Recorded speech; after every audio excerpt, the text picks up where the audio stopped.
Well, we are going to kick off with our heat races, but unfortunately our flag man is not at the flag stand. Mike, I see you down there, Mike. Thank you.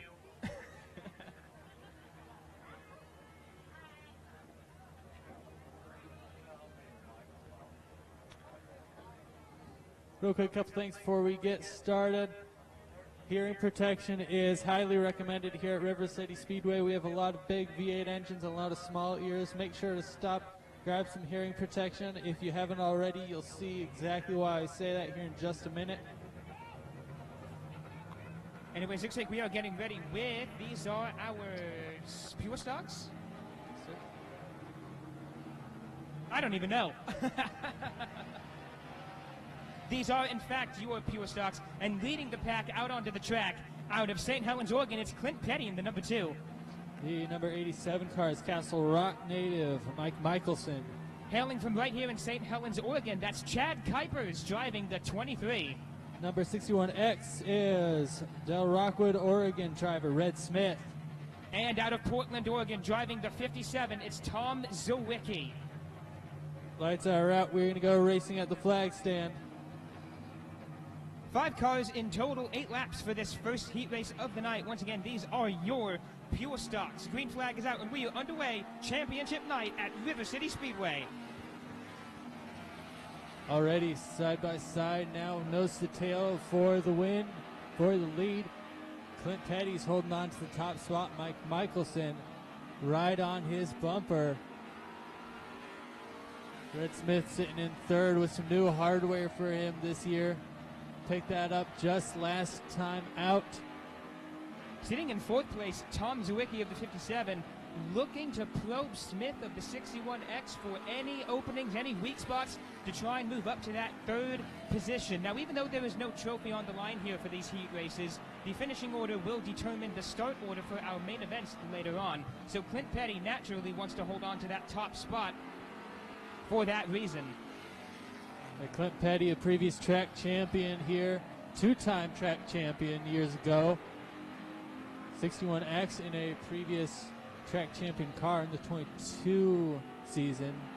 Officially halfway through this heat race, 4 laps down, 4 more to go for your leader, Clint Petty of the number 2. Michelson still sitting in 2nd with that 87 machine. Zawicki still looks like he's going to try to make a move on Red Smith on the inside. Didn't quite get there in turn number 3. Yeah, Smith again, this is his 2nd time out in this car, I believe. So he's not quite got the hang of this vehicle. Last time he brought that car out here, he lost a drive shaft in turn 3. Do you remember that, Thunder? I do, in fact, remember that. Clint Petty still holding on to the lead right now as we are at 2 laps to go.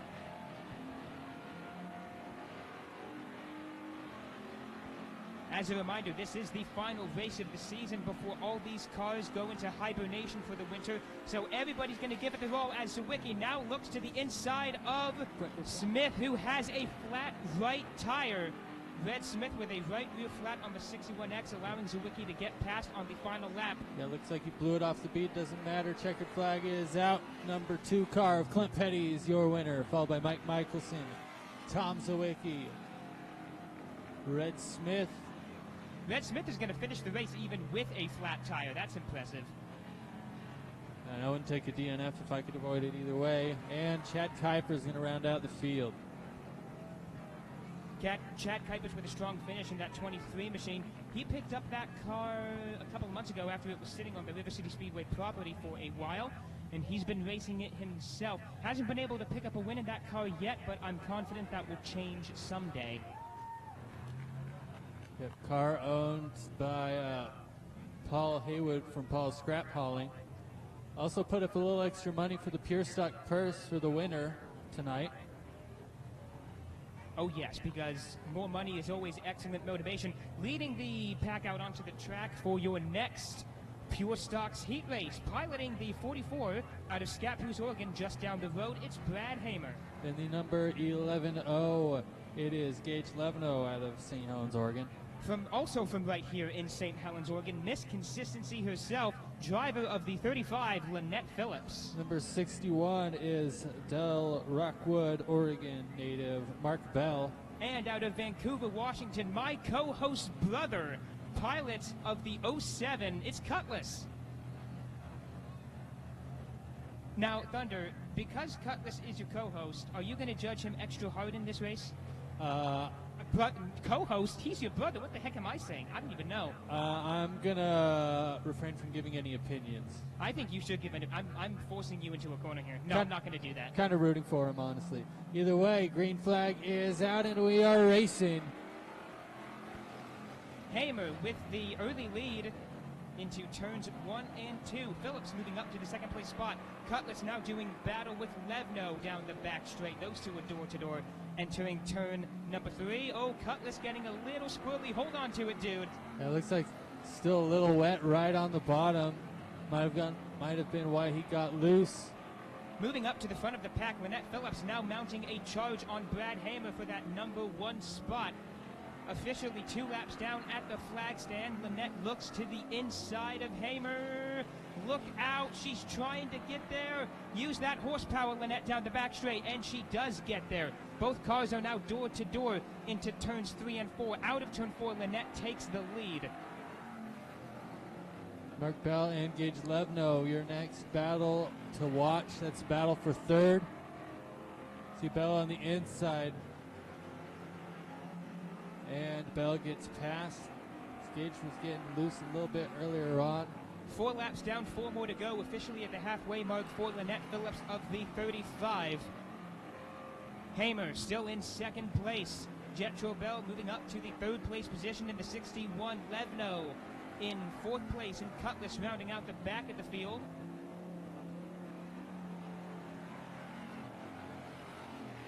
There's 2 more laps left to go. Lynette Phillips holding on to your lead as she's past Brad Hamer. She is your current points leader. Yeah, we don't talk about points all season until we get to the championship night when it really matters. Current battle to watch on the track is between Levno and Cutlass for 5th place. White flag out in the air 4th now. place, excuse me. Sorry, Thunder, that's for 4th place. White flag is in the air, as you said. Lynette Phillips currently holding the lead. Hamer second. Checkered flag going to come out this time. Your winner, number 35, Lynette Phillips. Cutlass looking to the inside on the final lap. 44, Brad Hamer will pull in second. Mark Bell, third. Gage Levno, fourth. And Cutlass, fifth. Ah, man, you know, Cutlass, it was a valiant effort. I appreciate you trying to make a move there on the final lap. Just couldn't quite get there. Good work, though.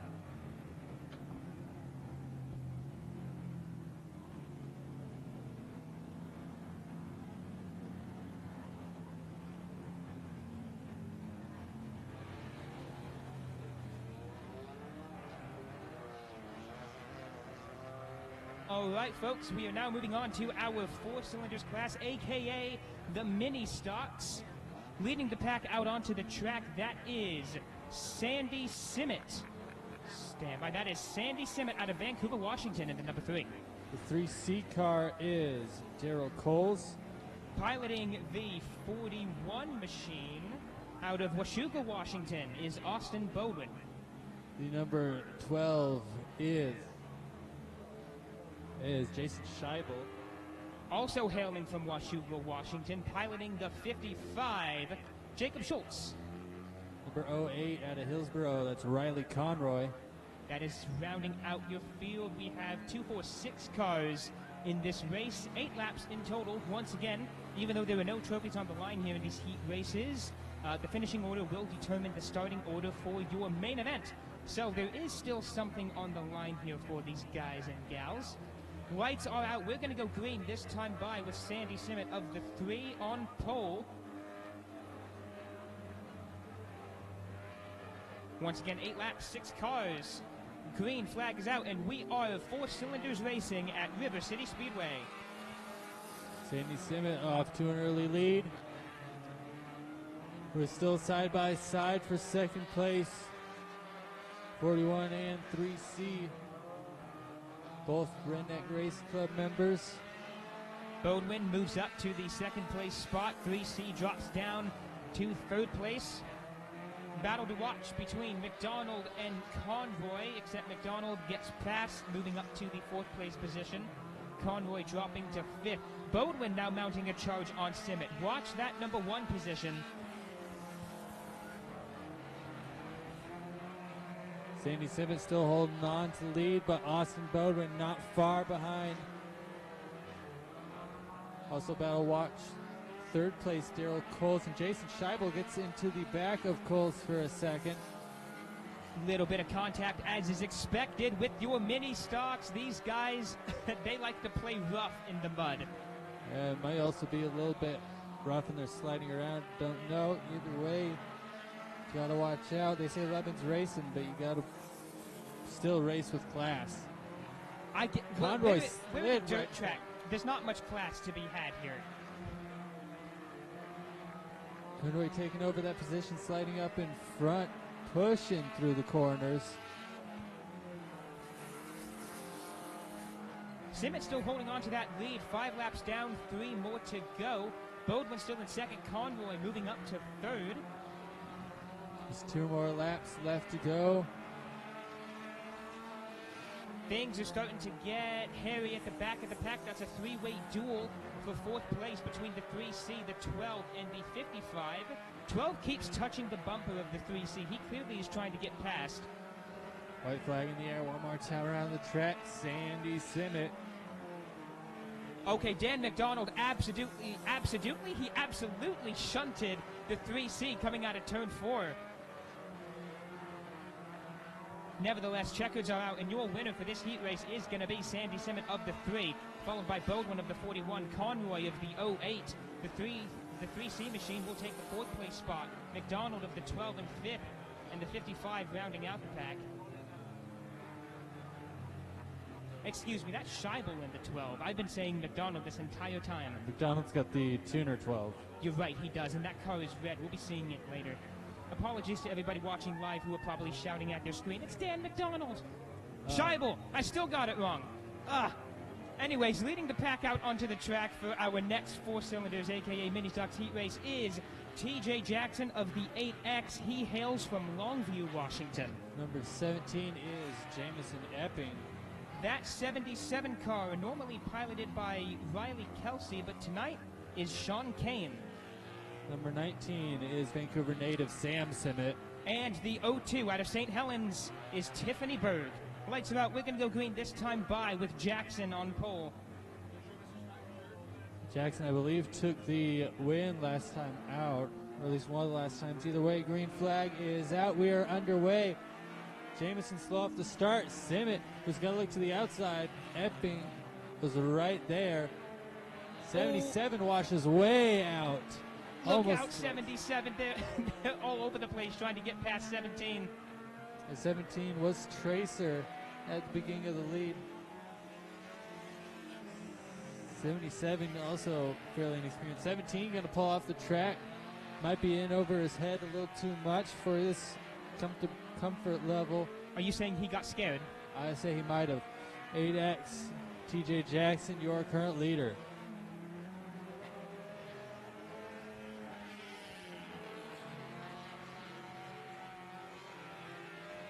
Field is now quite evenly spaced out at this point. About a turn length difference between all the cars. Jackson, your leader. The other Simmet in 2nd. 77 in 3rd. And Berg, the 02, rounding out the back of the pack. Good news for Berg in this race is that she will not finish last because the 17 dropped out after the checkered green flag flew. The way it looks like Sam Simmet, as we are halfway through now, starting to make up some ground on Jackson just little bit by little bit. But does he have the time to make out the real estate? I don't think so. We are 5 laps down, 3 more to go. That is a lot of ground to make up in a very short amount of time.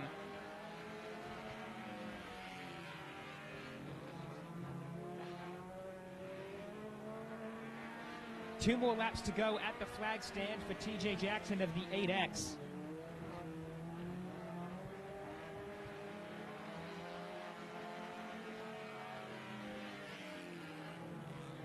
White flag is out officially for TJ Jackson of the 8X. Still no change to the order of this race.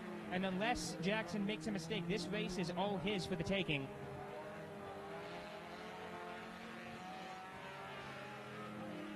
And checkered flag now out in the air. Your race winner, the 8X, TJ Jackson, followed by Sam Simmet. 77 finishing in 4th place. That is Sean Kane doing a nice job out there. And 02 Tiffany Berg.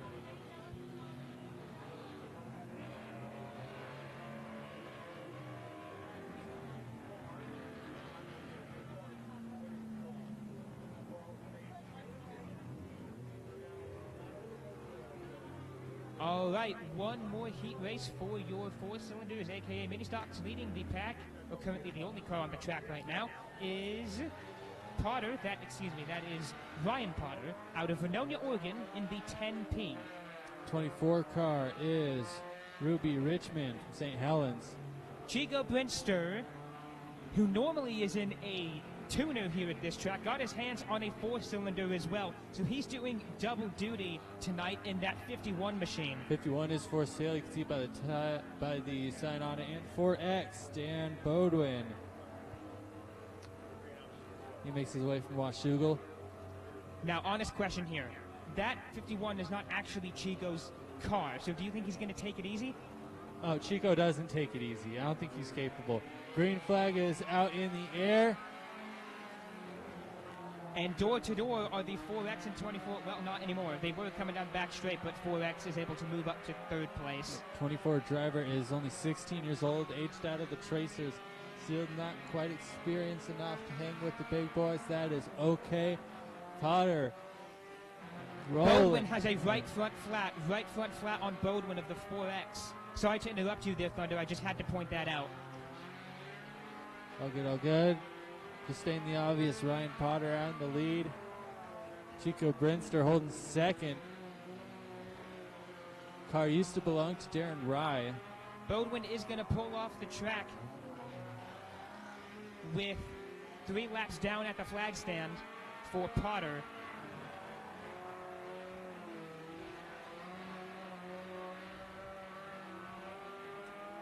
Brinster helping Dick Gabori being his co-driver. And the number 51 for him. Potter encroaching on that traffic. Looks like he is going to get past that 24 machine before the checkered flies. We have 4 laps down, 4 more to go. So officially at the halfway mark for Potter as he makes a move to lap the 24 machine. That's 62.5% done as Ryan Potter gets past lap traffic. Ruby Richmond. Ruby Richmond doing her best out there. A very solid performance for being only 16 years old. God knows I couldn't do this at that age. I was still too afraid to do this too, at least with the big boys. Hey man, dirt track racing is scary. You've seen some of the way these guys dress? Anyways, right flag is out. Right flag, I need to get my English together this evening. What is going on? White flag is out for Potter of the 10P. There we go. Finally got the words out. And as it comes out of turn number 4, checkered flag is down the area. Winner of the 10P, Ryan Potter. Followed by the 51 of Chico Brinster. And the 24, Ruby Richmond, will round out your field. Unfortunate DNF for Dan Bodwin. We are going to be bringing our street stocks class out onto the track next. Now, these cars have the same philosophy as 4-cylinders, which is they are production cars turned racers, and minimal modifications are made to them. They remove all unnecessary parts, fit a roll cage, a racing seat, and that's pretty much it. Of course, only difference between street stocks and 4-cylinders is power and driveline.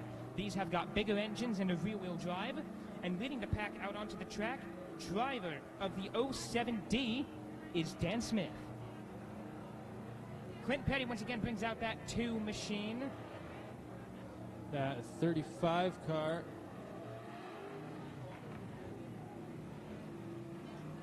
is Kyle Menner.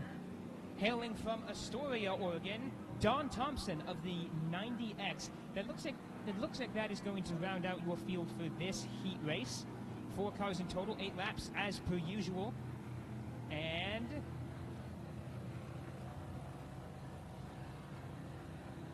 looks like Don is going to be starting on pole. I think they're still trying to figure that out. Maybe they're having a conversation with each other. What do you think they're talking about? Hey, what lovely weather we're having tonight. Trying to make sure all our cars on track. Looks like one of the cars not able to make it. Lights are out. We are going to go green this time by with Thompson. I guess not. Yellow has gone out for some reason. Sounds like the 53 is able to join. 53 machine. That would be Bernie Lujan. That sounds like 53 still is scratch. Okay. I guess 87 no. up. Oh, hang on. That's Mike Michelson of the 87 coming on track. You're going to have to forgive us for our sloppiness. Oftentimes in dirt racing, the lineup will change even after the first race begins. So I do apologize for the lack of knowing who is supposed to be in this race and who isn't. We do our best to get a field put together in advance, but you know, sometimes stuff happens. So this will actually be a 5-car race with Dan Thompson of the 90X, the 07D, the 2, the 35, and the 87. Thompson on pole.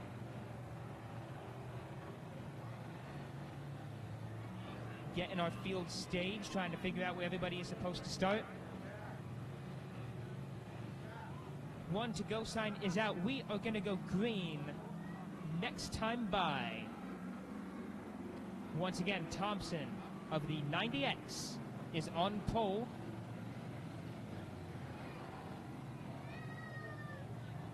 Lights are now out. We're going to go green this time by. Place your bets, folks, because as they come around turn 4, the flag will drop.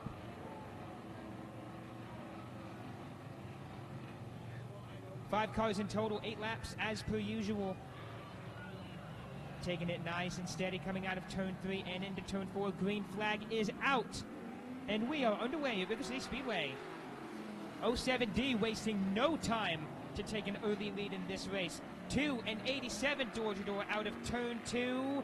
Trying to navigate around Thompson of the 90X and doing so brilliantly. Still early on in the night, folks. We don't want to be wrecking these cars just yet.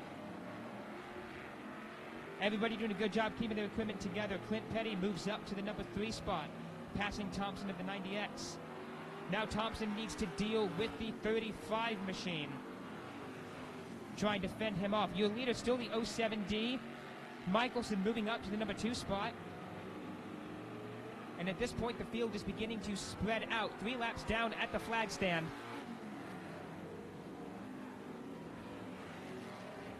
Smith holding on to that lead right now. Battle. Well, it was just a battle. For 4th. Was a battle between 35 and 90, but 35 got passed down the front straight. 4 laps down, 4 more to go. Officially at the halfway mark for the 07D, who is now only increasing his lead on this field.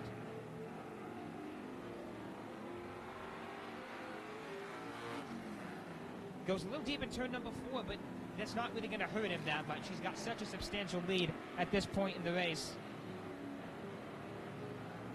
Hot brakes on the 07D left front. Battle now to watch is for second place between Michelson of the 87 and Petty of the 2. Also 35 throwing his name into contention as the white flag flies one more time around for the 07D. Michelson looking to hold on to that second place spot for one more lap, but Petty looks to the inside coming down the front straight. Can he make it stick? He's trying to make it stick as they come out of turn 2. They are door-to-door down the back straight. Checkered is out. Your winner will be the 07D, but that's not the battle we want to watch. Looks like Clint Petty of the 2 is going to finish second at the last second, and the 35 will take third, bumping Michelson down to 4th. And Thompson of the 90X with a 5th place finish. Great racing there.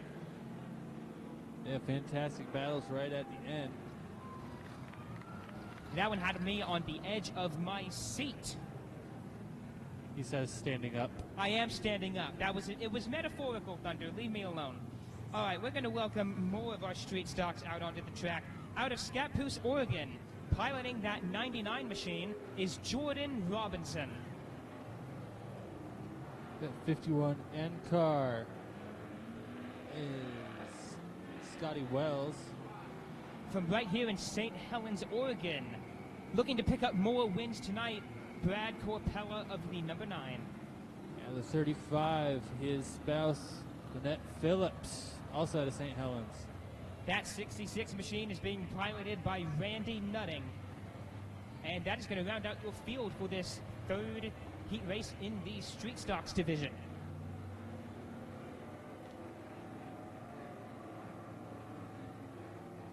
Excuse me, this is the second heat. I promise I can count, don't worry.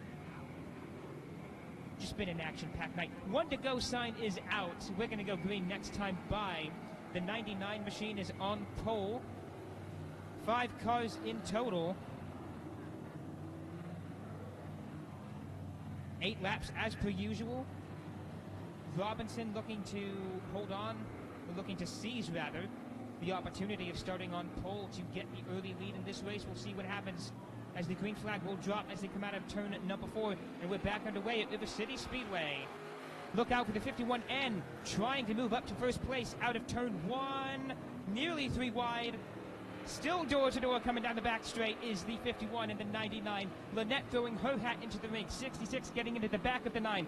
Lynette getting into the back of the 51, and they are all over the place, trying to keep it together. Look out, guys. My goodness. 35 dropped down to the back. Oh, 99 checking up into turn 4. That's going to allow Corpella to catch up as Nutting moves up to the 3rd place position. Lynette of the 35 and the 51N door-to-door out of turn 2. Corpella moved up to that 1st place spot where we were paying attention to the back of the field. Corpella is your current points leader and your race leader right now. He's got the field behind him in points by nearly a mile. Lynette Phillips running 2nd in points. Not sure Lynette Phillips is in the position she wants to be in right now for this heat race. 4 laps down, 4 more to go. Lynette looks to the inside of Nutting out of turn 2. Can she get there? A little bit of contact between both drivers, but Lynette does move up to that 3rd place spot. Oh, Nutting with a punt to the left rear of Lynette. Look out, guys and girls. I don't think Nutting is very happy. Anyway, 2 laps left to go. Brad Corpella, your leader by a whole straightaway. Jordan Robinson holding on to 2nd with Lynette Phillips in 3rd. So Robinson might have looks like he has a hard time setting the car. White flag is out. One more time around the track. Brad Corpella. Lynette now making a move for the number 2 spot on the final lap. Brad Corpella is going to easily win this race, but the battle to watch definitely is for 2nd place right now. Brad Corpella officially takes the checkered flag right there. Watch that finish line. Here comes the 99, and it will be the 99 taking that 2nd place spot. Jordan Robinson, Lynette Phillips, Randy Nutting, and Scotty Wells round out your Family Fun RV Street Stock Heat Race number 2.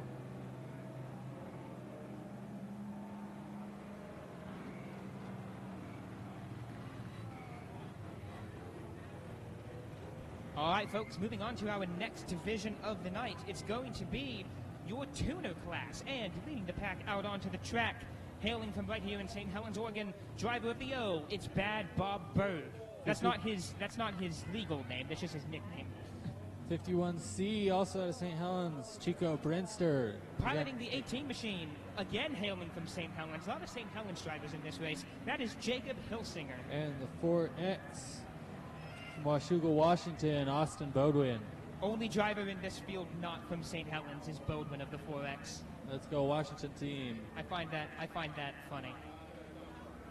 A lot of local people here. It does, however, increase the odds of Oregon winning this race, literally, because the car on pole has the Oregon Ducks logo on it.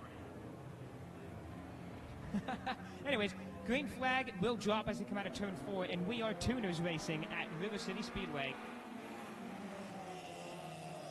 51C Chico Brinster has the top spot in points right now.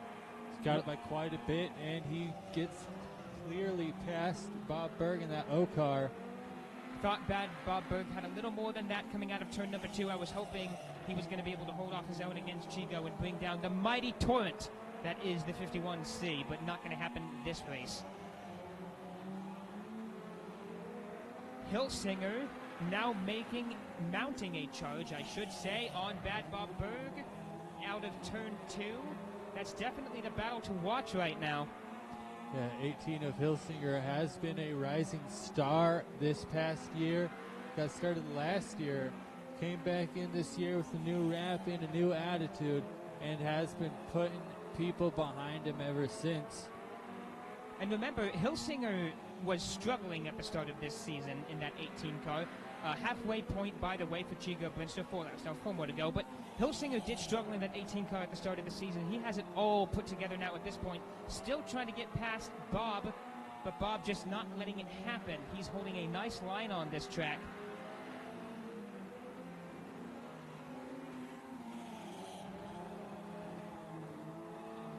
Ooh, Hilsinger looked to the inside out of turn 2. Again, didn't get there.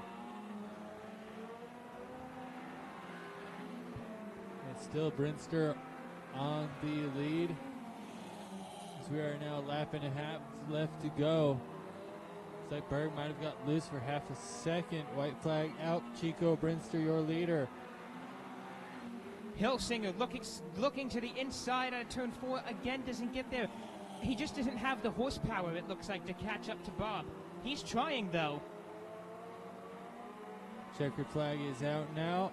Your winner, Chico Brinster. Second place, still a toss-up. Looks like it's got to be the O-car, Bad Bob Berg, followed by Jacob Hilsinger and Austin Bodwin.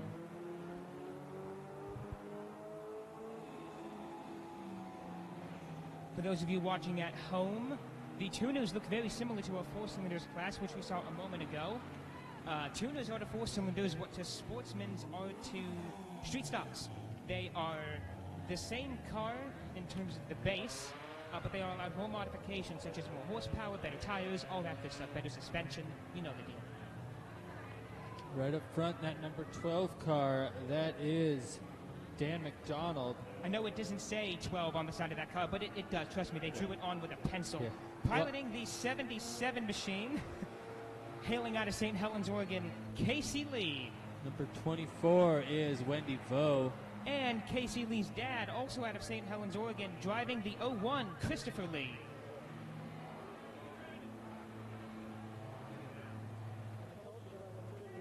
All right, 4 cars, 8 laps.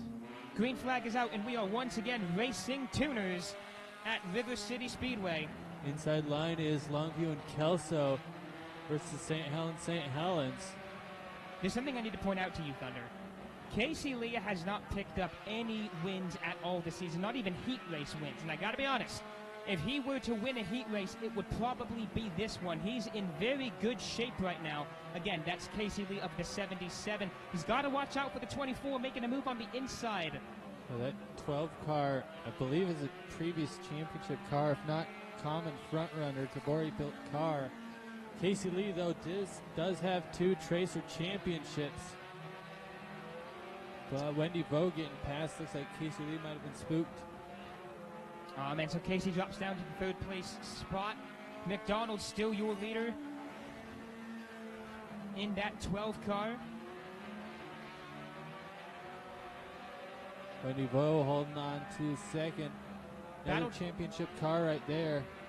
Battle to watch now is absolutely for first place at this point between the 12 and the 24. The driver of the 24 machine, by the way, we were told during the pits earlier, or in the pits earlier, this is only the 2nd time she's driven that car. And look at how well she's doing out there.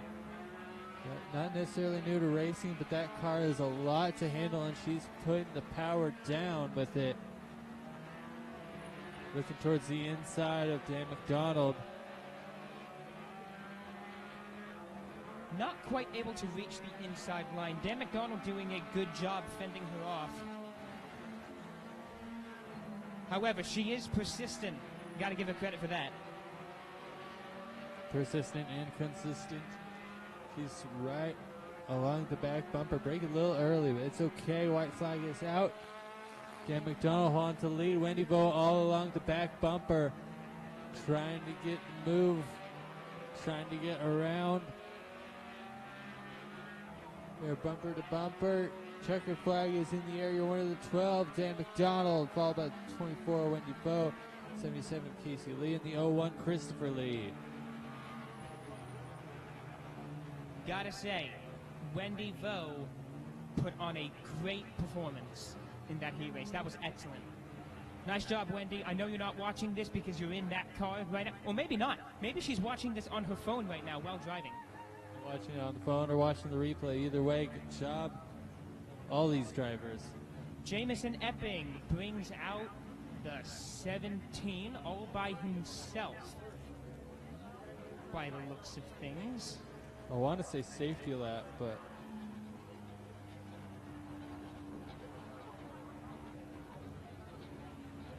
can confirm that this will be a safety lap courtesy of our River City Speedway officials. Now remember, that car bailed extremely early in its heat race, so clearly, I say clearly, the point of a safety lap is for the driver and team to ensure that the fix that they made to that car is indeed working the way it should be. You know, just to make sure it doesn't like blow up or roll over or do anything crazy.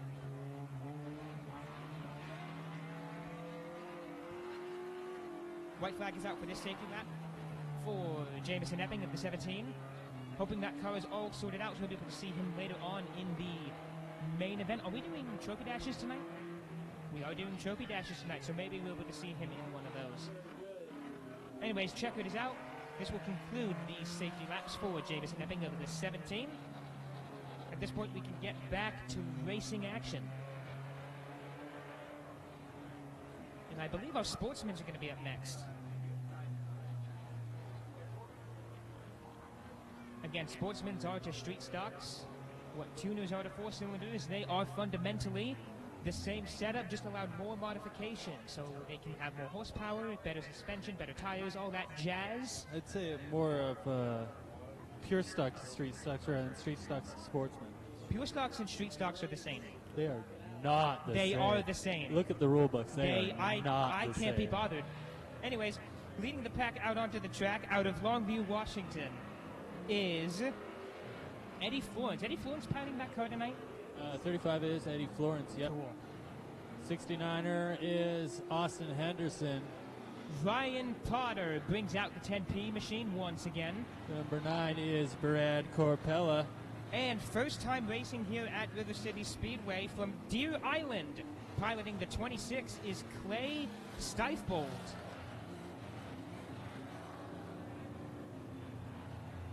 Now this 26 machine has got a very interesting body. That's like a retro modified body on a Sportsman, Sportsman chassis.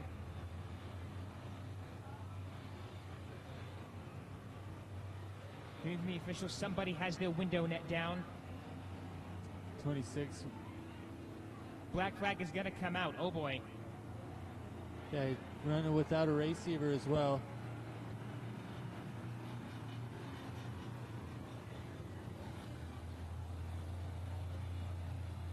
Now, running without a receiver technically is not forbidden, but it is highly frowned upon because you don't know what's going on. It is. Receivers are required here. They are? They are shoot, required. I look like an idiot now. If you don't have one, we had some for rent. We might have been out of them or something. Either way, officials trying to get with him. And it looks like they got the window net up. And he is headed back through staging. And should rejoin the field.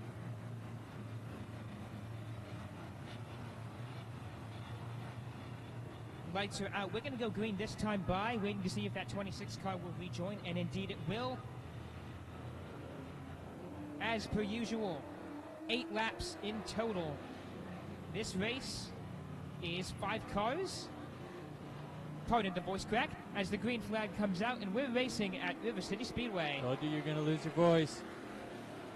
No, I didn't. My voice didn't crack because I'm losing my voice. It just cracked because I was excited. Okay. Oh, Potter got loose for a second. He keeps it going. That's a 26. Either way, Henderson racing the old asphalt late model. Oh, 35. Oh, I thought was going to lose it in turn 1. 10P. Speaking of losing it, Ryan Potter at the 10P does lose it in turn 1. Technically turn 2. Caution will go out. That's our first caution of the night, Thunder. Can you believe that? I believe so, yeah, it is. Wow. Now, when have we ever been this consistent here at River City Speedway? It's been a minute. It's been a hot minute, yeah. Normally, cars are all over the place, in the wall, upside. There's always a bunch of cautions here. It's like every driver dialed in for this championship night. Potter gets it back going. I wonder what's up with CT's side-by-side. He's sitting in his little SUV right now. Who? CT, the guy with the side-by-side usually, our chief safety guy. Oh, yeah. I just noticed that that's not here. Yeah, he's in that white SUV. Ah, interesting. Maybe the side-by-side is in the shop undergoing maintenance. 1 to go sign is out. We're going to go green next time by. The 69 ER, excuse me, the 35 is on pole. 69 ER is on the outside. What do you think the ER stands for? It's we are not at complete restart. We did get 1 lap down, so it is 69er on the pole. California restart. Either way, green flag going to come out as drivers enter the box. Pedal down, flag out. We are racing. I think it's just 69er. Okay, so I was going to say, Thunder, you didn't, and around goes Potter again. That's going to be his second caution, which means he goes back to the pits. Well, if the caution does fly, he might keep it going, and it looks like he stalls it. Yellow flag is out. You know, we saw during practice laps, Potter was really trying to make that car go around corners faster than he had previously, and both attempts, it spun around. Looks like he tried to do it again in this heat race, and again, it spun around. So a tough break for Potter. Yeah, he's usually driving a 4-cylinder, so this is a huge power upgrade. It's basically as much power upgrade as you can get here at River City Speedway.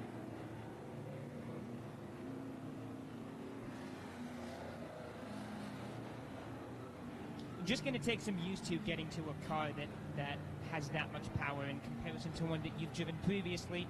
So, you know, no harm, no foul. Potter will get better at driving that machine, I'm sure of it, and sure one day he will win a race in that car. Lights are out. We're going to go green this time by with the 99 ER on pole. California restart. 69er.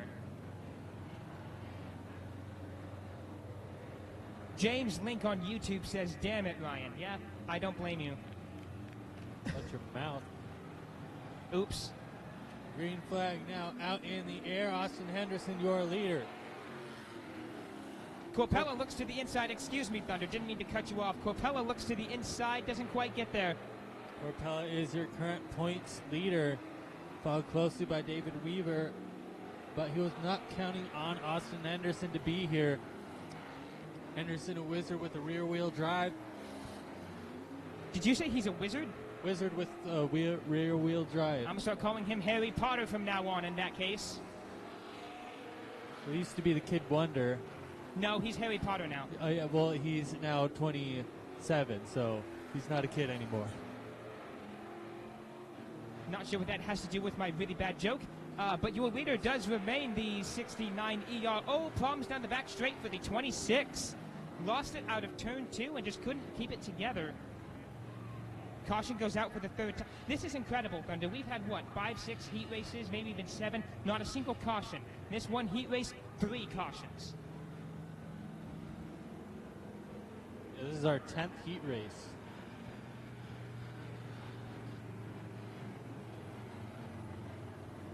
Still, the ratio is still pretty low. 10 heat races and only 3 cautions. That is very good. That's very good. Knock on wood. I'm not superstitious. That's not going to work on me. I'm not superstitious here either, but enough people at racetracks are that I cover my bases. Fair enough. You'd be surprised at the racetrack. We're not. It's not like we're wishing ill will on any of the drivers. We're just talking about what we see. That's literally how commentary works. Your wheels right.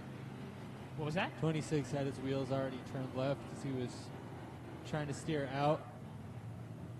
26 getting a shove to no man's land. I don't even know where are they taking him. They might be trying to push him right off track. Using the track entrance as an exit, that is unheard of. We are breaking rules at River City Speedway. We've done it once before, I think. Okay. In emergencies, but that rear end was not moving, so better than tearing up the rest of the track trying to get him across. That is fair. That is fair. Well, that's right. We're going to go green this time by. Now down to 3 cars. We started with what, 5? Yeah. 5 cars. I tell you what, though, this kind of driving has got me excited for the Sportsman's main event coming up later. That should be a lot of fun. Anyways, that's then, this is now, and now we are going green at River City Speedway. Halfway down, halfway to go. Corpella with the jump on the inside. Corpella! Look out, a little bit of contact, but both cars recover. I think Henderson didn't know he was going to be right there. Been running out front on his own for the most part. Oh, again, Corpella gets into the side of the 69 ER. And again, both cars recover nicely. So Corpella clearly trying to make that inside line work. These two are still door to door, by the way. Okay, now we're starting to get a little more aggressive here. Now it's door indoor. 2 more laps left to go as we get past turn number 4 and past the start-finish line. Henderson still holding on to lead. Kid from Vancouver. I was half expecting Corpella to just punt the 69 ER there in turn 1. Not Corpella style. Either way, white flag out one more time around the track. Austin Henderson.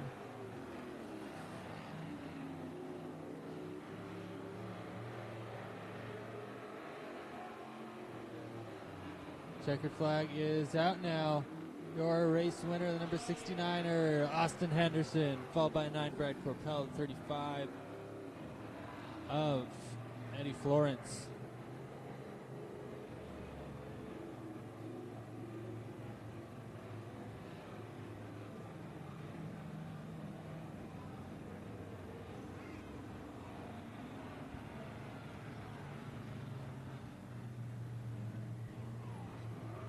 Looks like we have another heat of Sportsmen entering the track, leading the pack out onto the field from Woodland, Washington. Driving the number 2, it's Martin Reed.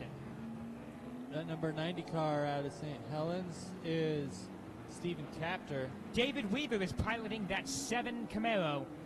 And the 81, I believe Vancouver, is Ray Elwes. And Austin Fox with a change of colors this weekend. Normally in that black 7 modified.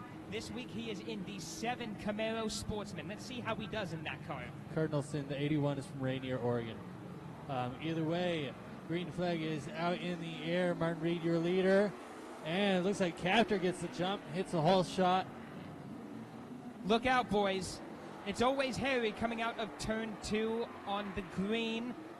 All cars are able to successfully get out of each other's way. Look at Elvis of the 81 pushing for the outside line. You don't really see that. At least not here. Not very often. This track usually has better inside than outside, as is true with dirt track and racing, circle racing in general. It's the shortest way around the track. I'll tell you what, I can tell just by driving style, Elvis of the 81 absolutely determined to find any way to get past Capter and move up to the number 1 spot. Also, Weaver succeeded in getting past Martin Reed, moving him up to the third place spot. Elvis tried making a move on Capter on the inside, doesn't get there. Watch the front straightaway as they come down it. They are door-to-door entering turns 1 and 2. Elvis has to check up, though. Halfway through, Elvis, you wouldn't know he's racing with the cast on. He's holding on, battling for first place. Looks like he's got to get it. David Weaver sitting in 3rd. He needs this positioning. He needs to keep going. He's got 2nd place in points right now. Wow. So Capter just got overtaken by a man in crutches. I mean, yeah, he did. No, seriously, Elvis is walking around the track in crutches, yet he's racing like a king right now. He's got a heavier right foot now. White flag out one more time around the track for the Sportsman. Battle to watch is for 2nd place between Weaver of the 7, Capter of the 90. Also, a pretty intense battle at the back between Fox and Reed. Checkered flag is out. Ray Elwes is going to be your winner in this heat race. Stephen Capper of the 90 will place second. David Weaver of the 7 in third. Martin Reed moves up to fourth and will finish there with Austin Fox rounding out the back of the pack. And Austin has a right rear flat. When did that happen? No idea, man.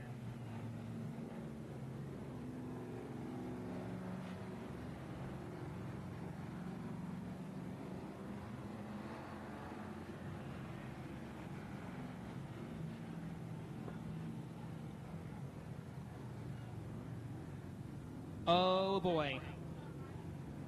Lotus, could you please point the camera at the flag stand?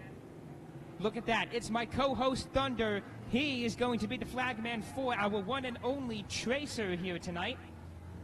I believe that is Asher Fox piloting that car, the number 7.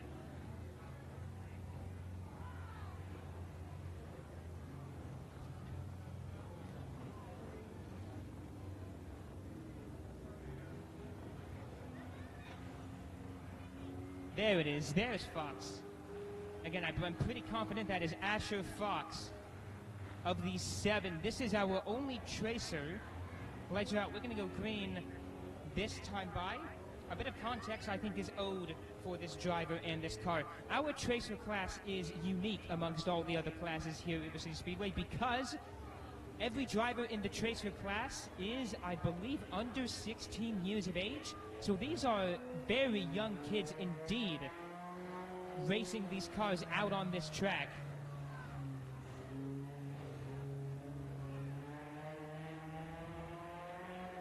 Occasionally we'll have a couple of these cars. I remember Jamison Epping of the 17 used to race in this class. So did Riley Kelsey, who normally pilots the 77. And again, I am pretty certain that is Asher Fox out there in that 7 machine. Please correct me if I'm wrong, but I am pretty certain that is Asher Fox. Doing a great job out there in the 7 machine. Obviously no pressure with no other cars being out on the track with him. So he can just go out there, have fun, learn how the car feels, learn how the track feels. This is a great way for youngsters to get involved in dirt track racing. I know that there are a lot of drivers that race here who got started this way.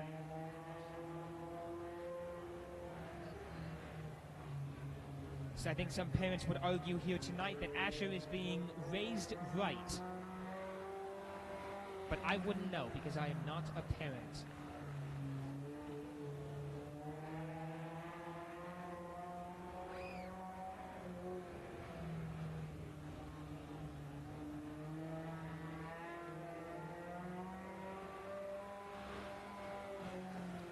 I would like to point out that this does technically count as a heat race. So Asher was given 8 laps, and 5 laps are down. I will say, though, credit where credit is due. Asher is doing a nice job being very consistent. The line he's holding hasn't really changed, and that is, although it may look easy, it really isn't, because conditions on a dirt track can change every lap. That's how fast they can change. It can become rougher, it can become more slippery. So being able to remain this consistent with your line on this track, even if you are by yourself, hugely impressive indeed.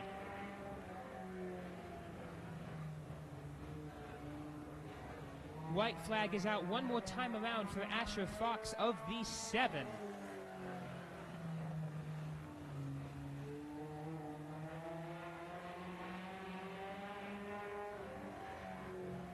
Once again, folks, doing a great job out there piloting the number 7 machine, Asher Fox, as the checkered flag flies.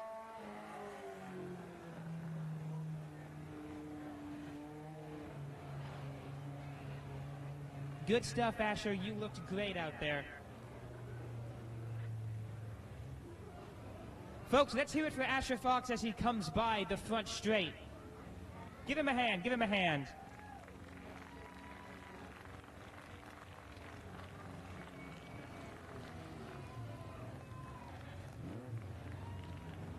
All right. right, ladies and gentlemen, our next class is my personal favorite. It is your IMCA Modifieds. Now, I gotta point out, technically, this is not an IMCA sanctioned track, so we don't need to call them that. But I do call them that because I think it sounds cooler. Anyways, leading the pack out onto the track for this first heat race, hailing from Canby, Oregon, and driving the 93, it's Todd Newton.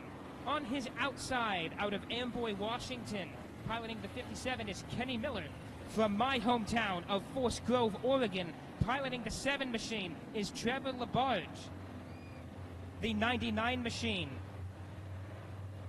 99 is being driven by Jordan Robinson, and the 07D out of Scappoose, Oregon is Cody Smith. Lights are out. We're going to go green this time by. Flag is out, and we are racing modifieds at River City Speedway. Newton with the early lead in the 93. The 7 moves up to second. Miller drops down to third.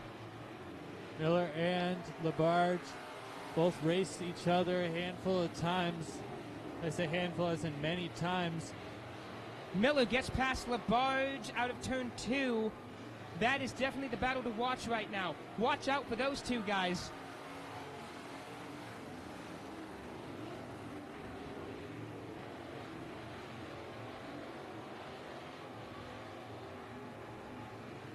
Newton still holding on to that top spot. Labarge swings wide in turn 2. Gonna allow the 99 to catch up and overtake him down the back straight. Front straight, excuse me. For 7 as he drops all the way back down to 4th. Labarge seemed to lose power coming down the front straight, and now is going to be overtaken by the 07D. I don't think that 7 machine is running right. Yeah, he seems to have problems every once in a while when he comes here. He's going to pull off the track. Your leader still Todd Newton of the 93. Kenny Miller of the 57 is making up some amount of ground.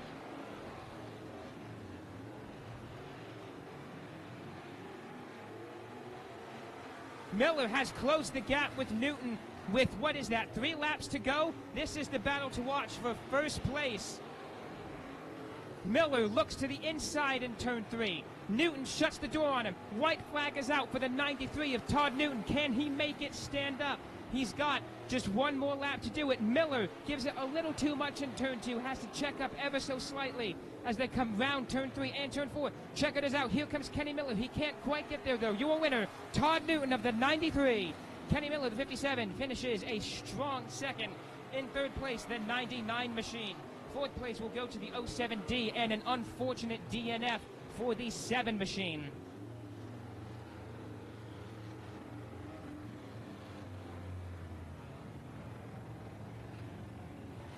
Great racing. That was phenomenal modifieds racing. There's a reason why I love this class so much. It's because of action like that. We have one more heat of IMCA modifieds. Leading the pack out onto the track out of Rainier, Oregon. Piloting the 81 machine, it's Ray Ellis. Piloting the 21 machine, hailing from right here in St. Helens, Oregon, it is Jake Carpenter, and the field is going to come to a stop as the 07D fails to make it off the track on the front straight.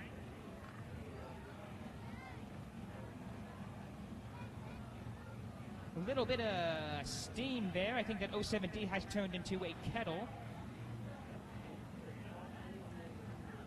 Didn't know that that car was capable of making tea.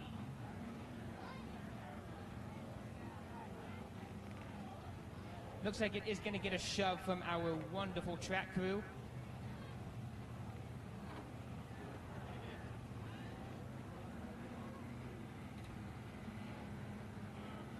Hopefully the problem is not too significant and that car can come back for our main event later on tonight. Turning our attention back to the field for this heat race. Piloting that number 90 machine, he is your current leader in the points right now. Also hailing from St. Helens, Oregon, that is Stephen Capter in the 90. The 58 machine is a car that we haven't seen here in a hot minute, being driven by Devin Reed, rounding out the field. piloting the 22 machine out of Astoria, Oregon. It's Dan Thompson. The lights are out. We're going to go green this time by with Elvis of the 81 on pole. Now, Elvis already won his Sportsman's heat race. Now looking to do the same with the modifieds. Green flag is out and we are underway. Carpenter looks to the outside. Elvis hopes to fend him off on the inside. Door-to-door out of turn 2. Carpenter moves up to that number 1 spot, utilizing the outside line. Elvis holding on to second, trying to fend off Captor and the 58, who gets shoved up way deep into the turn as a result of the 90. The field is quite bunched up at the front of the pack. Door to door go the 81 and the 90 down the back straight. Here comes the 58, really giving it a lot of throttle into turn 1. 21 is second in points right now. 90 currently sitting first. Jake Carpenter in that 21, hoping to make up some of the difference. Not sure if he'll be able to get to first in points, but he wants to make that gap as small as possible. Look at the 58 mounting a charge on Captor. We're almost 3 wide out of turn 4. Elvis still in second place, but barely. Here comes Captor of the 90. Excuse the voice crack again, now moving up to second place, and the 58 also gets past Elvis. You're going to lose your voice, man, as Stephen Captor gets to first position now over Jake Carpenter, showing why he's points position champ, or points leader. Listen, if I do lose my voice, it's fine because this is the last race of the season. Look at the 59 now, absolutely determined to get past Captor of the 90. Looking to the inside, cannot get there, at least not yet anyway. We'll see what the last 3 laps have in store. White flag is out one more time around the track for Captor. Can he make it stand up? 58 is right on his tail, though. White flag out one more time for the 22. And now checkered is in the area. Race winner, the number 90, Stephen Captor. Followed by the 58, Devin Reed, the 21, Jake Carpenter, the 81 of Eddie Florence. And the number another great heat. 22, Dan Thompson. Yes, can't forget Dan Thompson in that old school modified. Because this is not an IMCA sanctioned track, we are allowed to race that here. Yes. As well as the sport mods, you'll see a couple of them out here running. Do we have one more? No, we do not. That is Mike Michelson of the 87. Are we on Trophy Dashes already? I believe we are on Trophy Dashes already. All right, so your first Trophy Dash is going to go to your Pure Stocks. Piloting the 87 machine out of Castle Rock, Washington, it's Mike Michelson. Hailing from Scappoose, Oregon, just down the road, and driving the 44, Brad Hamer. Clint Petty out of St. Helens, Oregon, is in the number 2 machine, also out of St. Helens, Oregon. Lynette Phillips, Miss Consistency herself, in the 35, and from Portland, Oregon, Tom Zawicki of the 57, except Zawicki is actually a pole car in this race. Yes, bubble car is what we call them. Bubble car, thank you. They stick around for the first lap to see if someone pulls off. If someone pulls off, they get to that position. Else, if no one pulls off, they pull off the track. I don't think that will be necessary, though, as the green flag drops and all 4 cars are running as they should be. Trophy dashes, 4 cars, 4 laps. And there is a trophy on the line, in fact, for this. Oh, Clint Petty with a lot of fluid. Lynette Phillips almost losing it. Look at how wet that track is now. That is a lot of fluid. Well, Tom Zawicki, this is your lucky break. I guess you will be in this trophy dash. A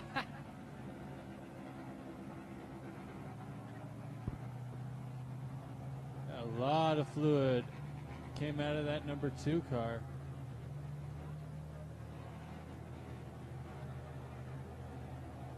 It's like he cannot hear. There we go. All right, well, this is for the first time this season that the bubble car is actually going to come into use. We've been using this bubble car system for about a month and a half now, and this is the first time we've actually used it. Yeah, it's been an off and on thing depending on if bubble cars showed up. We've been trying to run it, but oftentimes people are like, oh, I didn't get first, second, and just don't show up. Bubble car, kind of an old school thing, to be honest. Well, we like to do things the old-fashioned way here at River City Speedway, which is why this track is not paved. Well, also because paved tracks are definitely worse. There's not a paved track in Oregon. You're wrong. There is one in what's it called? There's a town in eastern Oregon. I forget the name of it. I can't believe I forgot the name. I literally visited this town. It's just to the south of Kenwick, just on the other side of the border. What the heck am I thinking of? Hang on, I'm going to pull it up. Hermiston does have a paved track. Oh, forget about They Hermiston. do have a paved track, and it's a figure-8 track, actually. Oh, nice. So, no, there is one paved track in Oregon. It's just in the middle of nowhere. Yeah. There's also, I believe, only one dirt track. Nope, two in Washington. Skagit and Grays Harbor. Only two? Wow, that's impressive. Didn't know Oregon had so many more dirt tracks than Washington. One of the reasons why Oregon is a better state than Washington. Debatable. I am debating it. Come at me. Oh, look at this. Looks like Clint Petty was able to rejoin the field while we were busy bantering. I got a fuel cap back on it, and it's all set, ready to go. We're going to go green next time by. We had no laps completed, was the call.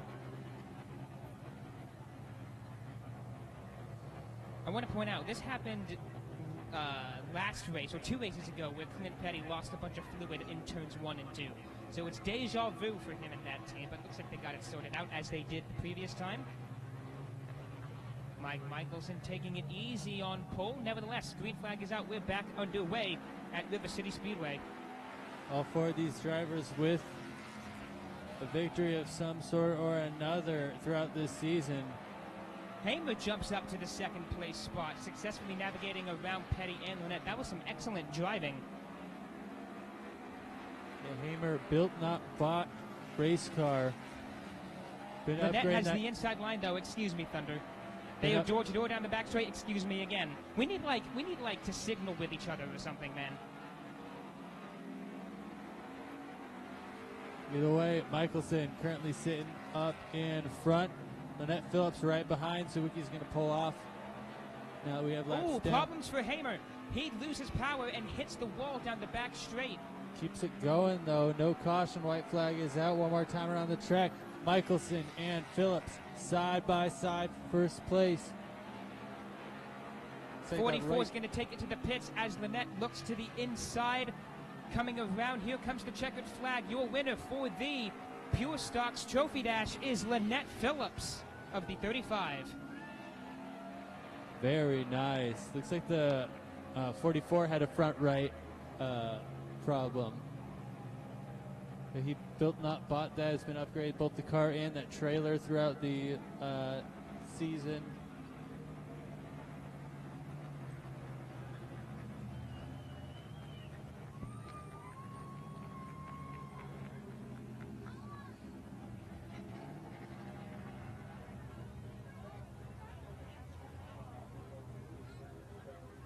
I'm watching the replay up here in the booth, trying to think what happened to Hamer there. It looks like the car just died coming out of turn 4, and into the wall it went. Next, this is the B dash that they were talking about. These are the. We have a B dash? Yes. So this is the for furthest back. Will be going on a dash. All right. Well, on pole is out of St. Helens, Chad Kuipers of the 23. From the briny depths, the 07 of Cutlass. That is Red Smith piloting the 61X. And the 11-0 is Gage 11-0. Lights are out, Windmill Green, this time by 4 cars, 4 laps. Kuipers is on pole. Is this the first time he started on pole this season? I think so. This should be interesting then. And it's a full invert for trophy dashes, so. I see. Hoping Cutlass can take advantage of his position on the outside there. Green flag is out, we're underway, and indeed he does take advantage. Cutlass jumps up to the early lead in this trophy dash. It's only 4 laps, man. If he can hold on to it, then Cutlass will be going home with a trophy, and that would be sweet. Cutlass does have a track champion in Tracers, different track. has but race here experience. comes Red Smith of the 61X. You got to fend him off, Cutlass. 2 laps down, 2 more to go. Hang on to it. And he does hang on to it, actually. Okay, now we're 2 laps down at the flag stand. Now this is the halfway point. Red Smith is right on his bumper, though. Oh, looks like Red Smith might have had a problem, got a little bit loose. You know what, Thunder? Because your brother is in the lead, you take it away. White flag is out one more time around the track. Cutlass, your leader. Oh gosh, I need to interview him. Please win. Red Smith looking on the inside. I don't believe it. I don't believe it. Cutlass is 2 turns away from winning a trophy dash. Better believe it. Double checkers are in the air. Your winner of the 07, Cutlass. Wow. I know I'm not supposed to have favorites, but listen, I am friends with Cutlass, and it's great to see him win here. That was great. He gets the prettiest trophy, too. That B-Dash trophy is beautiful. I'll tell you what, man, he's got to be feeling good in that. Look at him waving his arms around. He's excited. That is a happy camper, and I don't blame him at all. I'm looking forward to that GoPro footage. Oh, the GoPro footage is going to be great. Except if you're watching the video, you would have already seen it. Here are your 4 cylinders, a.k.a. mini stocks. Who's on pole, Thunder? On pole, we have the number 41 of Austin Bodwin. That is Sam Simmet of the 19 on the outside. The 51 is Anthony Chico Brinster. And Sandy Simmet, not to be confused with Sam Simmet, of the 3, also on the outside. The 8X is TJ Jackson. And Ryan Potter of the 10P rounding out the field. Lights are out. We're going green this time by.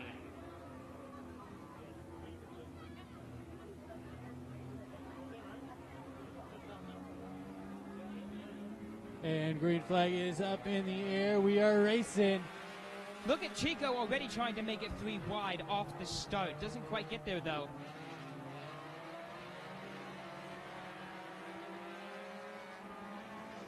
Sam Simmet with his father, Sandy Oh, Simmet, Potter! right Where you behind. going, Potter? He went extremely... What happened there?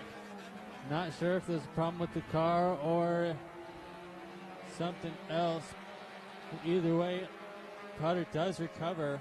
Oh, looks like he might have car problems. Oh, 51, 41. Absolute. I don't even know, man. Oh, and there goes Potter into the wall.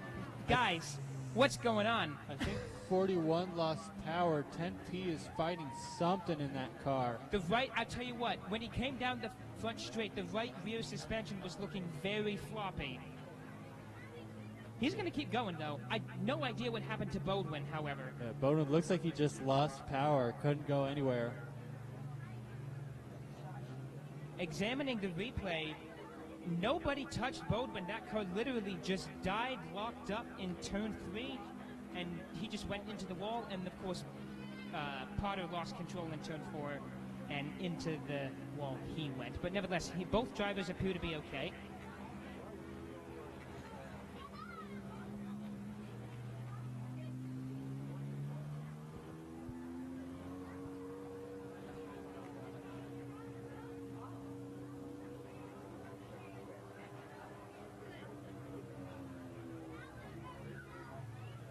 Track team out there checking it out. Looks like the 41 is going to get a tow. Thunder, you used to race. Give me your expert knowledge. What do you think happened to Bodwin? Because nobody touched him. He just locked up. I know sometimes those Sentras have power loss issues. You see it every once in a while, but it's mostly the Bodwins that run them. They run out east a lot, though.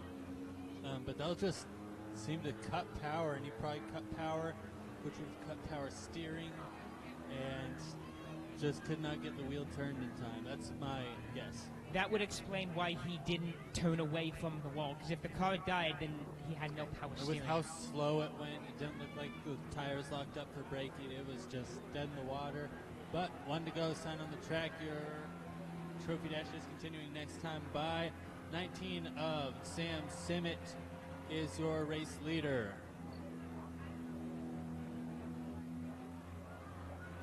Both Simmets are still in it to win it. We are now down to 5 cars.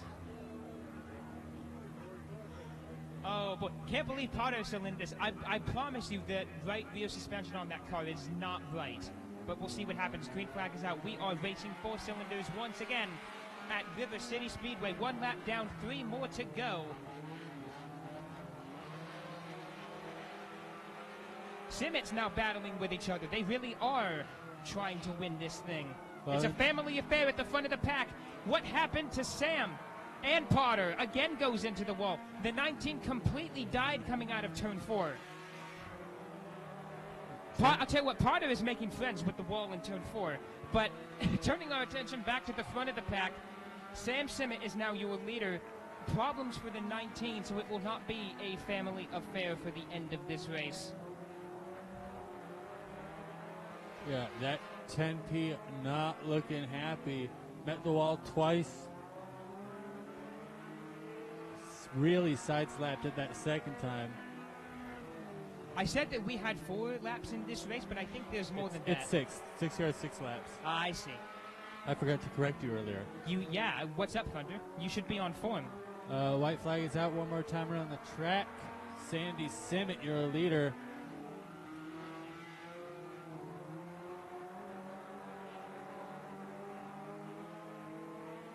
Officials are reporting big problems with the 10P. A lot of sparks. Oh, yeah, I see that. Yeah, I wonder if usually that happens because of hot brakes. Either way, checkered flags were out. Sandy Simmett, your leader. Your winner, sorry. You know, they're not leading anymore. They won. Yeah, they have finished their leading portion. We are very professional up here. Do not call into the question the announcers. Do you ever think that people who watch the live streams just watch it muted because of us? Oh, I wouldn't. We're fun. I agree. I hear people say that we're fun. I like to think that we're fun, but you know, I'm just listen. Don't get a big head. You're it's fun. a valid Leave it question. at that. It's a valid question. Okay, well, looks like this is our B trophy dash. A lot of B. This is the 2. first time this season we've had more than 1 B trophy dash in a single night. I'm happy with this. Leading the pack out onto the field, driving the 55 machine. Stand by. I'm getting the list pulled up out of Washougal, Washington. It's Jacob Schultz.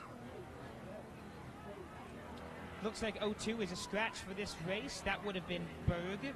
Jameson Epping brings out the 17. Piloting the 4X is Dan Bodwin, also out of Washougal.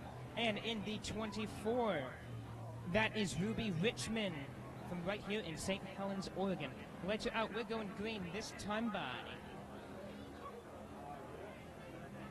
Now, this one is definitely 4 laps because there's 4 cars.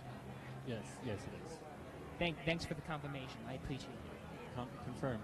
Consider it confirmed. Green flag is out. We are racing. Jacob Schultz, your leader. Door to door goes Bodwin and Epping out of turn 1, but Bodwin moves up to second out of turn 2. Dan Bodwin, I'd argue probably the fastest car here, had problems in the heat race, which put him towards the back and stuck him in this B-dash. 55 doing a good job holding on to that lead. Bodwin all over the back bumper, trying to get past, maybe looking to the outside. Doesn't get there. Now he's probably going to try the inside. Again, doesn't get there. Oh, now going back to the outside. Look out, Bodwin. Trying to make a move on the 55 out of turn 4. White flag is out for the 55 machine. Can he make it stand up, though? Again, Bodwin right hot on his heels. Looks to the inside down the back straight and is going to move up. Oh, the brake check. 55 slammed the door on Bodwin.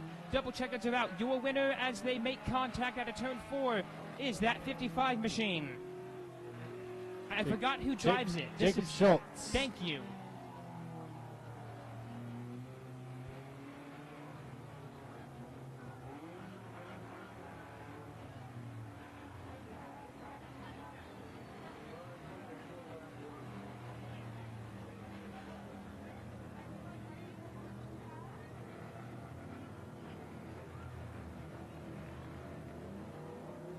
All right, folks, coming out onto the track now for just one trophy dash. That's just one. We're not going to have a B dash for any more classes.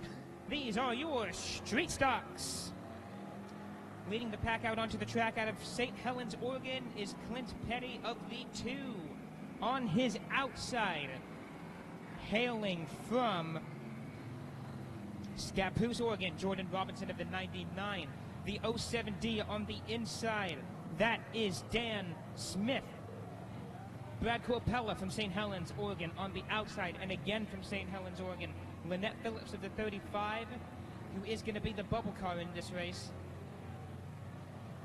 4 cars, 4 laps. We're going green around turn 4. Green flag is out. We are Trophy Dash Racing Street Stocks at River City Speedway. I'd like to point out, that stick you see poking up out of the top of 99, that's a beer can that he glued to the top of that car. That is a NOS can that he screwed to the top of that car. Because why not? Why would you not do that? The purple NOS. And Phillips going to pull off as per procedure. Yeah, bubble car not needed, so now we just have to watch that battle for first, which right now is between the 99 and the 2.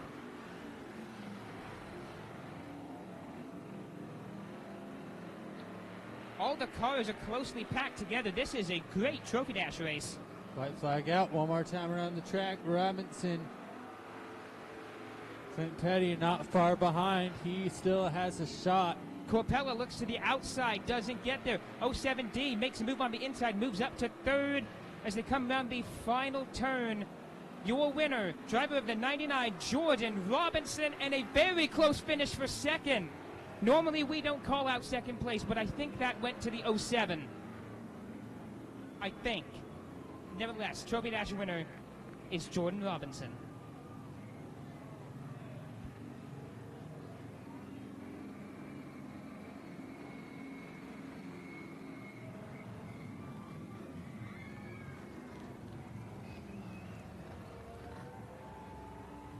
All right, time to get our Tuners Trophy Dash underway.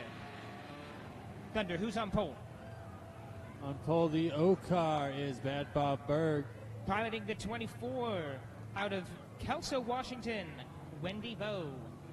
The 51C, Chico Brinster. Hailing from St. Helens, Oregon. Also hailing from Longview, driving the 12, Dan McDonald.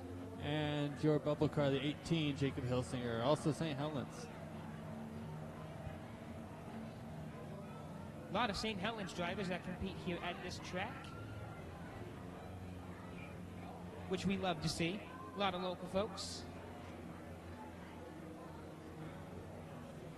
Turning our attention back to the track, green flag is going to drop as they come around turn number 4, and indeed it is out. We are Tuners Trophy Dash Racing at River City Speedway. Last one of the season, boys. Try to make it at least a clean race. Boys and girls, excuse me, I forgot about the 24. Please don't write a hateful comment. Speaking of the 24, moving up to that 3rd place position, getting past Dan McDonald, that's Wendy Vo in the 24, moving up to 3rd place. Now mounting a charge on Brinster, and your leader is currently Bad Bob Berg in that O-car. But Brinster is hot on his heels at the halfway point. 2 laps down, 2 more to go. Chico giving Bob a little bumper shove. White flag is out one more time around for Bad Bob Berg of the O. Has to fend off Chico for one more lap, and the Trophy Dash trophy is his. And indeed, he will do so. Double checkers are out. Your winner is Bad Bob Berg, and a valiant effort from Chico Brinster to try and take it at the last second, but didn't quite get there.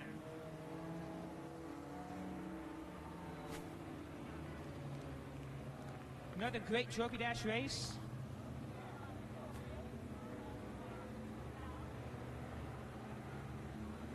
All of the classes run a Trophy Dash race, including this one, your Sportsman.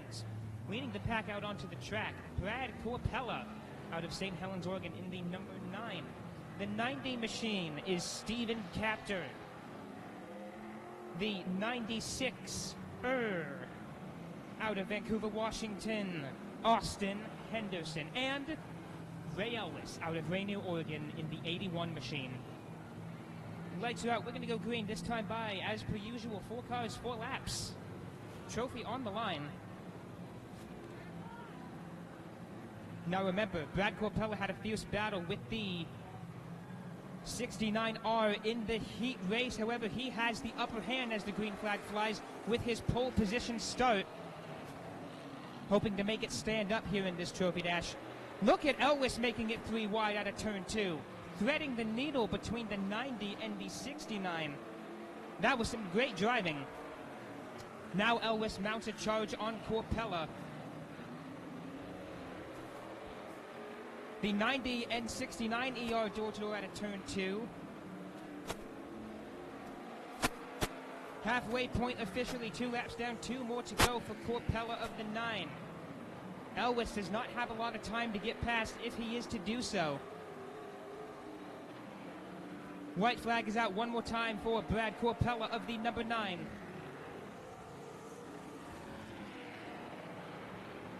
Elwes trying to find an inside line but just cannot get there. Double checkers are out. Your trophy dash winner for the Sportsmans will be Brad Corpella of the number 9.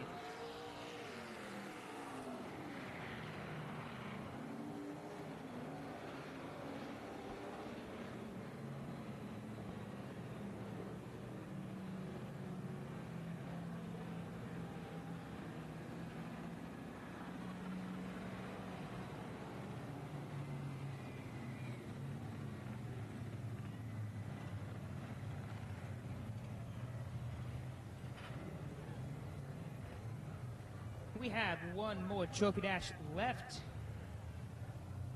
and the honor goes to the modifieds.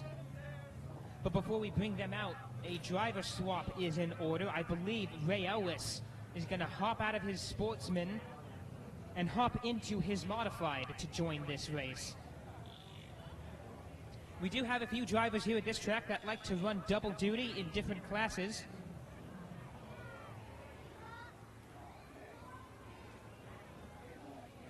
And that is exactly what we are witnessing right now. So again, driver swap for the 81. That is Ray Elwes going to jump out of his Sportsman and run over to his modified to join this final trophy dash of the evening.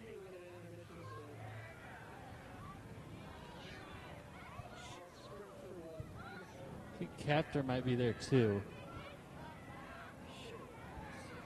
I'm pretty sure he wasn't in the previous trophy dash because we had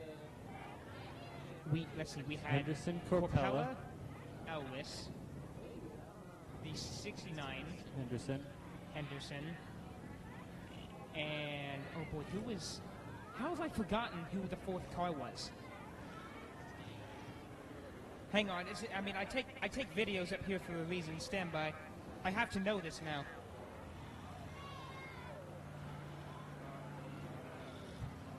Fourth car was... Oh, Captor. It was Captor. So it is Captor doing a swap. I don't think Elwes is driving his modified. I'm pretty sure Florence is driving the modified. Joseph Simmet on Facebook asks if the 4 cylinders have raced yet. Yes, they have. We've done our heat races and our trophy dashes. Let's see, the Simmets. We still have the main event. So we do still have the main event that you will be able to catch. However, to recap, I believe it was it Sandy Simmet who won the trophy dash? I believe so, yeah. It was indeed, yeah. Sandy Simmet did win the trophy dash race.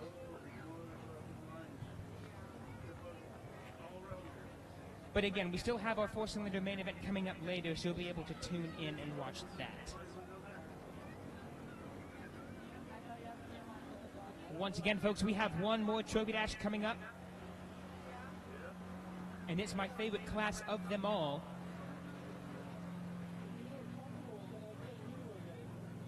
It is the modifieds. Specifically, the IMCA modifieds, but because this is not an IMCA sanctioned track, we don't have to call them that. But I like to because it sounds cool. Yeah, a lot of them are IMCA legal. A couple of them not quite. Some of them run Sportsman, or sorry, not Sportsman, Sports mods. Yeah, that 22 modified, which is an old school modified, that one definitely is not IMCA legal. 22, the 21 of Carpenter's Sport mod. Yes, the any 93 other has an old engine. There was a whole story with that one. I was going to say, any other IMCA sanctioned track and sport mods would race in their own class. Yes, they'd have a whole 2 cars at the other track. The other track? Yes, the other track, usually if they race sport mods, they'll get 2 cars. Are you not allowed to say its name? I just don't want to. Fair enough. Well, for those of you curious, he is referring to Sunset Speedway. Is it like Beetlejuice? If I say it 3 times, do I like turn into stone? No, you get fired. No, I I'm get kidding. fired. Okay, that's fair. Well, looks like we're getting cars on track. Indeed. Yes. Leading the pack out onto the track is none other than Kenny Miller, driver of the 57. 58 out of Woodland, Devin Reed. Stephen Capter, your points leader, brings out the 90. And the 93 is, I believe, Canby, Oregon, Todd Newton. Indeed it is. Indeed it is. So cool. 1 sign to go. We're going to go green this time by as they cross the flag stand. Miller is on pole. After this race, we will have our Trophy Dash trophy presentation.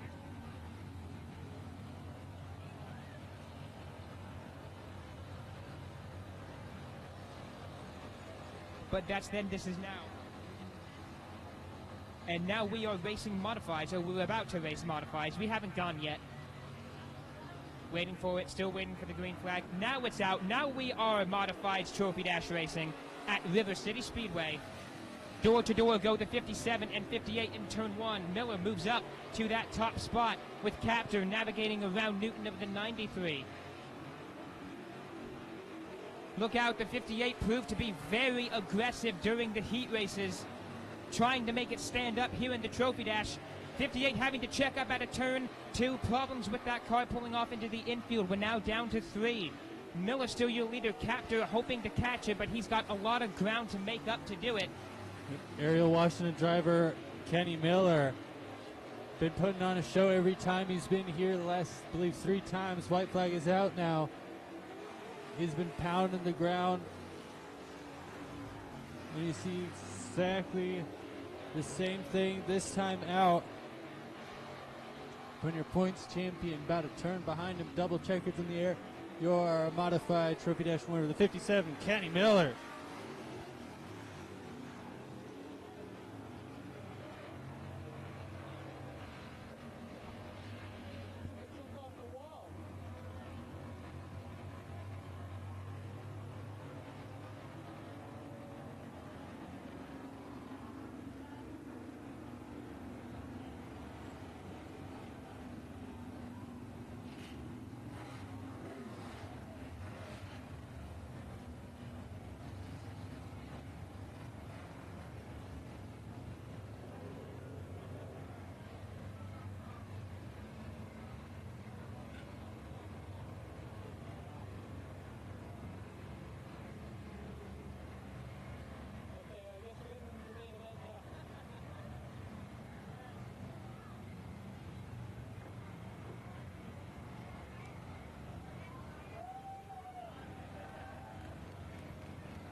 All right, going to start with your B-Dash Trophy winners. In the 07 car, your Pure Stock B-Dash winner, Cutlass. There's your B-Dash Trophy. I believe this is your first River City Speedway win. I'm not going to hand you the microphone. I'm not allowed to do that. How was it like fighting off Red Smith and all the other guys right on your tail? Man, that was wild. I mean, I went out there with a plan. I got this motor built by Brian Fitzpatrick. It's built like an air fryer. We're cooking tonight. I tried to throw it away in 1 and 2 like 3 times. I have no clue how I made it happen. Red, I think, twice tried to give me the old shimmy jimmy. I was not letting him have nothing. I am happy to get a trophy here at River City Speedway, and I'm happy to value with you fans tonight. Here's the 2025. All right, real quick, guy asked, do you have any sponsors you want to thank? I got to thank Les Schwab Tire Centers. If it weren't for them, we'd probably be having this Hoosier rubber upside down and inside out and something else. I got to thank the RDA crew for all the help they've been doing.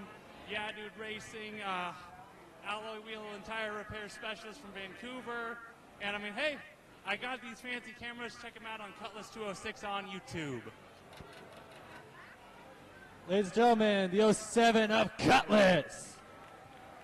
Folks, bringing your attention down towards the exit of turn number 4, I am being joined by the driver of the 4 Cylinders B Trophy Dash winner, none other than the driver of the 55. It's Jacob Schultz. There's your trophy, sir. How does it feel to pick up this win here tonight? Feels good. Feels great. Excellent. Are there any sponsors you'd like to thank? I'd like to thank my sponsors, Terps, and just my dad. Having any thoughts or premeditations going into the main event tonight? Just got to keep it clean, I guess. He's just got to keep it clean. Once again, folks, your winner of these 4 Cylinders B Trophy Dash, Jacob Schultz.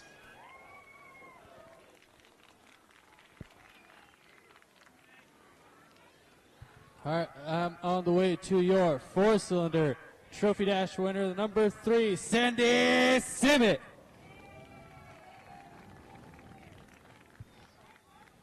It's your trophy and lanyard. All right, fantastic race out there. Had to fight hard to keep that lead. How did you pull through? Just put it to the middle and run her down. Do you have any sponsors you want to thank? I do. I want to thank Economy Auto Parts, A&B Graphics, the fans, the wife, the family, all of them. Ladies and gentlemen, number 3, Sandy Simmet. Folks, to the right of the flag stand, I am being joined by the Pure Stocks. I got it right this time. Awesome. The Pure Stocks Trophy Dash winner, Miss Consistency herself, Lynette Phillips, driver of the 35. As I'm sure you can hear, Lynette, you are a fan favorite here at River City Speedway. I mean, not only are you Miss Consistency, you are also our rollover queen. Now, here's your trophy. How does it feel to pick up this Trophy Dash win here tonight? It feels really good. Yeah, the car and I have had a rough go this year. We've had a couple of pretty good wrecks, and I haven't been able to keep the car on the track a couple of times. We've had some breakdowns, and we had a do not start that actually tanked me in the points, but we're doing our best. How are you feeling going into tonight's main event? Is the last one of the season you planning on putting on a show for these River City Speedway fans? I sure hope so, but honestly, there's so many drivers in our class that are actually really talented. They're equally capable as I am.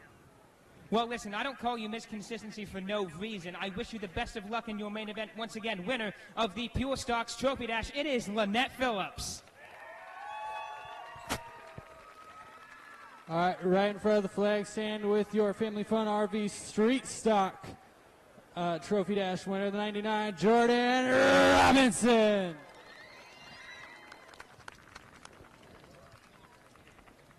All right, so obviously this NOS can is working wonders or something. Pulling out that win. How'd you keep these others off of you? I don't know, we made some adjustments. We had some issues in hot laps, broke a right rear shock. My pit crew fixed it for me while I was running the modified. I'm doing double duty tonight, so big shout out to my pit crew for that. I'll make some more adjustments to see what we can do to keep these guys off me. So I gotta ask real quick, running double duty, which class are you more confident in? More confident in this one. My modified's getting a little hot, so we'll see if I can make it through the main. All right, do you have any sponsors you want to thank? First and foremost, I want to thank my wife. She's always out here every weekend with the kids. It's a lot of work. And to all you parents out there that are hanging on to your kids while we're out here racing, I appreciate that. And all you fans, my pit crew, and Nubworks, Northwest, and Courage Graphics. All right, ladies and gentlemen, the 99, Jordan Robinson. Folks, please turn your attention to directly in front of the flag stand as I'm being joined by the winner of the Sportsman Trophy Dash, driver of the number 9, it's Brad Corpella. Now, Brad, people say that there are two certainties in life, death and taxes, but I'd like to add a third thing to that, which is Brad Corpella winning at River City Speedway. Here's your trophy, sir. How does it feel to pick up yet another win here at this raceway? It's always fun being here, fun racing, fun with the fans. I enjoy all the good sportsmanship tonight. It's excellent. Are there any sponsors you'd like to thank? Well, again, Ross DiSalato is always here. They're here again tonight. Friends and family, my father's right here. Gary Smith's birthday tonight somewhere. Happy birthday, Gary Smith. Have a good night. Brad, real quick before I let you go, well, how are you feeling going into tonight's main event? So the car's a pretty good traction tonight. The car's a little overwhelmed with this much traction. I can't get it to behave quite the way I want, so I'll have to be gentle. For the first time ever, Brad Corpella is going to try to be gentle. We'll see how that works out for him. Once again, your Sportsman Trophy Dash winner, Brad Corpella. Next up, your modified Trophy Dash winner, number 57, Kelly Miller. All right. Been a wild show in the modified so far. Picking up a win in the Trophy Dash. How are you feeling going into the main event? I hope we get the track smoothed out a little bit. Pretty much one laner right now. I think they're going to work on a little bit, but it's hard on these 4-bar cars with this rough track, but we'll see how it ends up. All right, do you have any sponsors you want to thank? Only sponsor I have is Jim Stipe Racing Engines out of Prineville, Oregon. That's his motor. It's 7 years on this motor. Can't complain. Runs like a champ. But plenty of room for more sponsors. We'll see what happens. All right, ladies and gentlemen, 57, Kenny Miller. Folks, turning your attention to all the way down at the exit of turn number 4. And then there was one, as they usually say. Folks, it is your Tuner's Trophy Dash winner, our resident quacker, driver of the O-Car, Bad Bob Berg. Here's your trophy, sir. Once you get your picture taken, there you go. How does it feel to pick up another Trophy Dash win out here tonight? It's great. I stayed to the bottom, and I said, Chico wants around me. He's going to have to take the high side. I got to be honest, that was a really fun battle to watch. Are there any sponsors you want to thank? First of all, I want to thank my wife, Dr. Otto, Green Lion, and the fans. Now, real quick before I let you go, we have our Tuners main event coming up a little bit later. How are you feeling going into that? I feel pretty good about it. He feels pretty good. Once again, folks, winner of your Tuners Trophy Dash, it's Bad Bob Berg. Folks, this is officially halftime at River City Speedway, which means now is a good time to use the bathroom, get some food, buy some official River City Speedway merchandise, all that fun stuff, and we will be getting on with our main events in a little bit. Don't have an exact time for you, but it will be soon.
All right, folks, we are going to be resuming the action momentarily. Specifically, we're going to be getting underway with our main events here at Championship Night at River City Speedway. You can see them on the track now, currently rolling in the course, trying to get some of those ruts flattened out. But this will be your Pure Stocks main event. We're going to... Should we announce the lineup, Thunder? Hang on, he's in the middle of eating a chili dog. Nah, he's good. He's got it. Out of St. Helens, Oregon, at the front of the pack, driver of the 35, that is Lynette Phillips. In the number 2 car, also from St. Helens, Clint Petty. Hailing from Castle Rock, Washington, piloting the 87 is Mike Michelson. From right down the road in Scappoose, Oregon, the 44, Brad Hamer. Out of Portland, Oregon, driver of the 57 is Tom Zawicki. Number 61, ex Rancho del Rockwood, Oregon, Red Smith. From St. Helens, Oregon, that's Chad Kuipers in the 23. In the number 61, also out of Del Rockwood, Oregon, Mark Bell. From St. Helens, Oregon, Gage Levno is piloting the 11-0. The 07 from the briny depths, Cutlass. This is 10 cars in total. I don't know how many laps. Lights are out. We're going green this time by.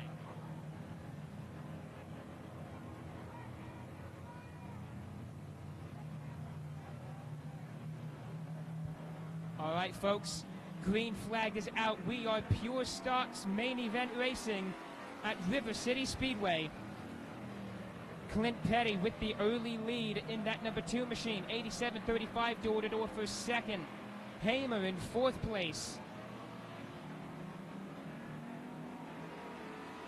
Oh, Lynette gets caught up into Michelson. Both cars recover nicely coming down the back straight, and there's a sandwich in turn 2 between Lynette and Hamer. Lynette loses it coming down the back straight. Where is she going? She's on the infield, going to rejoin the pack. Look out, cars. Lynette spins it out, and the caution flies. Yeah, left rear flat. Yeah, left rear went flat after that contact with Michelson, and she's just fighting for control after that. Oh, man, that's a really tough break for Lynette Phillips. I know that she has a lot of fans in the house who were hoping to see her win this. That is unfortunate.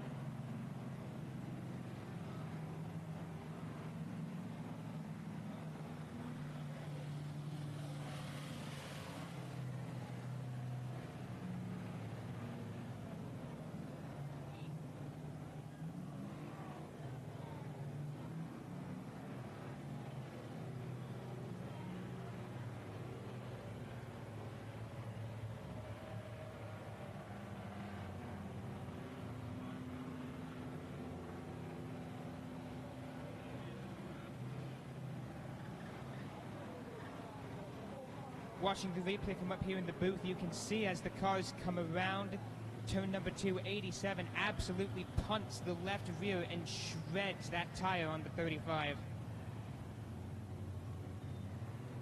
Yeah, it looks like he threw it in deeper than Lynette had room to give him. So again, an unfortunate break for Lynette Phillips. Looks like they're going to tow that car off the track, as I think it's beached on top of a tire right now. Yep, absolutely high-centered on the tire. So they'll hopefully be able to get that fixed in the hot pit. I know the car does drive. They should have spare tires, so we'll see what happens. Emphasis on should.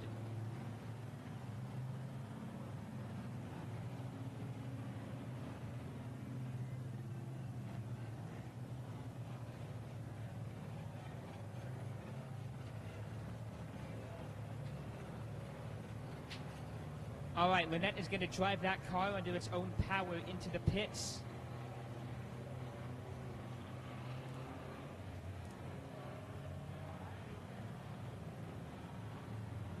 Specifically the hot pit, so they are going to try to get that tire fixed so she can rejoin the race. If she were to rejoin it, though, she will be starting from the back of the pack as being the cause of the caution.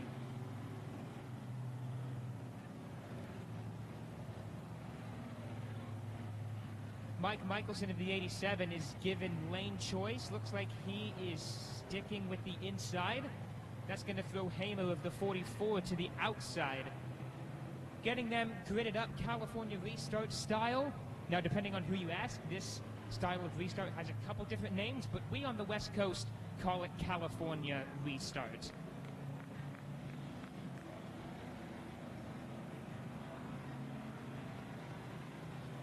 By the way, not because we love California or anything. No, that's a fact. Nobody from Washington or Oregon likes California. Sorry, we just don't. There's a couple cool people from there. Oh, for sure. For sure. I just don't like the state. Yeah, for the most part. 1 to go sign is about to be flown, which means we're going to go green. Next time by, your field is as stands. Petty is on pole. Michelson on the inside, Hamer on the outside, Zwicky on the inside, Smith on the outside, Bell on the inside, Levno on the outside, and Cutlass and Kuipers both on the inside. Lights are out. We're going green this time by. It looks like Lynette Phillips is going to rejoin the pack, which is excellent. Or at least I think she is. She's just kind of sitting there and staging. Anyway, turning our attention back to turn 4. They're getting ready to cut him loose.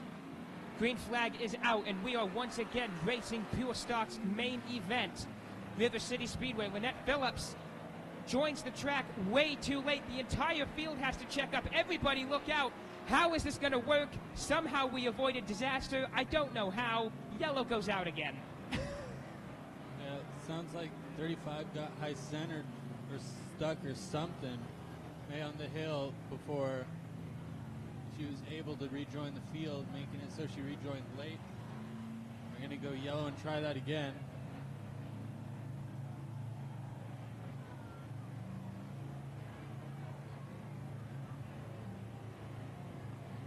I think there's more damage to that car than just the tire. It looked like as she was coming out of the track entrance, it looked like only the right rear tire was being driven. I think she only has right rear drive in that 35.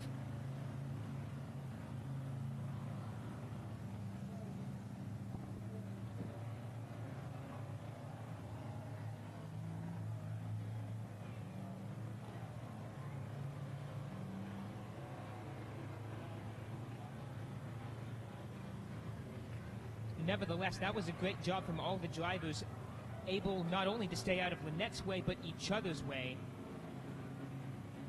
Fantastic job by all those drivers.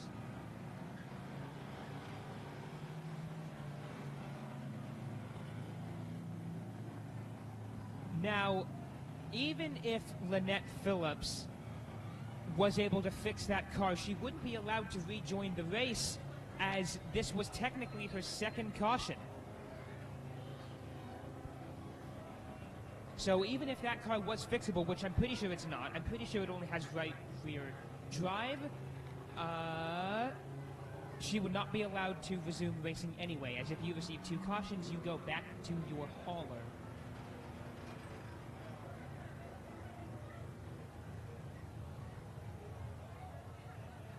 Just taking care of something real quick, going red as we have officials away from the track. Yeah, we had to stop all the cars. It's okay, though. Situation is under control.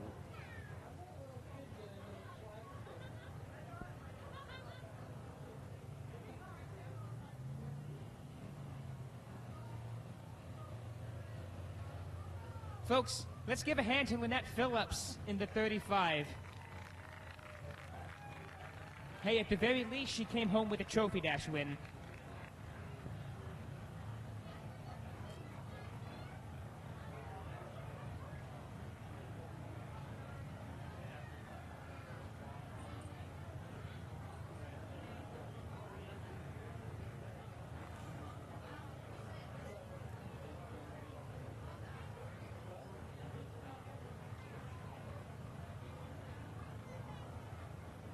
Once again, folks, we appreciate your patience as our track officials do a good job dealing with the situation at hand.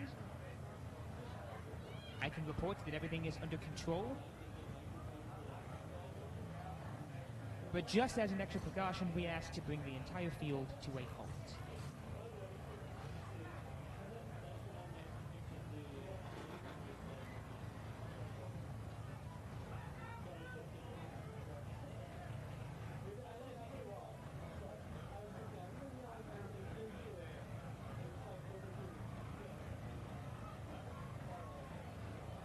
All right, yellow flag is back out, which means the field is going to roll again. Not entirely sure how, but Clint Petty stopped in front of the flag stand. He is your leader in this race, by the way.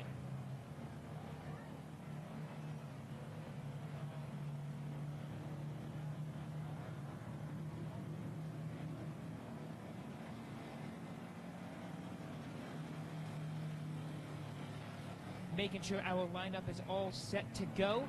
We have completed only one lap in our Pure Stocks main. Don't know how many laps we have left to go. Is it, what, 20, 25? I don't even know. We'll find out soon enough, I'm sure. I'd have to double check the board. Something I should check more often. We really should, yeah.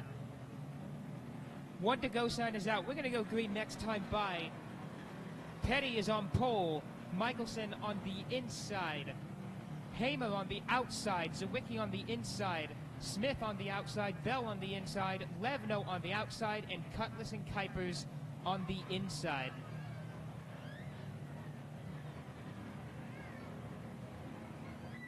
Nine cars left. 1 lap down. Many more to go. We are going to resume Pure Stocks main event racing right now.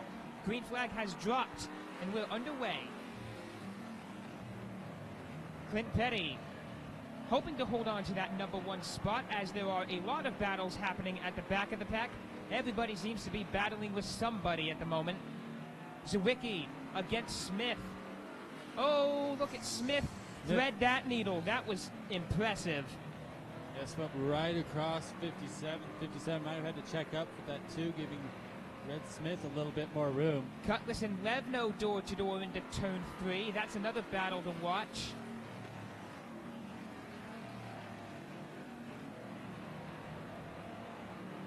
And look at Chad Kuipers making a name for himself out there. He's doing really well in that 23 machine in this main event.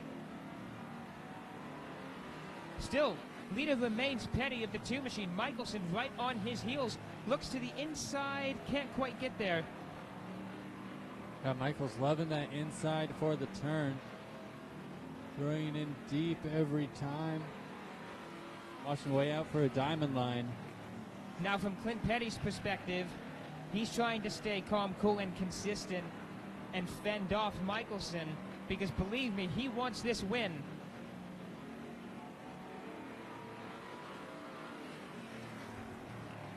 Field is now starting to spread out a bit. Michelson in second, Hamer in third, Smith in fourth, Zawicki fifth, Bell in sixth, Levno in seventh, Cutlass in eighth, and Kuipers in ninth, rounding out the field. Currently not a ton of battles happening on the track. Still, I think the one to watch is for first place, though, between Petty and Michelson. Michelson really trying to find any way he can to get Petty, probing him for any weak spot, any opening that he might give him. And Petty just not letting it happen. He's holding a very nice line out there, being smooth and consistent, which is exactly what you need to do here on a dirt track. On almost any racetrack, one of the biggest things that can come into play is a driver's nerves. If you're not able to keep it calm and collected, you could throw it away in just one turn. See it happen many times before. Someone gets nervous, someone gets aggressive, and they throw it in too hard and spin out. But right now, at least our top drivers able to keep collected. They're collected enough to keep their cars going straight, ready, and Petty is your leader. Yeah, I was going to say, so far no mistakes from any driver since the restart. Blue flag comes out. Clint Petty in the number 2 is coming upon lap traffic. Specifically, that is Chad Kuipers of the 23. Yellow is out. Got a bumper sitting on right off the raised surface. Whose bumper? Yeah, it's right at the tire, right in front of the push truck. There's some bumper, something off. Something large and metal. That is usually what a bumper is. There's also a chance it could be something exhaust related. Or that. Or Still, drive shaft, or... It looks like the culprit is the 44, as that car has stopped in the infield and is being checked out by the track team. Yeah, not sure what it was. That was not a bumper, definitely. Either driveline or something in the exhaust. It's hard to tell from up here. Well, whatever it was, it clearly affected how the car handled, because if it didn't, 44 wouldn't have stopped like that. So I think Hamer might be out. Unfortunately, yeah, looks like it. Especially if that was a driveline. Oh yeah, for sure. You can't. You're not going anywhere if you lose a driveline. Yeah, let's hear it for Brad Hamer with the 44. Give him a hand. And you can go somewhere without a driveline. It's just downhill. That was a good joke. All right, well, and then there were 11 laps down. We still don't know how many there are to go. I tell you what, anybody in the comments want to guess how many laps are in this race? Whoever gets the closest will get a shout out.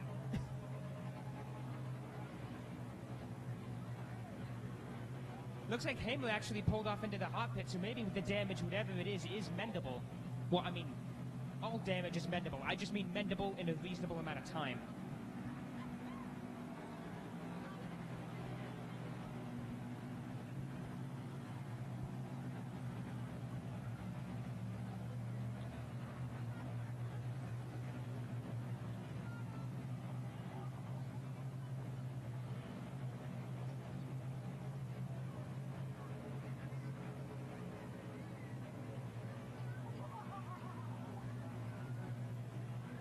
All right, 1 to go sign is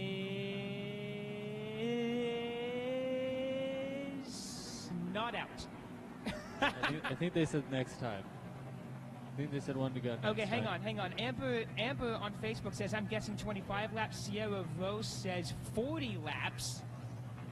That's our first main. I don't know if it'd go 40. Yeah, I don't know if our first main is going to be 40, but you never know. We might. We don't know, that's for sure. That's why we asked you. Just 1 to go sign is out. 1 to go sign is out. We're going green next time by. As Mike points to the stars. Hey, tell you what. Shout out to Lotus, our cameraman, doing a great job out there getting some epic shots. Don't know if he can hear me, but he got a shout out. Hey, he heard me. He gave me a thumbs up. That's cool. All right. Lights are out. We're going green this time by. Again, Clint Petty is on pole in the number 2 machine. Looks like 44 is going to rejoin the pack as the green flag flies. Watch the rest of the field as they jumble and jostle to gain positions off the bat. You can see Smith moving up to the 3rd place spot. Look out, Levno and Cutlass. Those two again door to door. 44 has rejoined the race at this point, putting him at the back of the pack. Levno and Cutlass still door to door. That's the battle to watch at the moment. Cutlass not afraid of that outside line. Clearly not, and he's making it work too. Turning your attention back to the front of the pack, Michelson is all over the rear bumper of Petty again, still hoping to find any weakness or opening to get past. Michelson dives to the outside, doesn't get there. He's still holding on to the outside as they come down the back straight. Watch out for the wall, it creeps on you fast. Yeah, Cutlass found that out last lap, tagged it just a little bit. Michelson still looking to the outside of Petty. Petty doing a nice job holding him off. Looking back, look at this. Cutlass and Levno are still door-to-door for like, what, the third consecutive lap? Very rarely do you see cars door-to-door for this long. Looks like Cutlass has that position. Not quite. Levno is now next to him again. Meanwhile, Michelson looking all around the back bumper for first place. Battle for third's heating up too. Got battles all over the place. 23 cars around in turn number 4.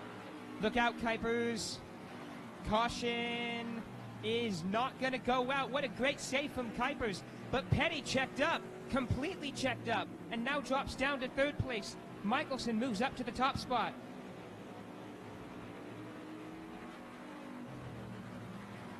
Kuipers trying to stay out of everybody's way. Look out, almost some contact. Nice recovery.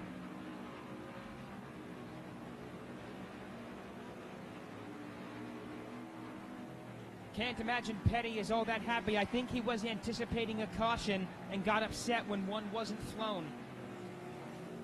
Petty looks to the outside of Smith into turn 3 and is going to try to stick to the outside out of turn 4. Gets back up to that second spot, just barely. Never mind, 57. Oh, Zawicki losing it in turn 2, but recovers nicely. Oh, so does Levno. Levno goes around in turn 2. Cutlass with problems. Everybody is having difficulties right now. Everyone keeps it going, though, and we stay racing. Who's the leader? I forgot. Is it Michelson? I think it's Michelson still. It is currently Michelson. Second place is Petty. You're right, Petty did move up to second. Excuse my interruption.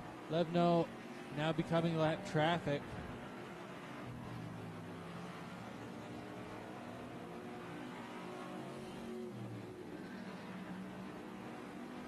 There's a couple of battles happening on the track right now. We got one between Zawicki and Hamer. Another battle between Levno and Michelson. That's lap traffic. Look at Hamer move to the inside of Zawicki down the back straight. That's the battle to watch. Oh, Hamer gets into some mud. Nice recovery. Michelson now looking to the inside of Levno.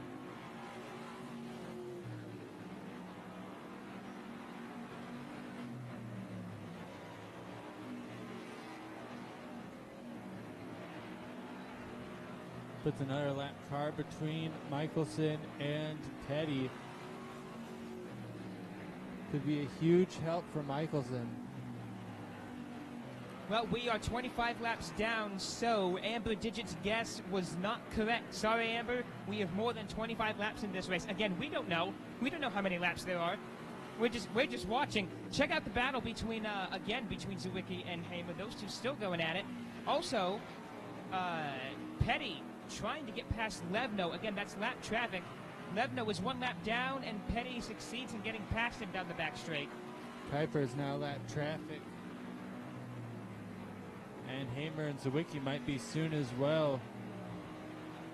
Thunder, real quick, I got to interrupt you. We have a comment coming in from Sierra that says Kayla and Jacob Schultz just got married. Give them a shout out. Well, we'll shout them out when their main event comes up. When Schultz's main event comes up, I should say. We won't shout them out during this one, but that's awesome. Thanks for letting us know. Hamer and Zawicki about to be lap traffic. Blue flag out for the both of them. I don't know when this happened, but it looks like Hamer lost his hood. I'm guessing that happened when they left for the hot pit. 61. Oh, contact between the 61X and the 11-0, sending the 61X around. Yellow flag will come out. Now the yellow goes out, which is a blessed relief, frankly, because I was losing track of everybody's position. We needed to restage everyone.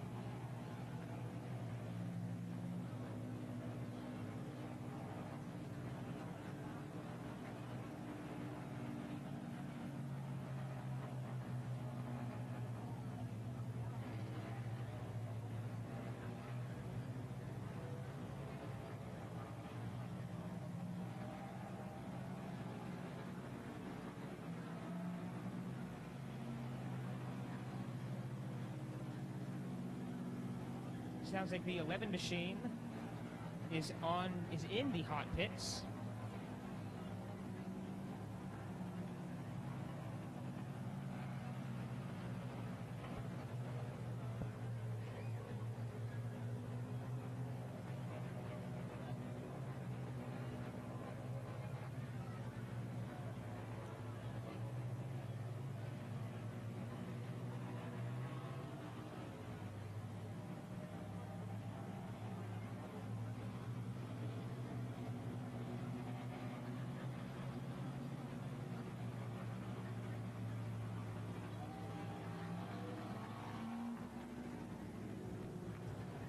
And when the receivers don't work, good old-fashioned hand signal. Oh, that right rear on the 2 car does not look right.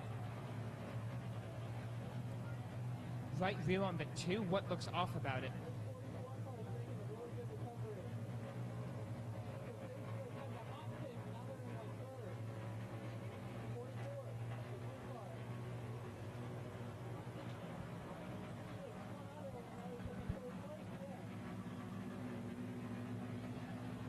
The big old pile of Speedy Dry over there. Oh, yeah.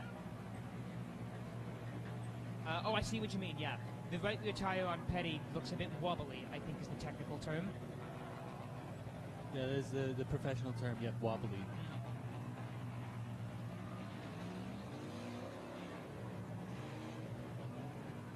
Pretty sure they use that term on NASCAR a lot. Wobbly. That tire looks wobbly. Use wobbly, you can use offset. No, except offset is technically a type of tire or a wheel you can get that puts it different than the stock wheel. So I wouldn't say offset. Upset? The wheel looks upset. No, I think wobbly is the best term. Wobbly. Thank you. Wobbly is the best term. I don't know why you would try to say anything else. Well, I don't know if there's a more technical term that the NASCAR could use, but wobbly works. Looks like Levno is going to be able to rejoin the pack. I want to point something out to you. Michelson starting on pole, but Petty is right behind him, and he chooses the inside line. That is going to be a battle to watch. The inside usually faster here, and it's definitely both of these drivers' preferred line.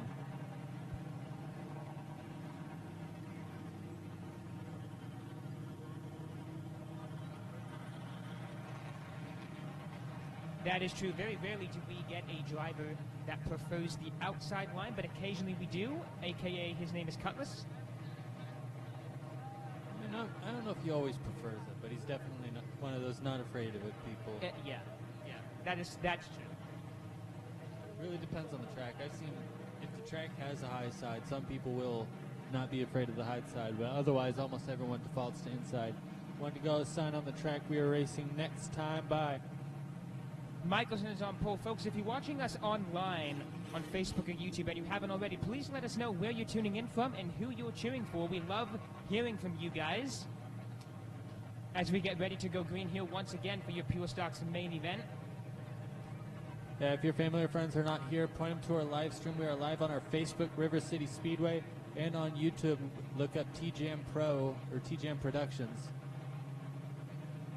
Enough plugging. It's time to go racing. Green flag is out, and we are once again Pure Stocks racing at River City Speedway. Smith. Oh, there goes a wheel on Clint Petty. Right, we talked about it, man. That wheel looked wobbly, and it just popped right off coming out of turn number 2. Look at it roll down the track. Look at it go. It's still going. Still going. Oh, look out, Sawicki. Sawicki checks up. You know what? When Sawicki woke up this morning, he probably didn't think that a tire would go rolling in front of him during tonight's race. Our track team is now chasing it down. We need some Benny Hill music here. And they finally got it. There you go. Nice work, guys. I was about to pull up the Benny Hill music. We'll play it anyway. Actually, no, don't. We're going to get copyright struck. Don't play it. Don't play it. I think it's old enough. I don't think we would. I don't want to risk it. I don't want to risk it.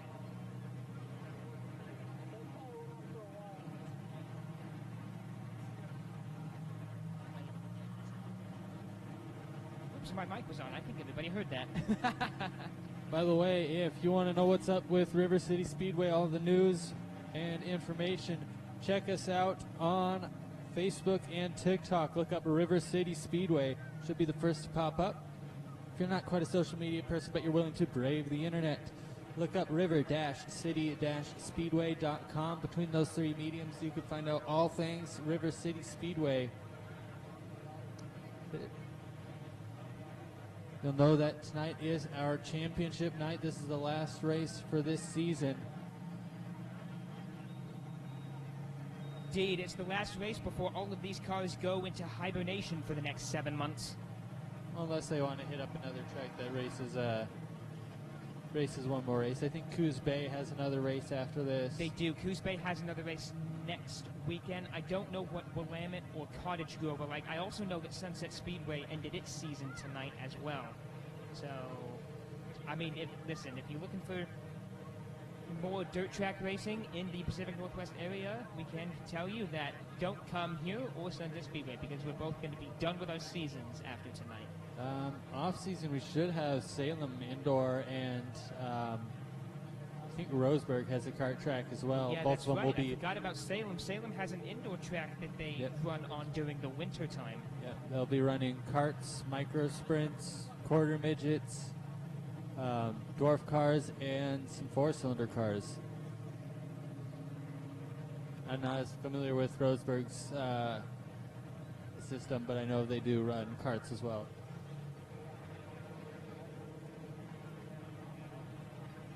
Cutlass, I have you're not Cutlass, Thunder, I'm sorry. I have a trivia question for you, Thunder. Uh-oh. What? What's uh-oh? No, just what you're saying. Uh-oh. I don't know how I feel Here's a about trivia this. question. Trivia. How many wheels have we lost this season now at River City Speedway? Oh, I gotta check that out. I think it's 5 or 6 now. It's 6, I believe. Because I remember David Weaver lost his wheel once. I think one of the Simmets lost a wheel once. Now Petty's lost a wheel. Who else? Earlier this month we had 4. We had 1 today. We've had at least 1 more. So I'd say 6 probably. I think it's also about 6, which, I mean, that's pretty impressive. Sometimes you'll go an entire season without a single car losing a wheel. Ladies and gentlemen, Clint Petty putting up a great race so far.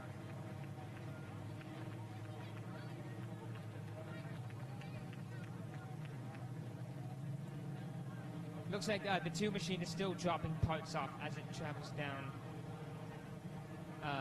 the front straight. We're going to bring the field to a stop so we can collect those parts.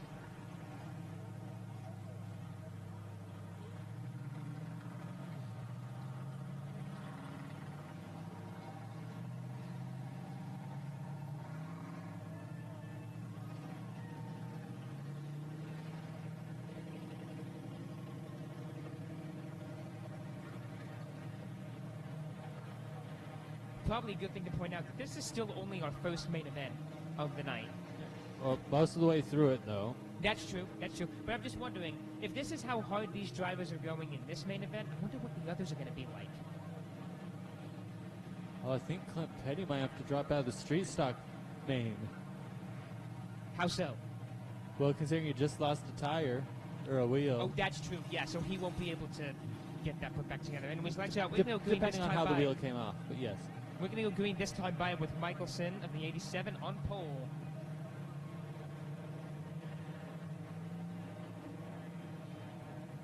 Now, if you're Michelson, you're probably feeling really good about your odds right now. But we'll see what happens. This is motorsport. It's unpredictable. Green flag is out. We are racing at River City Speedway. Pure Stock's main event to second place. He really wasn't in contention this entire event until just now. Able to take advantage of a few cars dropping out of the race to move up to that second place spot. And the car behind him is Bell's normal ride. Normally Bell is in the 61X and Smith is normally in the 61, but they swapped rides for tonight. And now they must battle each other in each other's cars. That's kind of funny. I think Bell, because that was the Landis car back a year, maybe even 2 ago.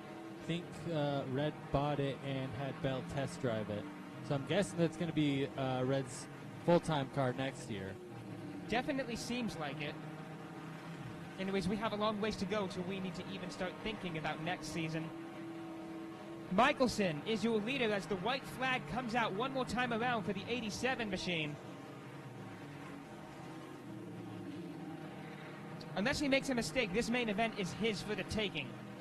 And no mistakes are going to be made. Your winner for the Pure Stocks main event on Championship Night at River City Speedway is Mike Michelson of the 87. Followed by Mark Bell of the 61, Red Smith the 61X, 57, Tom Zawicki, 44, Brad Hamer, 23 Kuipers, and 11-0, Gage 11-0. I think those might be swap spots, but...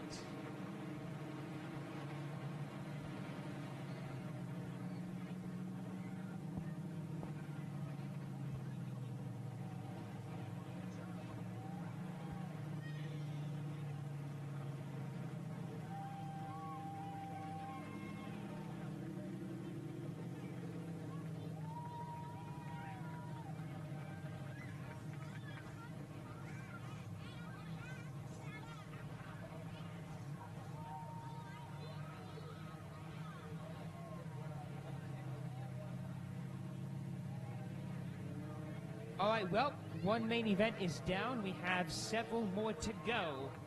Coming up next is going to be your Four Cylinders, a.k.a. Mini Stocks main event.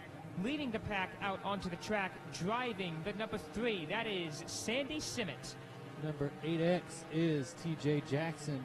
The 77 machine, excuse me while I pull up the list. That's 41 I was thinking of. The cars look similar at that angle. 41 machine is Austin Bodwin out of Washougal, Washington. 24 is Ruby Richmond. Now in the 77, that is Sean Kane. In the 02, Tiffany Berg. That 3C machine out of Washougal, Washington is Daryl Coles. Number 12 is Jacob Scheibel. And again from Washougal, Washington, Dan Bodwin in the 4X. The number 55 is Jacob Schultz. Jameson Epping from Rainier, Oregon is in the 17. And the number, I think that's a 10, will be Ryan Potter running Fox's normal car. Ah, interesting. And then, of course, Chico Prinster. And the number 19, Cobalt, is Sam Simmett. Okay. So a couple car swaps. People running other cars as backups. One to go, sign on the track. Quick correction to make to my roster. Jameson Epping of the 17 is out of St. Helens, not Rainier. My apologies. All right, Jacob Schultz recently married. Oh yeah, shout out to Jacob Schultz at the 55 for having recently been married. Congratulations. Let's see if he can back it up with a racing win. Green flag is out. We are Four Cylinders main event racing at River City Speedway. Are we 3 wide down the front straight? Down the back. That's front straight, not back straight. In the back. Oh, I see what you mean. In the back Still of the pack. 3 wide. Potter Bodwin. Speaking of Bodwin, 41, it has problems. Caution will not fly as he's able to keep it going. Yeah, the right front is, as we say, wobbly. Broken tie rod is my guess. That right front is facing right. Caution.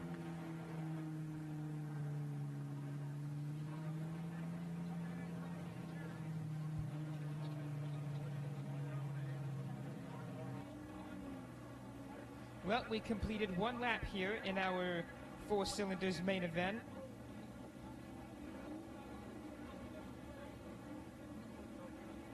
Lineup is set. We're going to restage everybody and try again.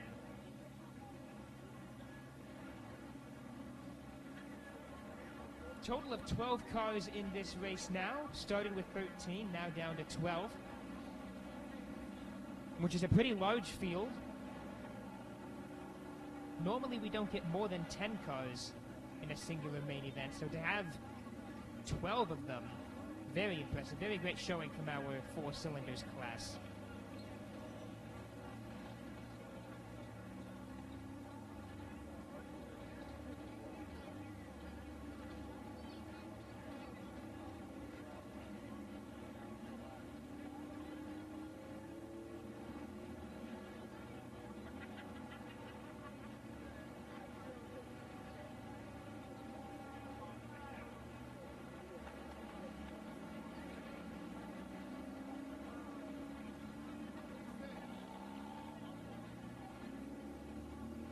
waiting to get the field all sorted out.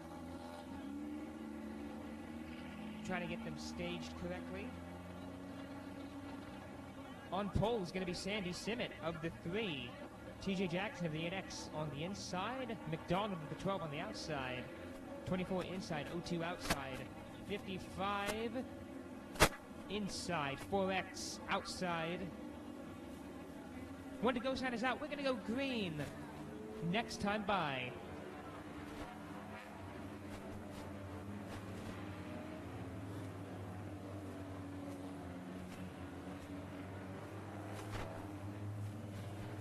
Light is officially out. We're going green this time by. Simmet looking to utilize that pole position start.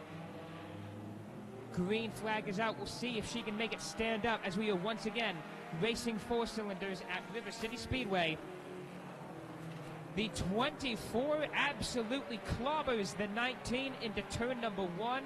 Now is dropping many places. Right front tire on that car is flat.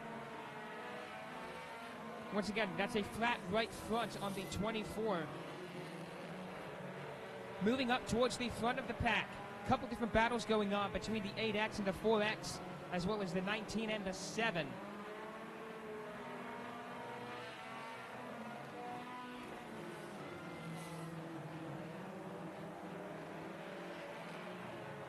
Schultz of the 55 trying to fend off the 3C.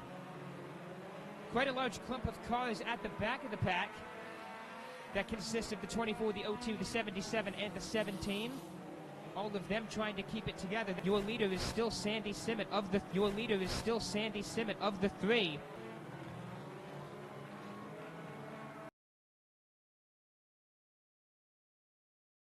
And the 4X down the front straight. 19 gets past and moves up to that 3rd place spot. Oh boy. Problems for the 4X. That car is pulling off the track. Not entirely sure what the issue is with that car. Nevertheless, we will stay green flag.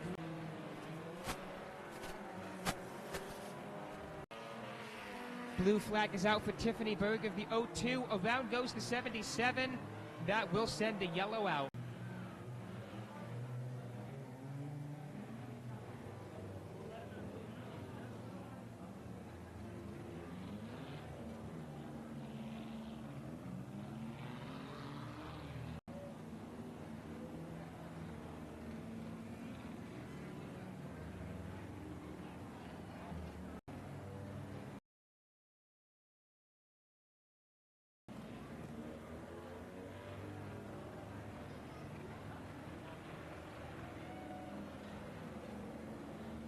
That got some fluid in turn 1 and in turns 1 and 2.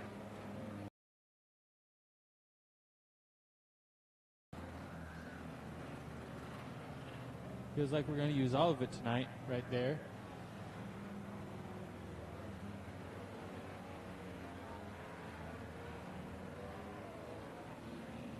By the way, that 19 car is for sale, that Cobalt.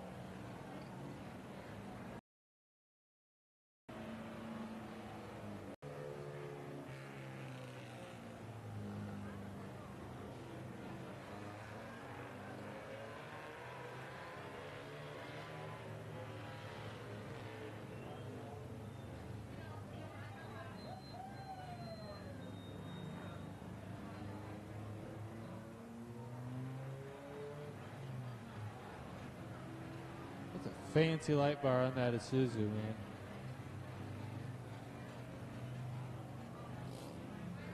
I don't think it had that before.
And looks like the 710P Ryan Potter able to rejoin the field.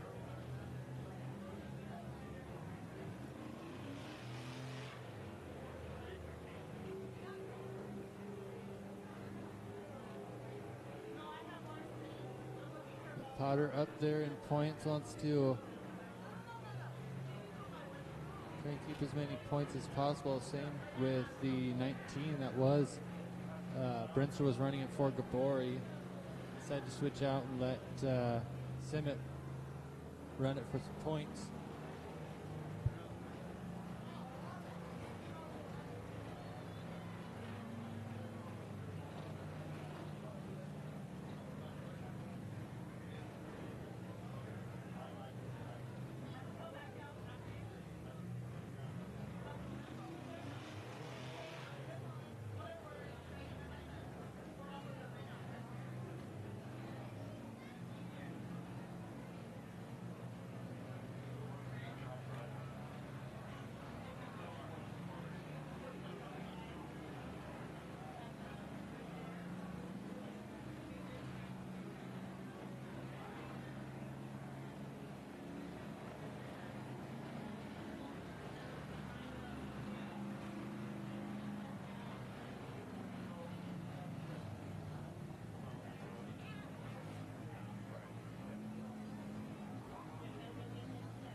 One to go, Sun on the track. We're racing next time by your lineup, the 3 of Sandy Simmet, the 8X TJ Jackson, the 19 Sam Simmet, the 55 Jacob Schultz, the 12 of Jason Scheibel.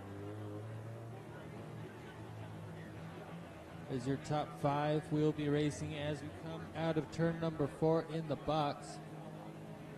Now down to 11 cars, which is still a pretty large field.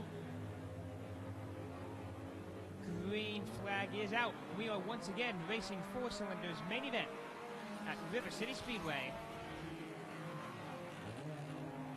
Look out, number 19, door to door with the 3 coming down the back straight for first place. Father-son duo run that 19 and 3 car.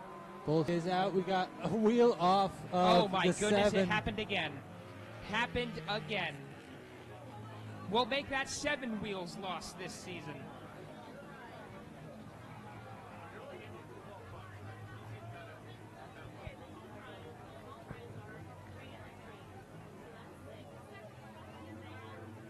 That's the right rear. The right front is flat too.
I'm going to be honest, folks. I am not the most knowledgeable when it comes to the reliability of race cars. However, I'm pretty sure it's uncommon to see 2 cars lose a wheel in the same night.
track team out there just making sure that the course is clear and there's no extra debris, any bolts, parts, or anything like that that could potentially be at risk here.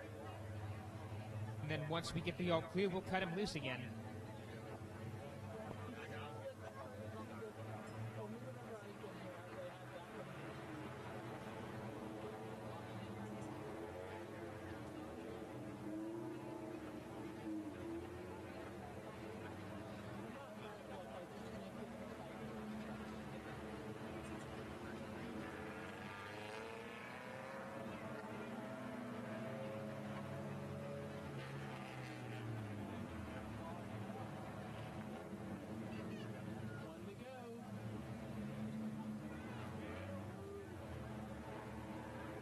All right, folks, light is out. We're going to go green this time by. Sandy Simmet still on pole. TJ Jackson still in third. And McDonald in third. TJ Jackson second. Excuse me. Green flag is out. We're back on the way. River City Speedway with 3 wide coming down the front straight. Excuse me. Dan McDonald makes a bit of contact with TJ Jackson. 19 door-to-door with the 3C into turn 3. And out of turn 4, they're still door-to-door. 19 moving up to that 5th place position. Little bumper-to-bumper action, but both cars are good.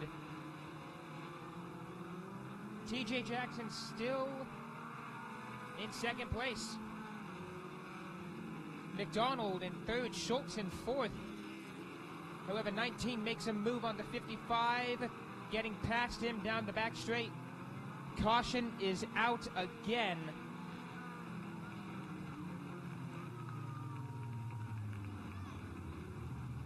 Another car with tire problems by the sounds of things. Oh, it just never ends, does it?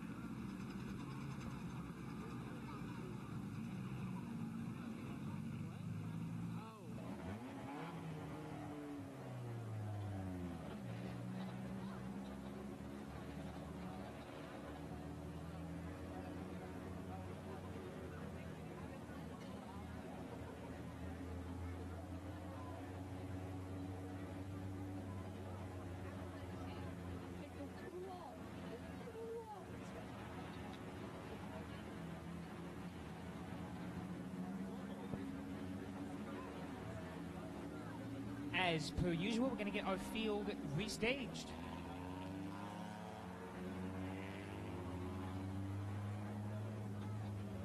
And this is interesting. TJ Jackson has selected the outside line for this restart. Perhaps he feels that there's an opportunity up there that other drivers haven't noticed yet. And as Sandy Simmet leads us to the green, we are back racing.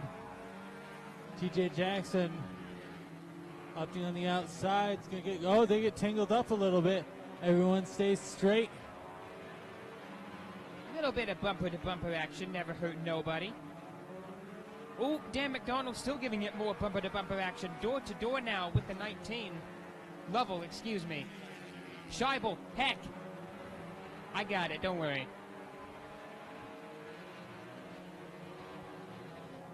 Scheibel dropping down to 4th, 19 moving up to 3rd, looking to get past the 18 of Jackson. Oh, 8X and 3 got together a little bit. 19 on the outside of 8X now. Looks like there is enough grip on the outside to make a pass. 19's going to do so on 8X and take over position. Looks like the outside line might be more favorable here tonight. 19 tried to shove its way between the 8X and the 3, couldn't get there. Getting a little rough and rowdy on the top 3 cars. Is he going to try to do it again? No. He's going to stick to the outside, which I think is a wise decision.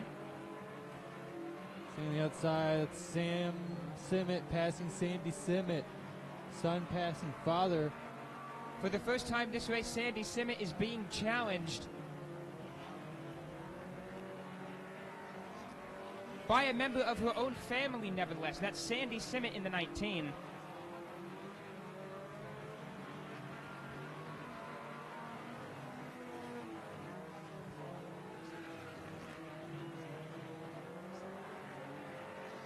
Oh, 3C went up the track, ends up into 12 and 55. Looks like we're going to stay going. Nope, yellow flag is out. We have car stop.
Like to drop some numbers that just came across my headset.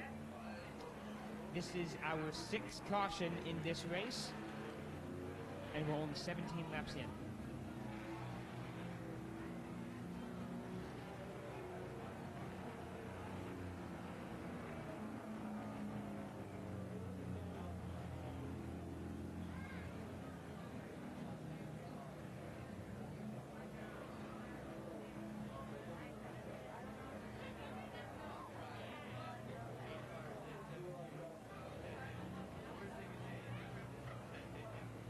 Now, because so many cautions have been flown, we have cut 5 laps from the race, so it dropped from a 30-lap main to a 25-lap main. And 55, Jacob Schultz, recently married, unfortunately unable to continue the race. Definitely an unfortunate break for the 55. Lights are out. We're going to go green this time by Sandy Simmet on pole again. In that number 3 machine, hoping to seize advantage of that start and win this main event. Green flag is out and we are once again racing 4 cylinders main event for the last time this season at River City Speedway. Putting emphasis on the last time this season, hopefully no more cautions. We still have 4 other classes to get through. But these are 4 cylinders. Oftentimes they treat these races like demolition derbies and not races. Tonight is no exception. Not like a banger race or something. Looks like 3C rejoined the race. That's interesting. They'll not be stuck with the DNF, but will still be laps behind.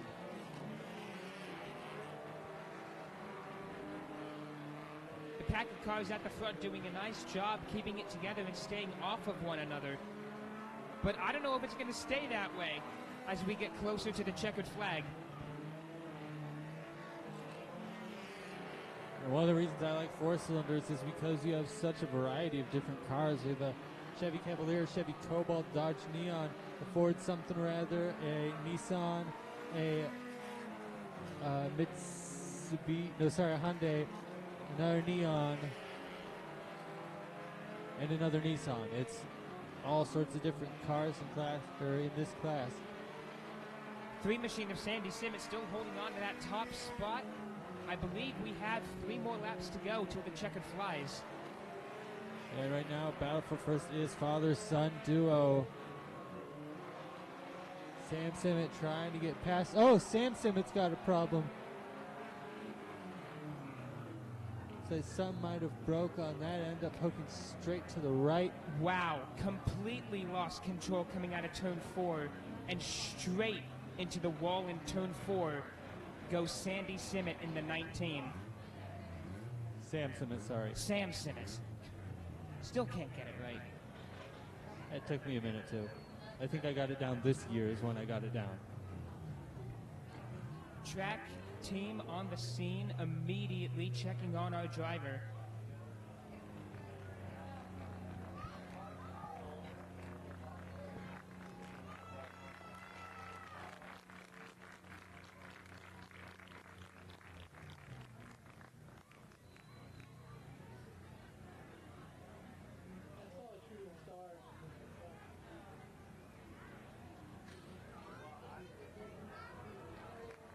Driver is up and out and waving around. Ladies and gentlemen, Sam Simmet. Racing until he couldn't race no more. Or until the car couldn't race anymore. I'm sure he'll be back next year. Right rear's flat at least. That could have done it.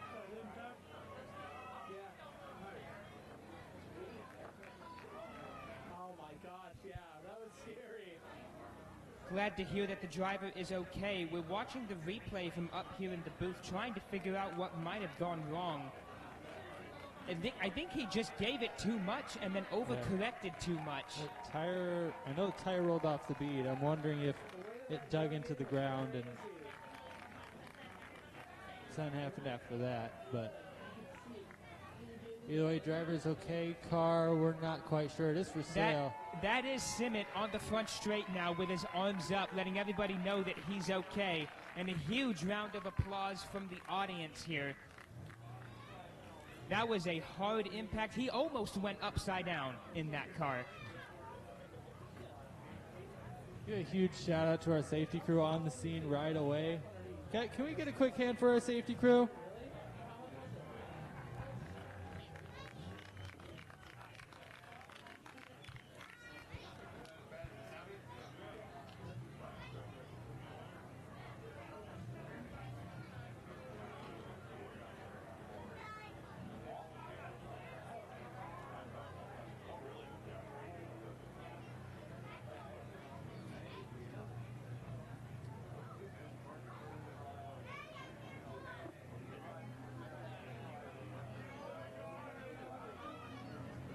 Rear's definitely broken.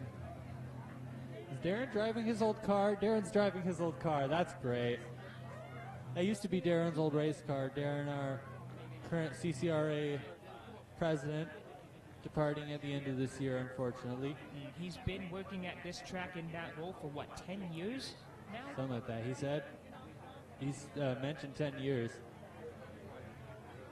That is hugely impressive. Obviously, a lot of fluid was deposited onto the track by that crash.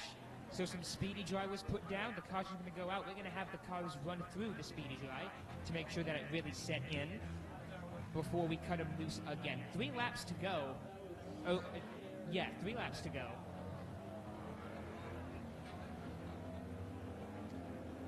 I mean, technically we would cut another 5 laps because of caution count, but we can't do that.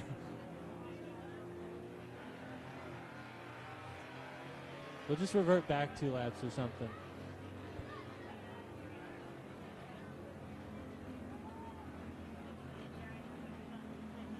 It's like 17 of Jamison Epping goes back to his pit. You know, Thunder, I'm just realizing a couple of laps before the 19 went into the wall, I said, quote, everybody is racing clean, but I guarantee you it won't stay that way. 3 laps you later... gotta stop talking. I do have to stop talking, because 3 laps later, the 19 went into the wall.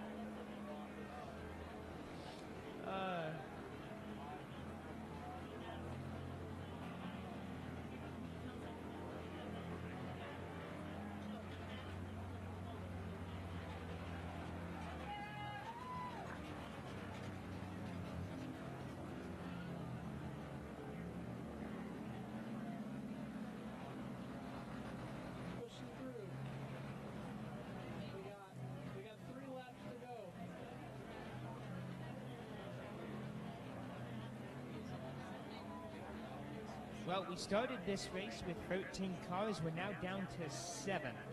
We've halved the field. Thanos did. We Thanos'd it, yeah. We Thanos'd the field before the checkered even flew. Not the worst I've seen. I remember a 100-lap race once that started, I want to say with 12.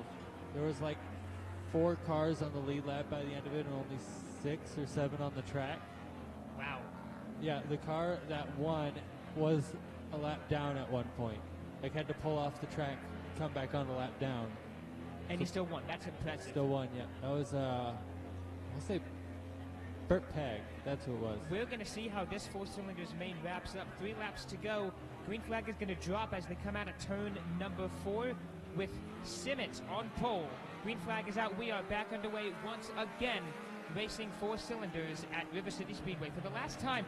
Oh! Massive air caught from Scheibel of the 12. That car had all 4 wheels off the ground. Somehow is still going. We stacked them up in turn 2.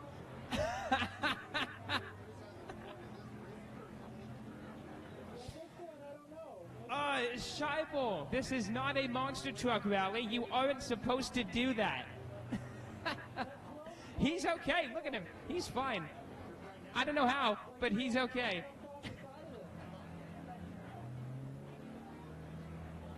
Oh, man. I'll tell you what. If we were going to have a final race of the season, it may as well have been like this. I mean, this is just great.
Ladies and gentlemen, I hope you're having a great time at River City Speedway. I certainly am. This racing action has been incredible. And we still have, what, 4 more main events left? The checkered caution is out. So your winner for the 4 cylinders main event will be Sandy Simmet of the 3. You got me confused, Thunder. Followed by the 12 of Jason Scheibel, the 77 car. That is Sean Kane, the 24 of Ruby Richmond, the 02 Tiffany Berg, and the 3C Daryl Coles. Quick changing of the guard for the flag stand real quick.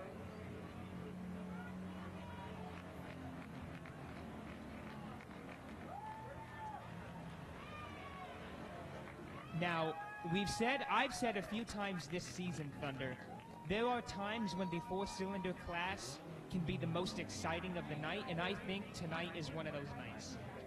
Basically, had to time it out. Yeah, that is what happened, by the way. For those of you wondering why we went to caution checkered, is because they basically timed out. Too many cautions were flown. We had run out of time to finish the race authentically, so we had to cut it short. Coming up next, though, is going to be our Street Stocks.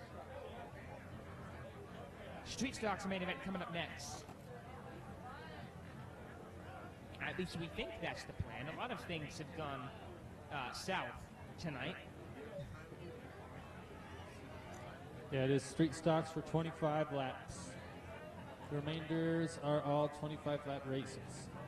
All right. We're going to bring them out right now, leading the pack out onto the track as we wait for them to exit the track entrance. It looks like it's going to be the 07D being driven by Dan Smith. The number 9 car of Brad Corpel, your current points leader. Not quite the champion, but he is the points leader. Out of Scappoose, Oregon. Excuse that, out of Scappoose, Oregon. Piloting the 99 machine, Jordan Robinson. In the number 35 street stock, that is Kyle Menner. 66 machine is being driven by Randy Nutting. The 87 car is Mike Michelson. Out of Astoria, Oregon, piloting the 90X, Don Thompson. And finally, the 51N is Scotty Wells. Total of 8 cars in this main event. As previously mentioned, 25 laps in total. Brad Corpella gets the lucky break of starting up front. He's going to try to make it stick when the green flag flies.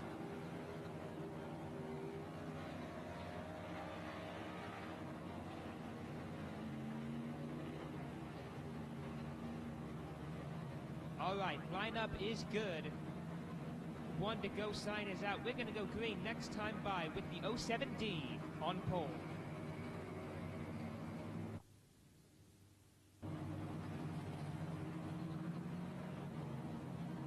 Lights are out. We're going to go green this time by. Thunder, place your bets. Are we going to have an all-clean race? I'm hoping. I'm really hoping. Me too. One can only hope. Time to find out, though. Green flag is out, and we are Street Stocks main event racing at River City Speedway.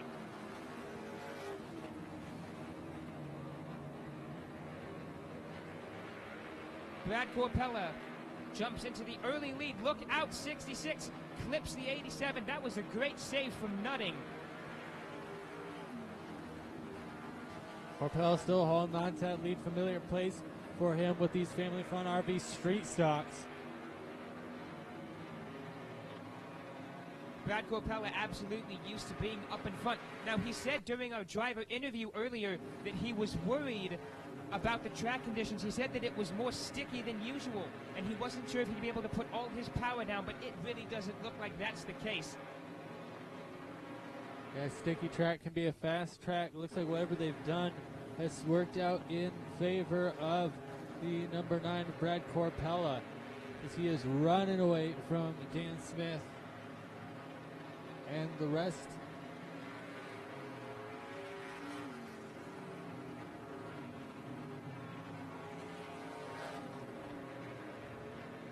Well, you say Brad is running away. He's actually not too far off from the 07D.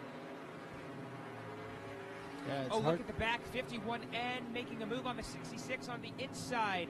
Door to door down the front straight. Can't quite get there. That's the battle to watch right now.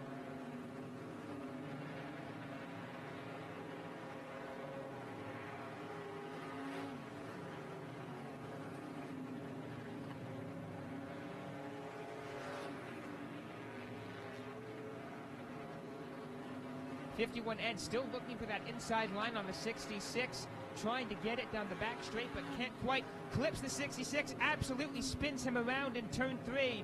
Caution will go out. Yellow is out. And Thunder's hopes are out the window.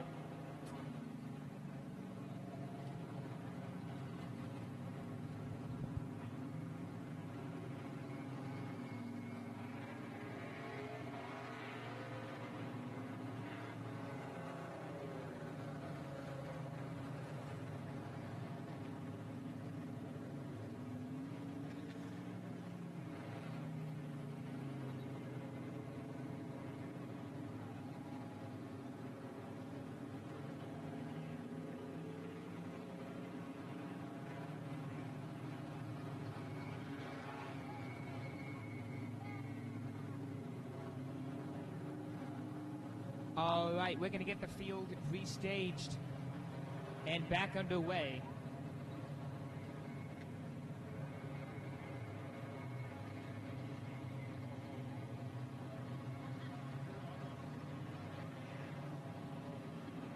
One to go sign is out. We are going to go green next time by. Getting gridded up into California restart. That puts Lear out front on their own. That is Brad Corpella. Second place gets to choose higher low. Dan Smith chooses low. Second place 35 goes outside. Fifth outside. And on down, we got silly start. That's fun.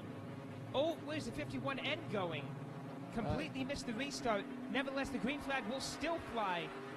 We're underway at River City Speedway. Meant to take the spot that wasn't his. Doesn't matter. Maybe left off the trail, but we're still racing. 9, Brad Corpella, your current leader. Door to door go the 66 and the 87. Down the front straight. Still door to door.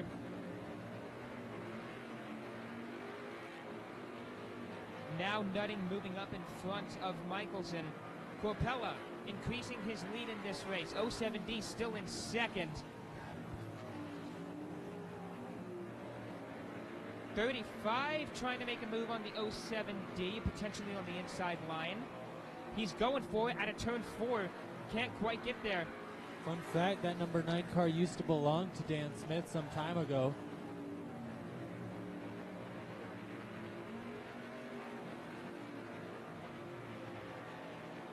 Oh, 35 and 07D almost get together a little bit. 35 really is prying for that inside line, but still can't get there. 66 and 87. Battle to watch as well. Oh, Nutting hanging on to it.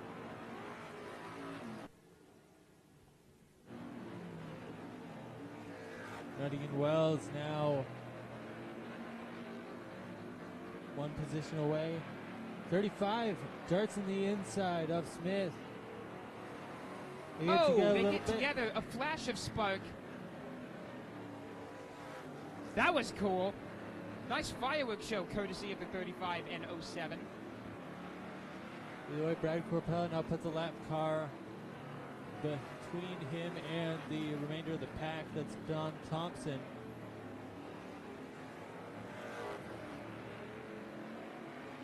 '66 and 51. 66 goes around in turn number 4. That'll bring out a caution.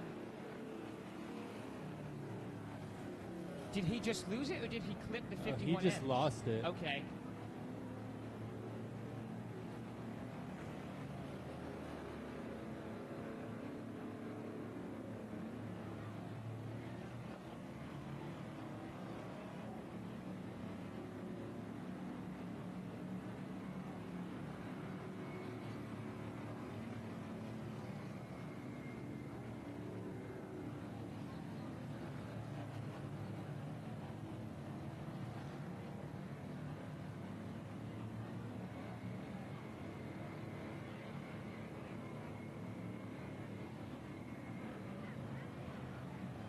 Our lineup all sorted out.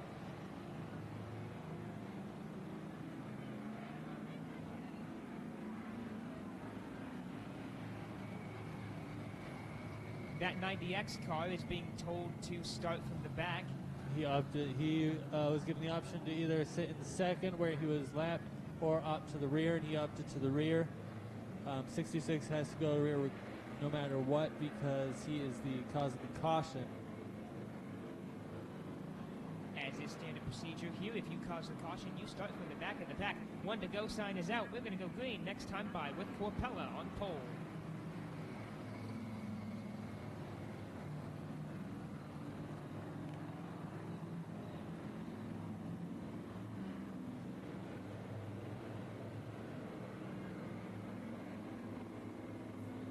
Going to be interesting to see how the 35 and 07D react to this. So those two had an intense battle going on, and it's about to resume as the green flag flies, and we're back underway at River City Speedway.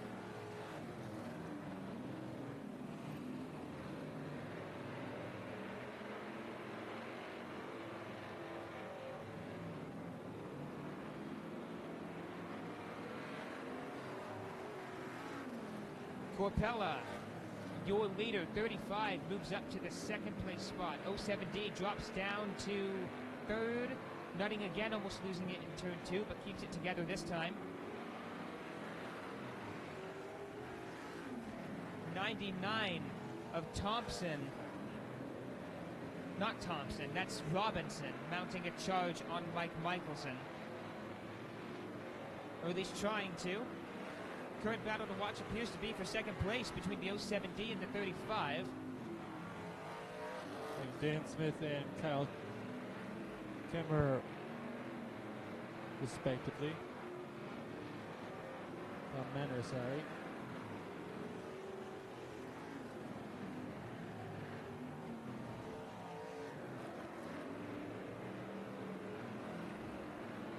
O7D gets into the wall down the back straight, but is able to keep it together.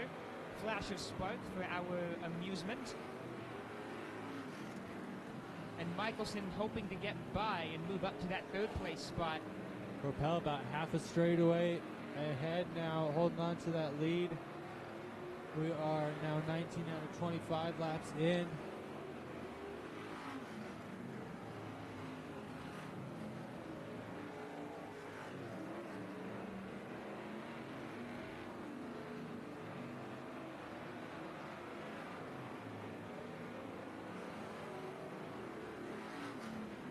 Field is now quite evenly spaced out at this point. Corpella, your leader in the 9 machine, 35 machine in second, 07D in third. Michelson looks to the inside, though, doesn't quite get there. Battle to watch now is for third place between the 07D and the 87. That's Dan Smith and Mike Michelson, respectively.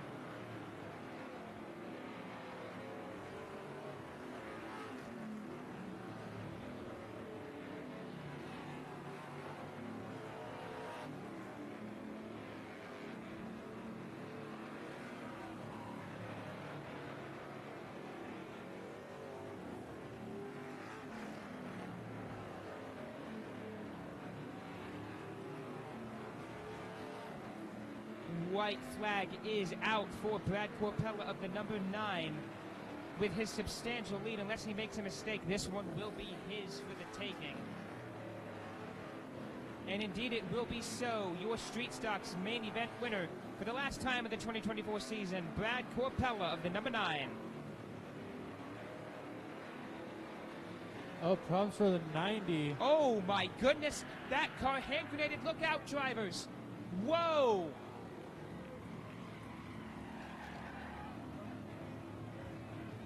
Nutting also loses it down the back, front straight. Guessing checked up. Or has something to do with this fluids down there. It's a lot of fluid on the track.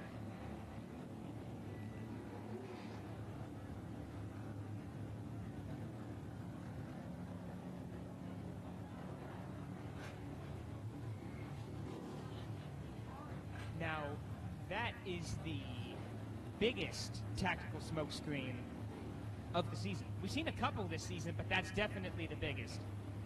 Yeah, smoke screen and oil slick right behind him too. Man's trying to keep everyone away. You know, it probably doesn't help to deploy a tactical smokescreen once the race already ended. But, you know, hey, better late than never. The checkered flag was out, you hadn't used them yet, might as well just... And if you're gonna lose, you may as well lose in style. And Don Thompson certainly did that.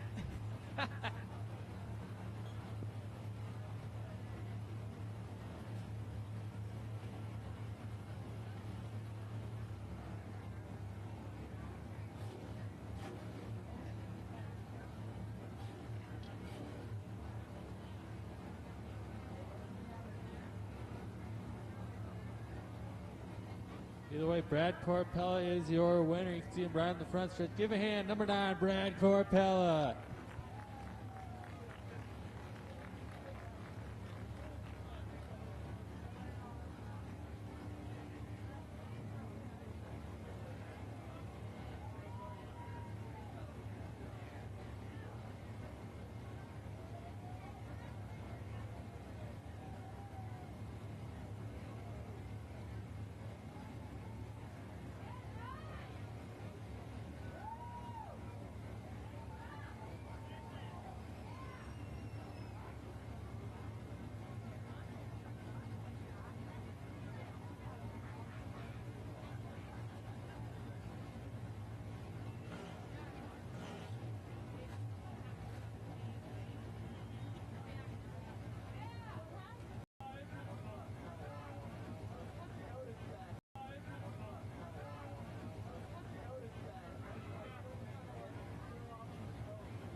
we are going to clear the track and then welcome our next class out onto the track for their final main event of the season.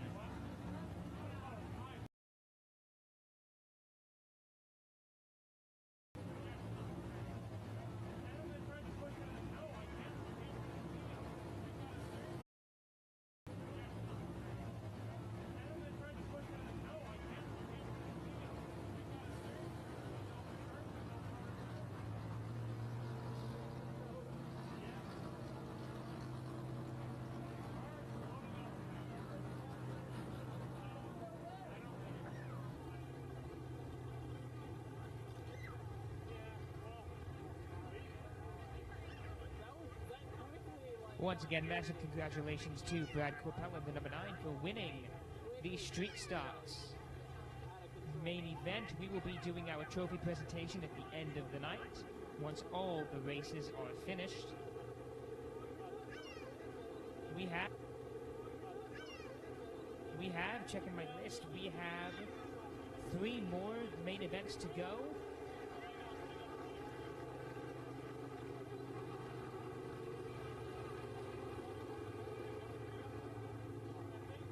Including our tuners, sportsmen, and modifieds. Looking forward to all of those races. And our next main event is going to consist of the tuners class. And we have an interesting development for the tuners class. If I heard correctly, by the sounds of things, River City Speedway tuners legend Chico Brinster is a scratch for this main event. Problems with that car, I'm not sure what. It sounds like there are problems with that car, and Chico Brinster will not be racing in tonight's main event, which means somebody else is going to win the tuners main event tonight. Bad Bob Berg could win it. Jacob Hilsinger could win it. Casey Lee could win it. That would be something.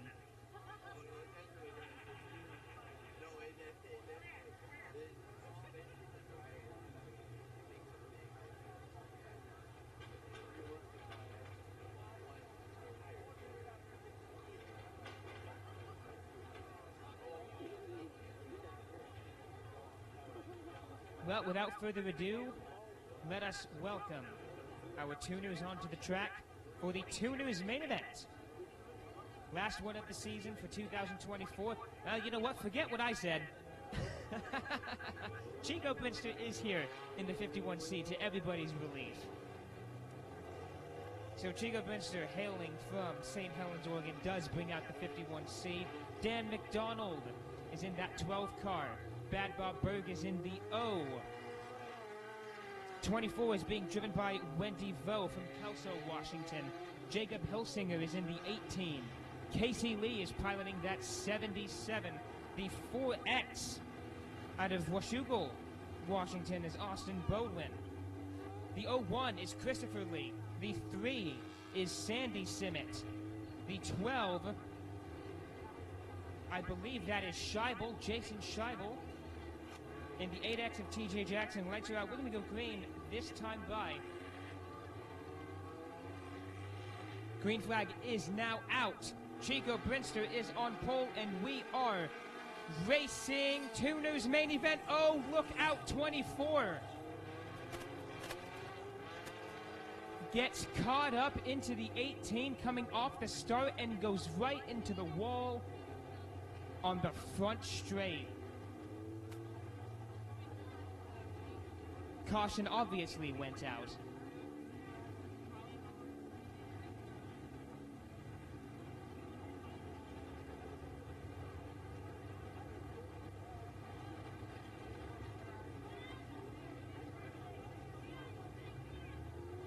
Didn't look like she hit the wall all that hard. I'm wondering if the car is okay.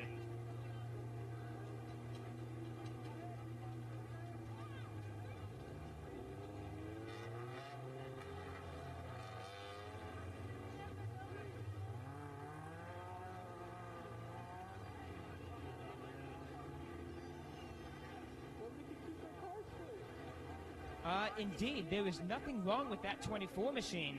So Wendy Vo gets a lucky break Normally, a car is not able to continue after going into the wall, but this is a rare exception by the looks of things. A little bit of cosmetic damage to the front bumper, but apart from that, the car is fine.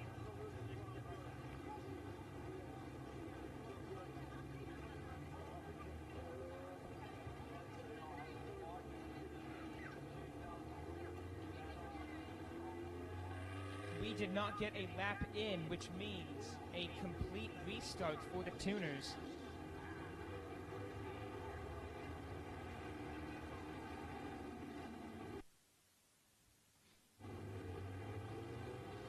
However, as being the cause of the caution, Wendy Vo is going to start from the back of the pack, as is standard.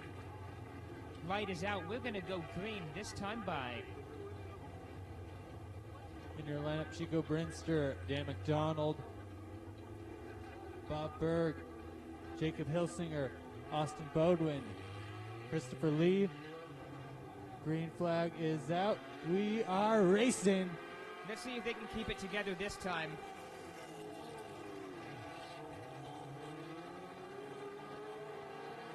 Where's Casey Lee going? Almost getting caught up into Hilsinger.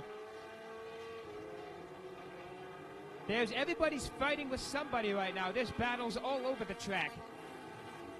Hard to know where to watch either way. McDonald has gone way out and down back to third. Bob Berg has taken his place in second. Brinster says he doesn't even need to be here for points, but is out for some checks and out for some hardware. Lots of intense battles happening at the back of the pack. 01 and 3 are going at it. 10X and 12 also battling each other.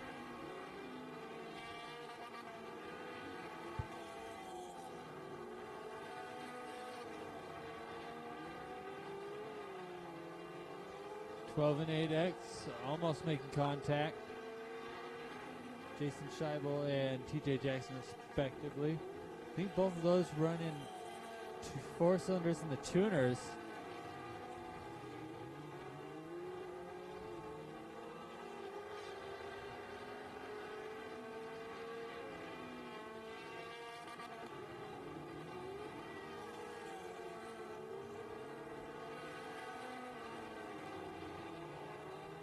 Problem on one of those cars. I didn't catch which one it was.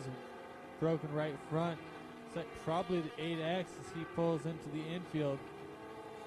Yeah, 8X with a busted car, but because he pulled into the infield, the race will be able to continue. Still a pretty intense battle happening at the back with Scheibel and Simmet. At the front, Chico Brinster with a substantial lead. Bob still in second. McDonald still in third. Fourth right now is Bodwin with Hilsinger not too far behind.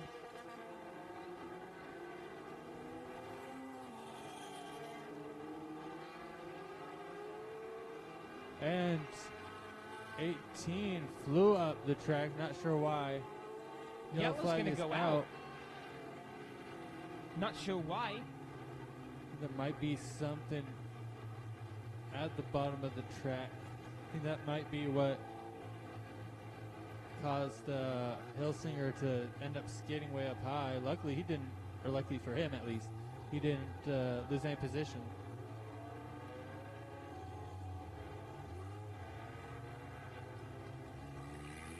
And it's going to pull off the track.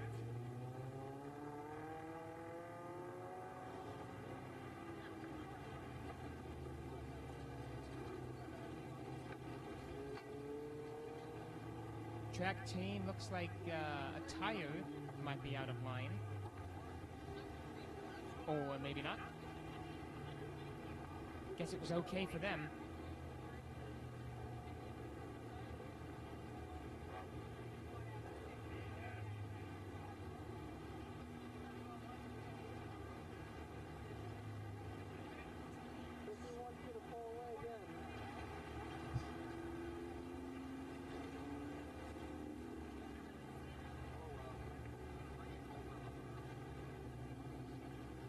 All right, we're going to get our field restaged.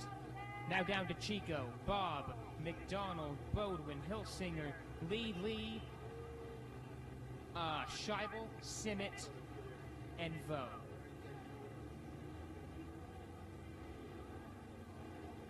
For those of you who are not very good at memorizing names, the numbers are 51CO, 12, 4X, 18, 77, 01, 12, 3, and 24.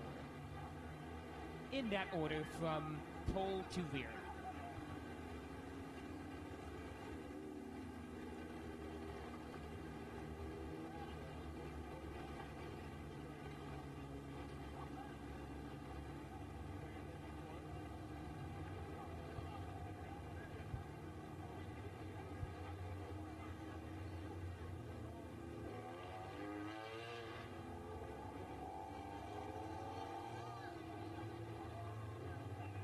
One to go sign is out. We're going to go green next time by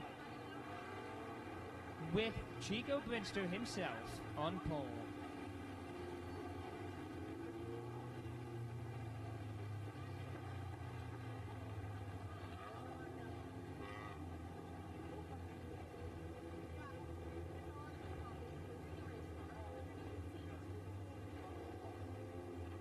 Eight laps down out of our 25-lap main. Green flag is going to drop as they come out of turn 4. It is out, and we are racing tuners once again at River City Speedway. 18 gave the 12 a shove coming down the front straight. Now Casey Lee is into him. Oh my goodness, Casey, what have you done? 77 off the nose. Went straight into the wall. Come on, Casey. For context, Casey and I are friends. Oh my, tactical smoke screen from the 77. Casey climbing out fast. He's out of the car and he's okay. I'm guessing that's radiator.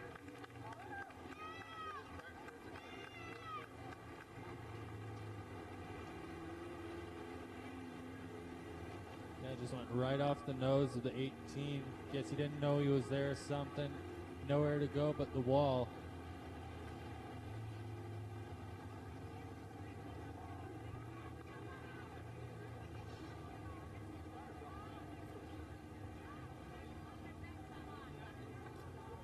Still 8 laps down. We did not complete a lap.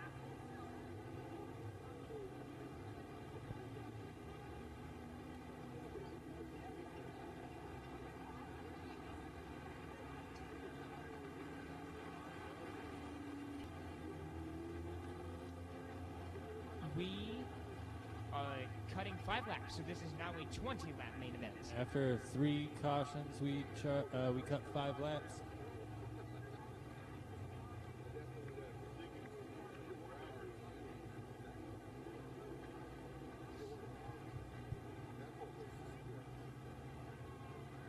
Thunder, I can't help but feeling like this is karma. Remember at the beginning of the night we said, well, we're impressed with how clean everybody is running their heat races. Then we get to the main event and it's just cautions every minute. It kind of seems to be that way.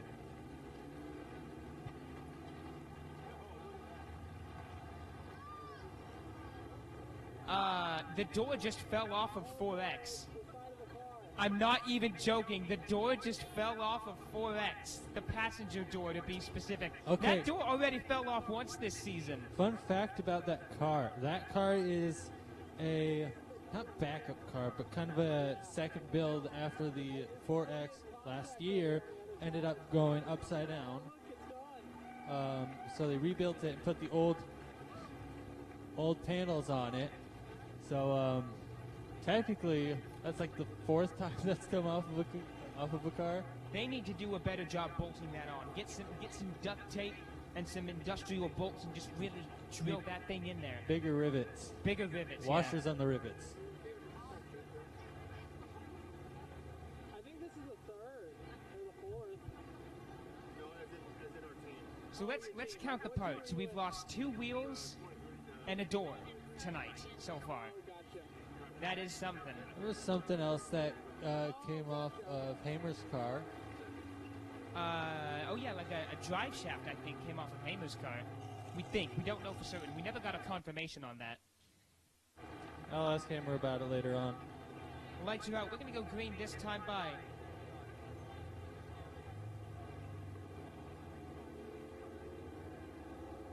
All right, let's see. Can we complete a lap with the tuners? Stay tuned and find out next. Green flag is out. Place your bets. Don't know where the 24 was going. 3 wide into turn 1. Scheibel gets into the 3, but both cars recover. And it looks like we will complete a lap. Hooray! We got a lap in. 3 way on the outside. Had me scared for a second. And 3's pulling off the track. That car's broke. Yeah. I had a feeling it with the way he was driving in turn 4. Couple of battles going on the track. One between the 4X and the 18. Another between the 01 and the 12. And another between the 12 and the 24.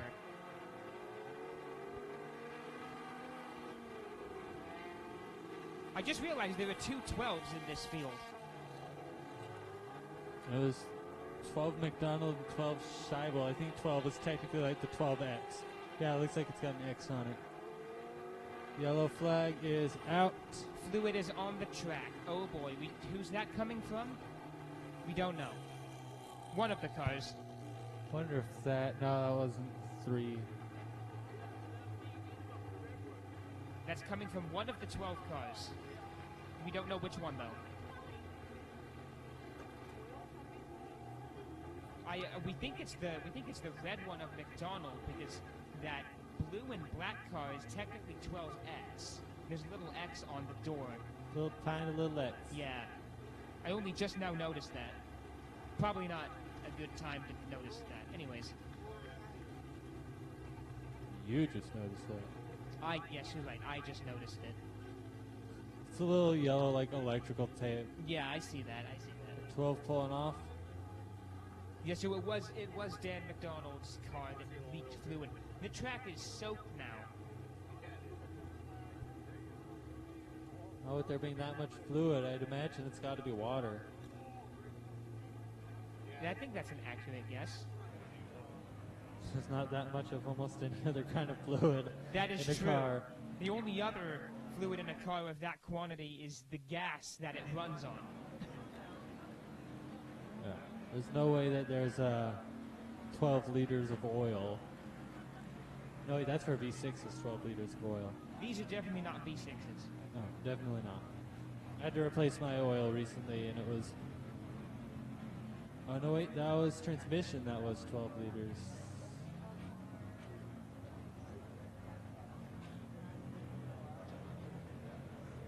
Well, good news comes in the form of we completed a lap. Bad news comes in the form of it only lasted 2 laps. Sorry, 3. Because we're now up to 11 laps completed out of our 20 lap main, unless we decide to cut 5 more laps and make it 15. When we hit another, I think, 2 cautions, we will. All right. Hoping that doesn't happen. Oh yeah, same. I'm hoping it doesn't happen either. I want to go straight through.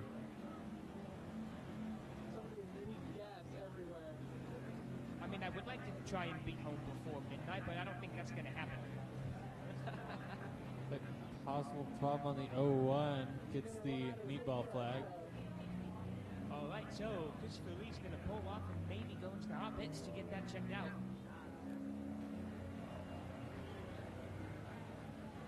One's leaking too. Oh, boy. Oh, goodness. Here we go. Oh, boy. Isn't this great?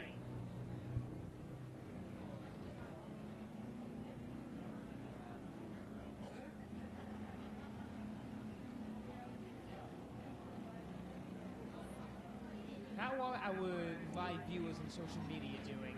If you're watching live on Facebook or YouTube, say hi. Let us know. Talk to us, please. We need somebody to talk to.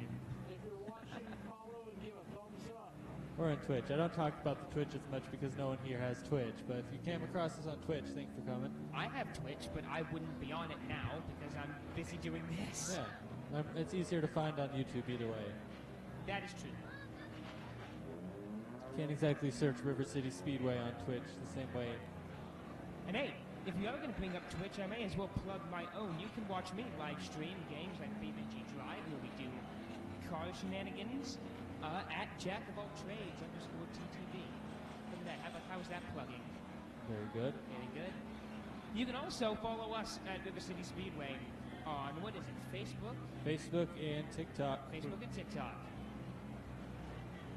We got a website that's river-city-speedway.com.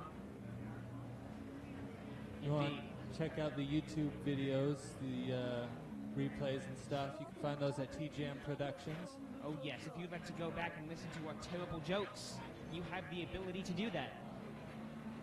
Oh, we have a couple good jokes too. I agree, but most aren't. Yeah, well, most of yours aren't. But Oh, burn. That was a low blow, Thunder. you know what? You gotta take what you can get sometimes. Not as low though as the time when you called me out on being single in front of the entire audience. I didn't know, man. What? No, that's nonsense. You absolutely knew. That was premeditated. No, I saw you talking with a girl. I'm like, oh,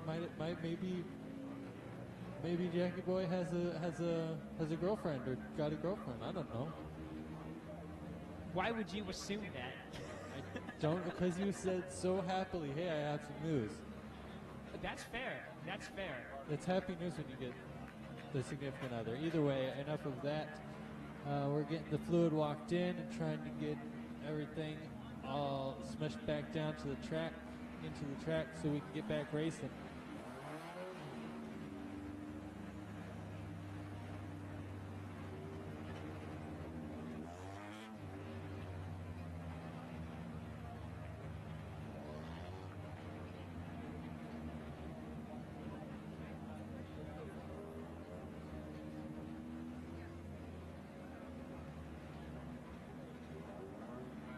Once again, the cars are rolling in from that speedy dry to make sure that it is working.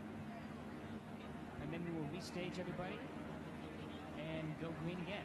Thank you so much for your patience. We appreciate it. Especially those of you who are still sticking around bundled up. We know that the temperature is dropping out there. Thank you so much for sticking with us. We appreciate it.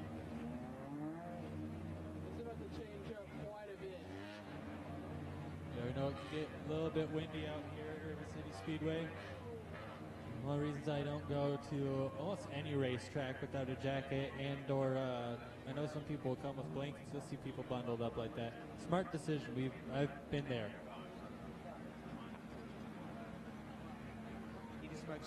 It's not much of an issue during our July and August races when it's scorching hot, but when we get into September and early spring, those two time frames, it does tend to get cool during the evening. All right. Honestly, in July and August, it was a little cold during some of the nights, going to be honest. Then again, I usually run cold, so I have a sweater on up here, and I'm not as cold as it is out there. This is riveting conversation. I hope you all are entertained by our bantering. Freezing out here.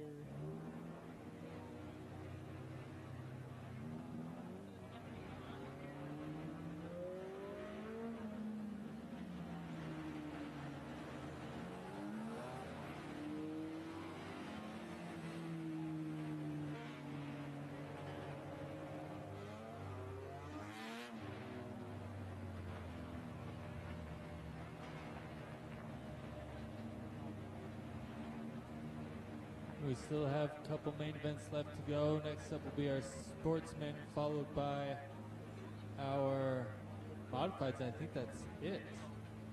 I do think that's it. Because we don't have a Tracer anymore. Yes, that car lost a wheel, if you recall, during the four-cylinder Car main lost, event. car lost a wheel, and I talked to Kylie Fenter after that and said, so are you going to borrow someone else's car? She says, nope, I am done.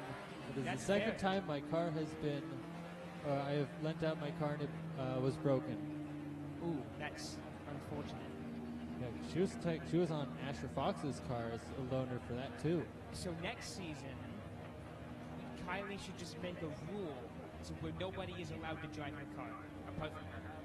Well, Ryan Potter was in points contention, so I understand why he did or why they let. And the Foxes and Potters have a fairly good relationship. But like, I'd be a little upset. I would too. I would too. The one time you lend out your car and they literally drive it till the wheels fall off. Literally. Said literally twice in the same sentence. Literally. Literally. We are literally being literal here at Riverside Speedway. You sound like a Valley girl. A what? Like literally? Like literally? Oh my god. Yeah. Like, oh my god. Okay. We gotta. You gotta stop. What are we doing, Thunder? This is why we don't commentate at Sunset Speedway. We're not professional enough. You just gave me the best look in response to that. Okay, St. Helens is a better town than Banks is. That's fair. That's fair. I'll give you that. St. Helens Banks doesn't have the Columbia County Racing Association. St. Helens passes out checks, not cash. And also, Banks does not have a gigantic river 1 mile away from it. Not even a mile, I don't think. Yeah, it might even be less than that. If you ever wondered why this track is called River City Speedway, it's because less than a mile to the west of here is the Columbia River, which is gigantic. Anyways, one to go sign is out finally. We're going to go green next time by. One to go sign on the track. Chico Brinster, your leader, followed by Bob Berg, Austin Bodwin, Jacob Hilsinger, Dan Donald, Jacob Scheibel. Real quick, Thunder, Linda O'Neill on Facebook says, have the Sportsmans ran their main yet? No, that is up next, so stay tuned. And 24, Wendy Bowe. You gonna call the green flag, Thunder? I said green flag is out, we are go. If not, green flag is out, we are go. Okay, Chico Brinster, your leader. I just didn't hear you, I'm sorry. Door to door goes the 18 and the 4X out of turn 4. That's Bodwin and Hilsinger respectively.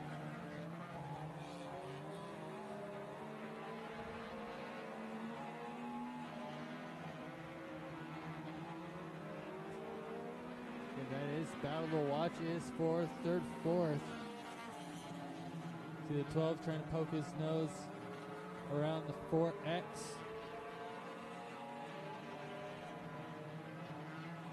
18 though, looking to get past Bob Berg. Gone past Bob after Bob's broken a couple times, trying to get past him clean. Bob gets loose a little bit, keeps it going. Hilsinger prying for that inside line to try and get past Bob. Maybe going to go for it down the front straight. He tried, couldn't quite get there. He doesn't want to accidentally pile drive him or anything like that. Trying to race clean.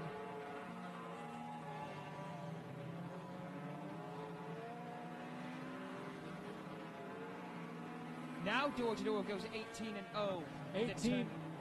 18 gets past Bad Bob Berg. Sorry for the interruption. I think Bob has problems. That car is losing places, dropping back like a stone.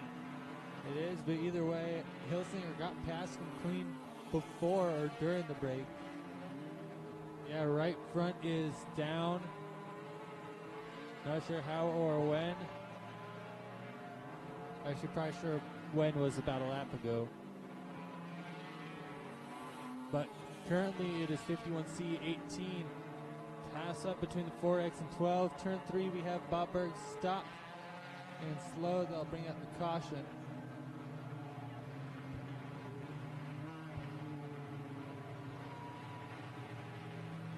I guess Bob just didn't have enough time to make it to the pits.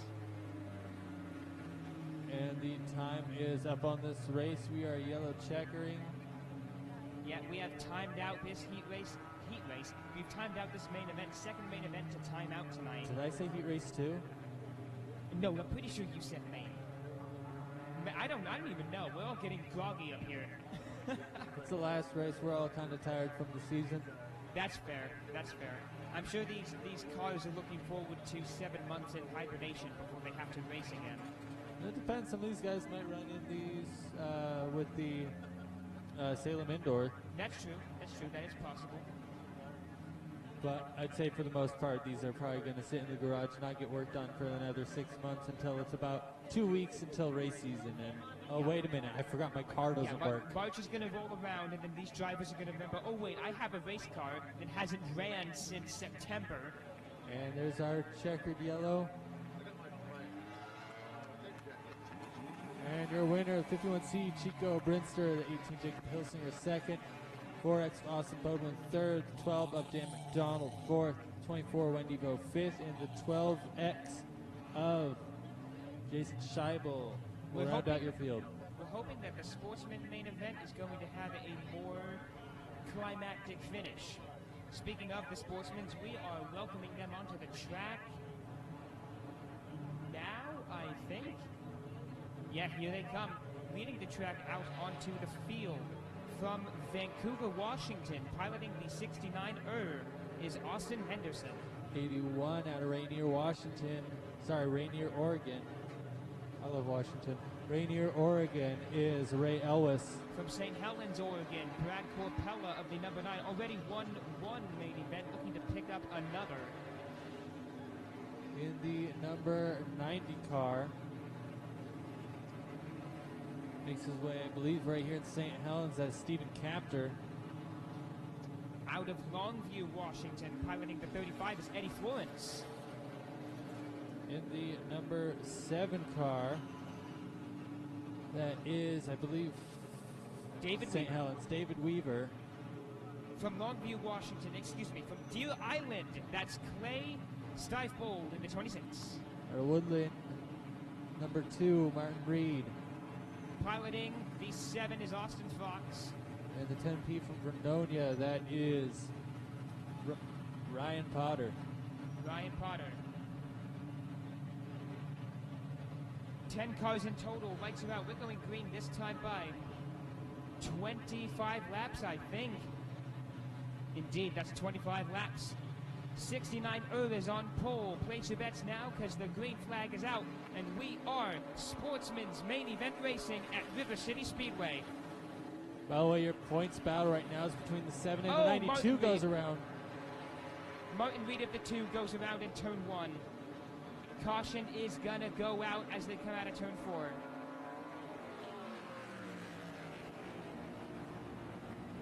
There'll be no laps completed. Man, I was so hopeful for a clean race. It's not clean. Wasn't a bunch of bumping, so it's technically clean, but technically we still have a caution down. Yeah, technically is the key word. But because no laps were completed, this is a full restart. Lights are out. We're going to go green again this time by.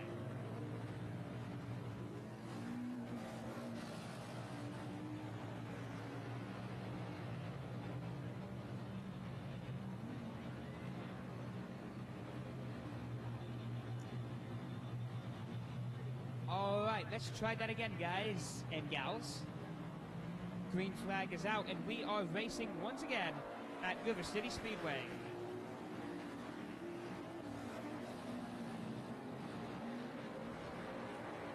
Door to door go the 81 and the 69 into turn 3. Corpella right on their tail. Elwes of the 81 takes the lead into turns 1 and 2. Captor trying to defend or fend off Wheeler of the 7. Corpella looking to get past the 96R, 69R, excuse me.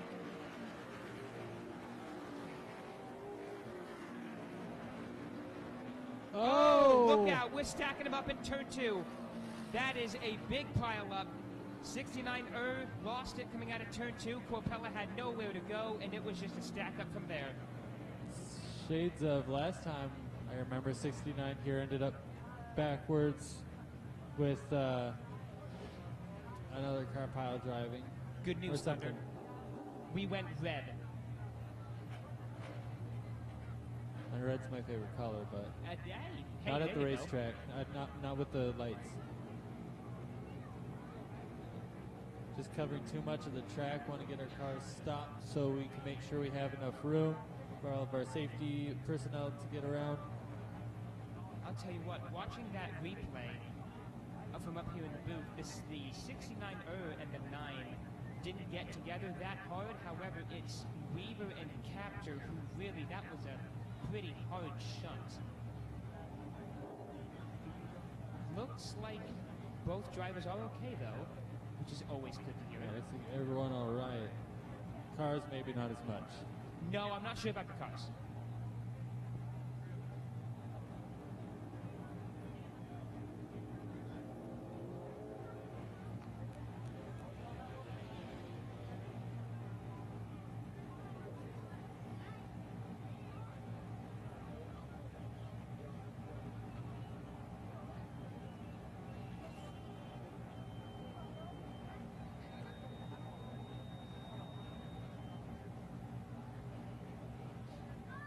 Two laps down, a caution and a red flag.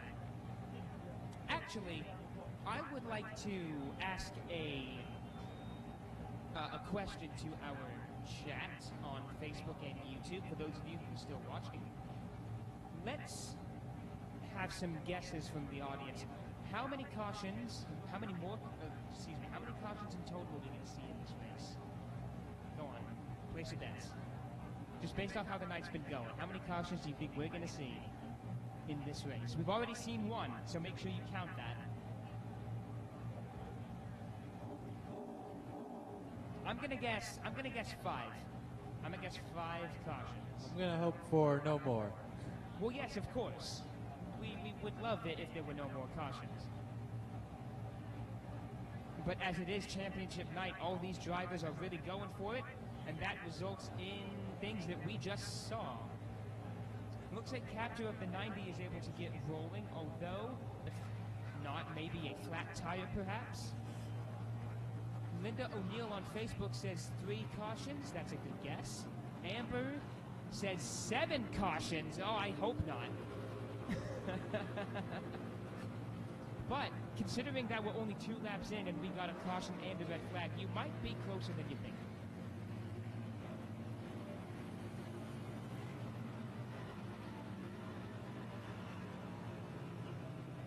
The 90 machine of Captor is going to roll on into the hot pits.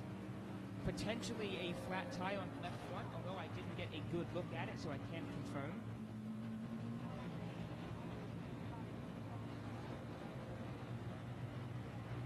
Weaver of the 7 is done for the night.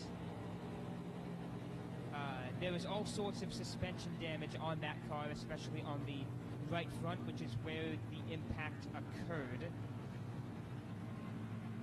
Weaver had a great season, a lot of very close battles between him and Corpella that we enjoyed watching. I'm pretty sure he didn't want to end his season this way, but hey, if you can't win, lose in style. That's exactly what he did.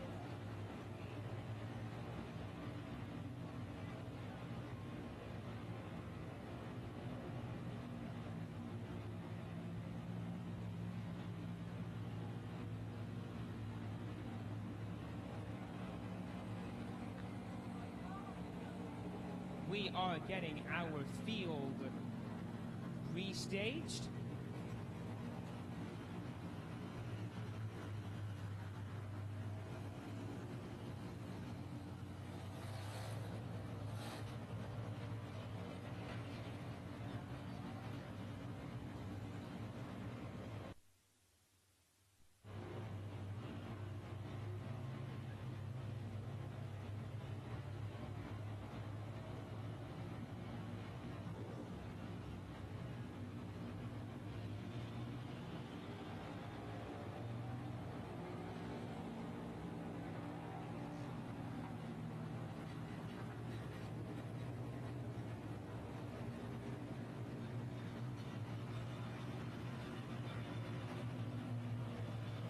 Once again, folks, 2 laps have been completed of our 25 lap main event.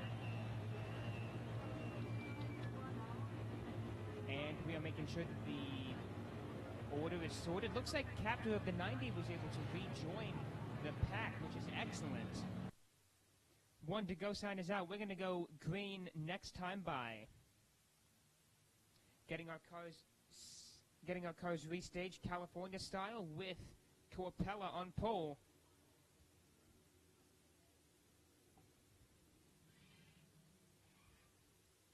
Lights are out. We are going to go green as they come around turn in number 4.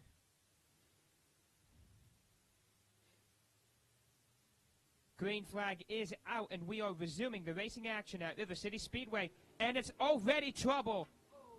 Oh, my goodness. Come on, guys. That's caution number 2. Well, 69 lost it or something, and That was absolutely 69 just losing it coming out of turn 4. He tried to make it 3 wide, gave it too much, and that happened. Yeah, let's watch the replay, shall we? Let's see here. Actually, no. 69 got into the 10 coming out of turn 4, and that sent him around and pushed him into capture.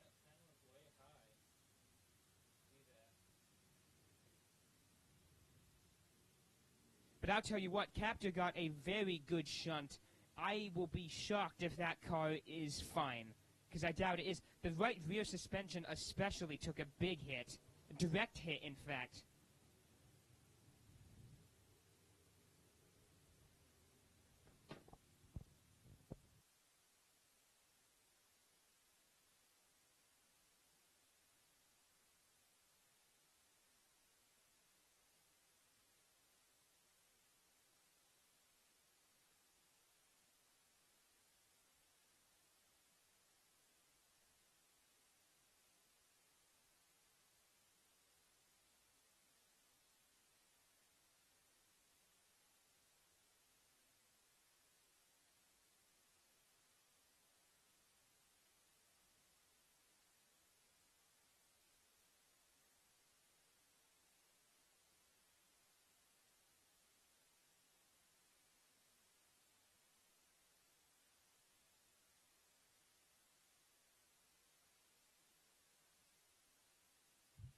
that front end on that 69er does not look pretty.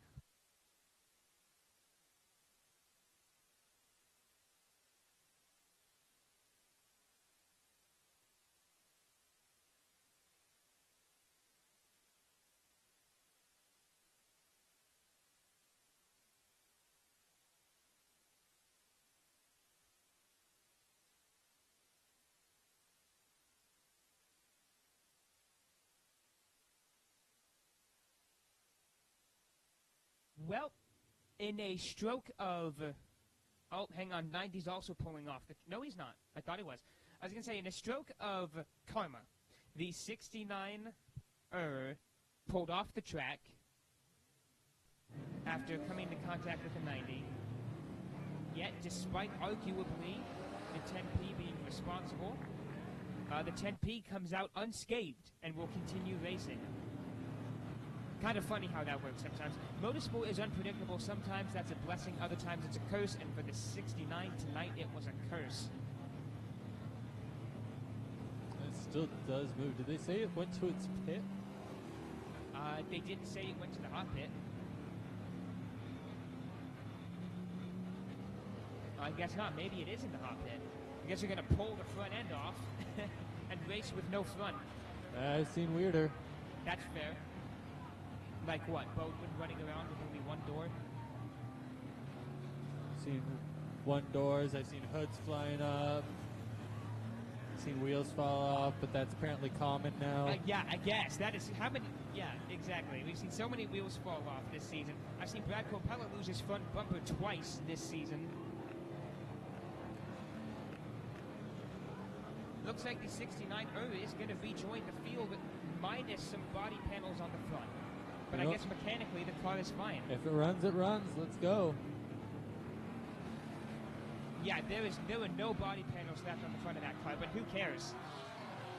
You don't need a front clip anyway. I mean, the aluminum might tap the tires and rub it a little bit.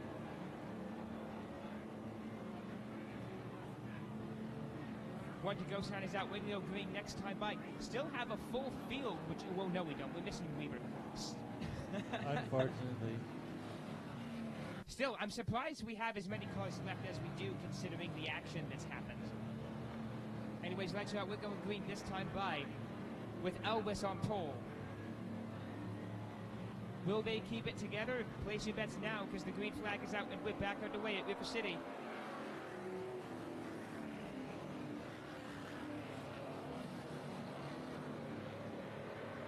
Seven got a little loose, keeps it going. 90 going inside 2. 69er's got a problem. Good save. He'll be able to continue and the caution will not fly as a result.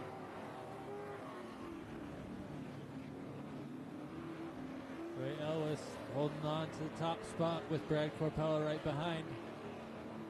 Fox at the 7 trying to make something happen.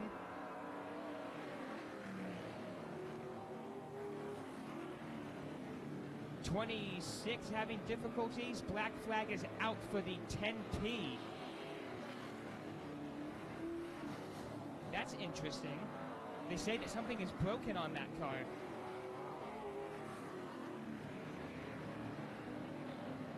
Turning our attention back to the battle for first place. Ellis still in the lead as they approach lap traffic. 26 has to be careful here.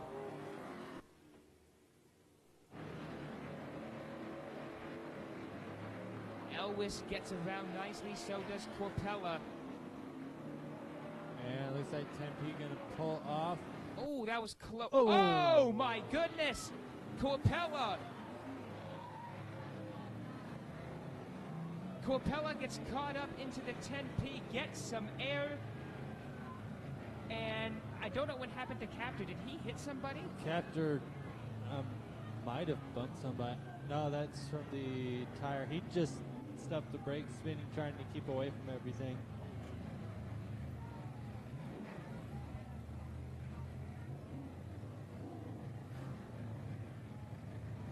Pro tip, if you're leaving the track, make sure to wave your hands all around inside the cab. Make sure everyone else can see you.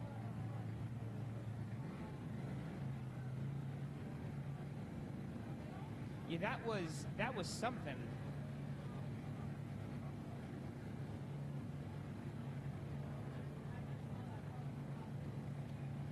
I don't know if that left rear is how it's supposed to be on that number 9 car. Yeah, Corpella's got big problems. Suspension problems by the looks of things.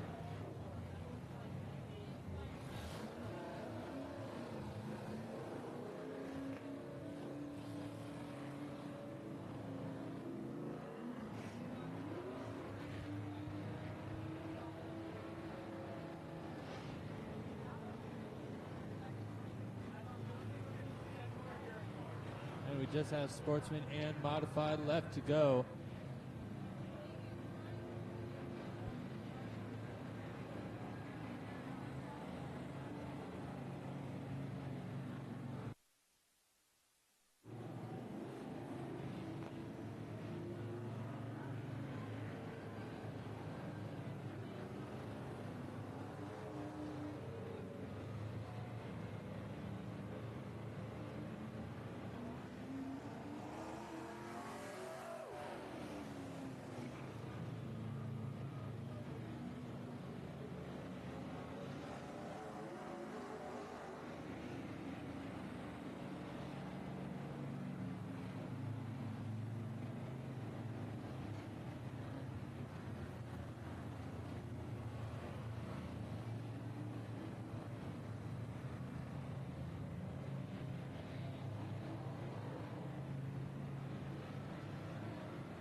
Trying to get our field sorted out.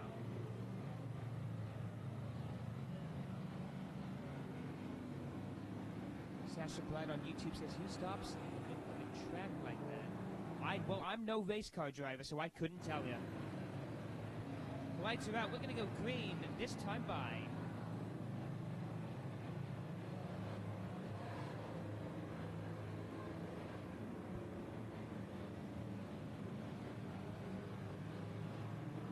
Ellis on the pole. Green flag is in the air. Gas is through the floor. We are racing.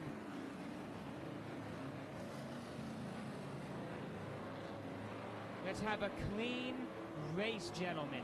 Please, I beg of you. I said clean race, Florence. Clean race.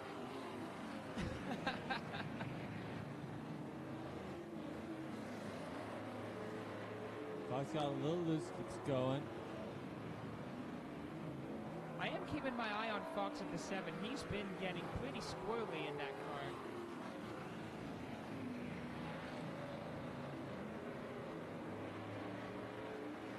Especially out of turn 2.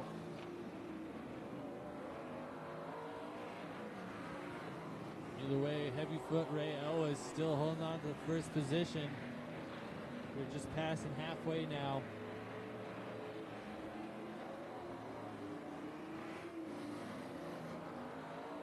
Blue flag is out for the 26 machine. 69 trying to make a move on Fox. Looks to the inside, down the back straight. Gonna try to keep it in there, but here comes lap traffic. Can he hold on to that inside line? Blue flag out. He's gonna try. Ah, couldn't get there. Oh, look out, Captor. No, they keep it together.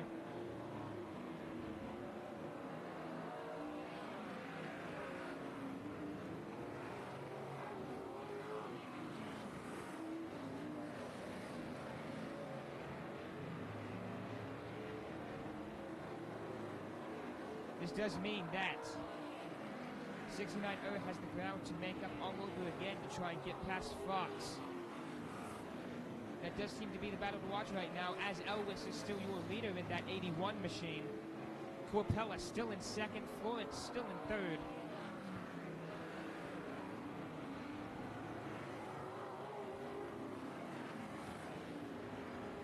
Again, Austin Fox, driver of that 7, normally is piloting the 7 Black. Look out of turn 2, getting squirrely. Both drivers with a great save. That could have been really bad. That 7 used to be Sean Fox's car. One of the fastest cars, Sportsman cars ever. Number 2 is around in turn number 2. Caution goes out. That's caution number 4 for those of you keeping count at home. And this heat has timed out, which means we're going to do another checkered caution and then bring out the modifieds.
Probably not in the manner that these drivers were hoping to finish the season off, but it is what it is. Checkered caution is out. Your winner for the Sportsman's main event is Ray Elvis of the 81.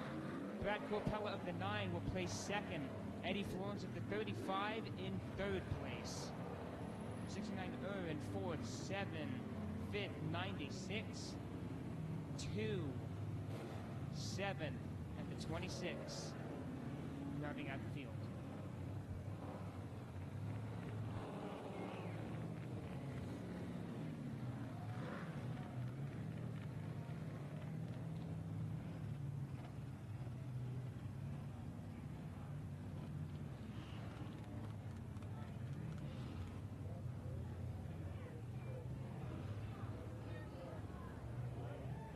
track team going to seize this opportunity to tow Weaver's car off the track? We have just one more main event left.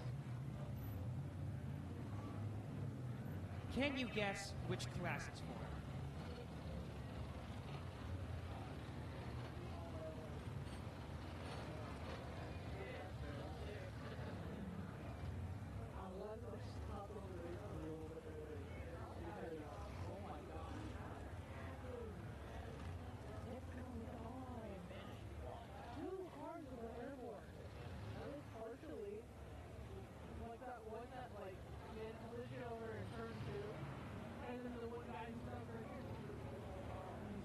Looks like Weaver's car is stuck in gear, so the tow truck can't pull it out of the track.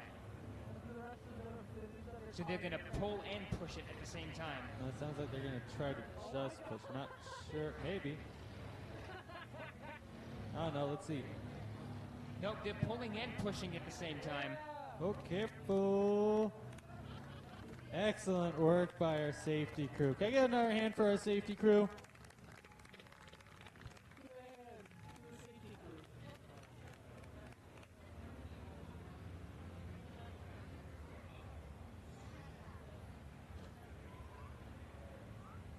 You can hear me in the chat type.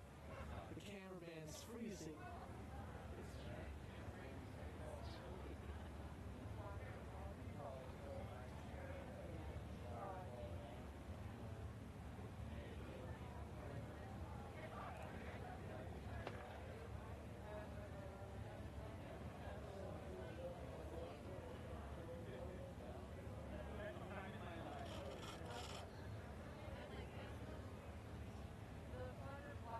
What a night. Can you hear me that other power bank?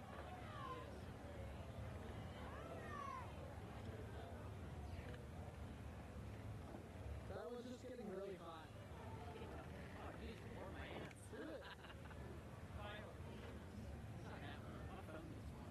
It's still warm. And just like having it pressed against my chest the whole time is very nice.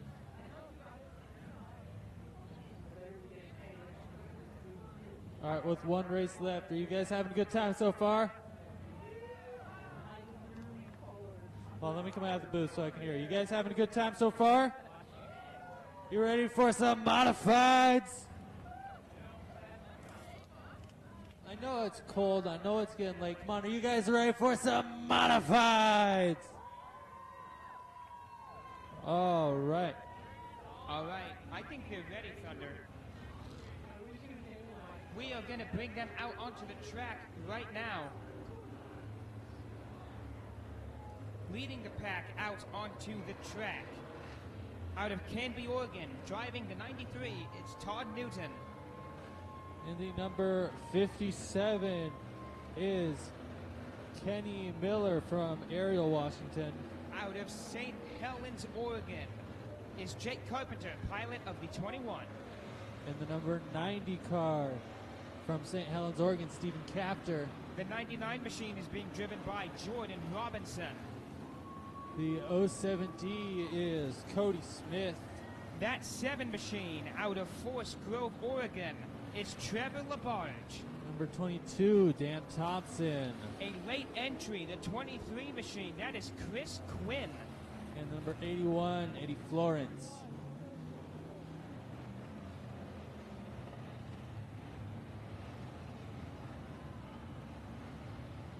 Chris Quinn, a very late entry indeed. Did not race in the problems for Capture. What's he doing up there in turn 3? Did that car break?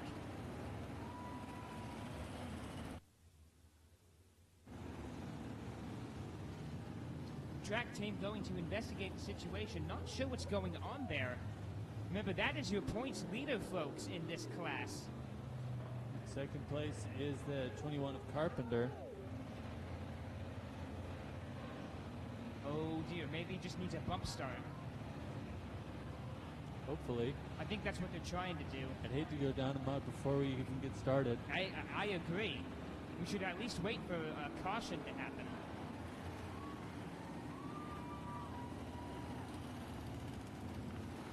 We should go straight, no caution, because we got 10 Captain is minutes. rolling. He got that car fired.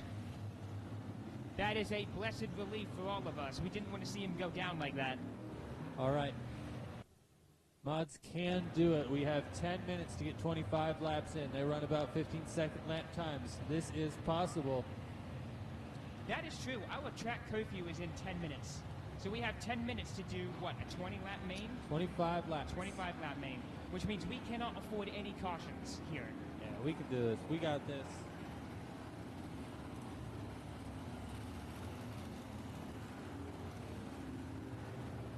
Here's the 23 is the 11. Exactly. Okay. Don't be fooled by the big 11 on the roof of that white car. That is the 23. I'm sure he'll have numbers on it and things for next season. He's not here for points, he said. He just wants to run some laps, get some practice. I'm sure we will see more of that driver, Chris Quinn, next season. 1 to go sign is out. We're going to go green next time by. We have 10 minutes to do 25 laps. This means we cannot afford any cautions if we're going to make this work. All right. Last race of the 2024 season at River City Speedway. None other than your modifieds. On pole, Todd Newton of the 93. Green flag will drop as they come out of turn 4. Green flag is out, and we are modifieds racing for the last time this season at River City Speedway.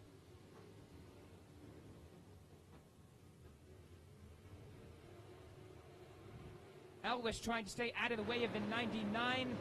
Down the back straight, Carpenter goes a bit too deep, but pulls onto it. 22 and 23 tangle up a little bit. Driver's doing a nice job. Oh, never mind. Just as I said so, a car goes into the wall. That is the 7 machine. Oh boy, caution goes out. I was going to try to get it back going.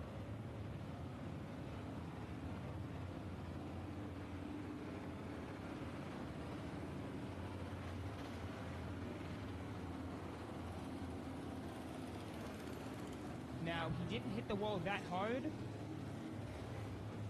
but tow truck is coming out. Oh boy.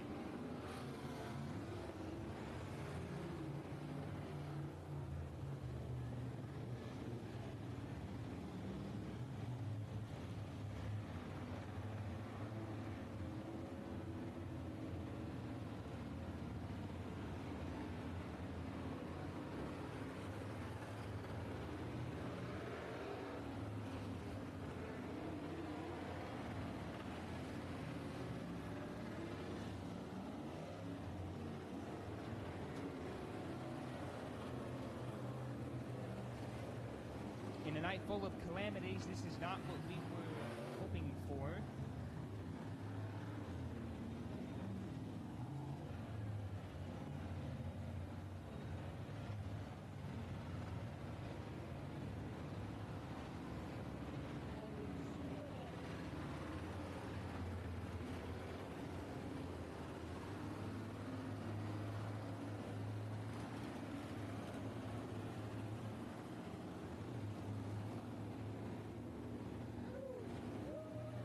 That 7 machine is going to get towed off the track.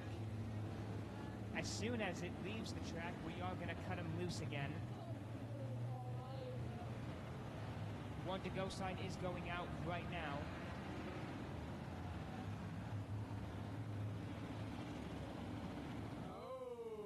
We're going to go green next time by with Todd Newton on pole. 2 laps down, we have to try and fit 23 more in somehow in the next 7 minutes. Oh, we can do it. Only if there are no cautions. We can do it. All right, well, we're going to cut him loose again as they come out of turn 4. Newton on pole. Green flag is out, and we are back underway. Modifieds main event racing at River City Speedway. Miller on the outside moves up to that 2nd place position. Captor drops down to 3rd. Elvis in 4th.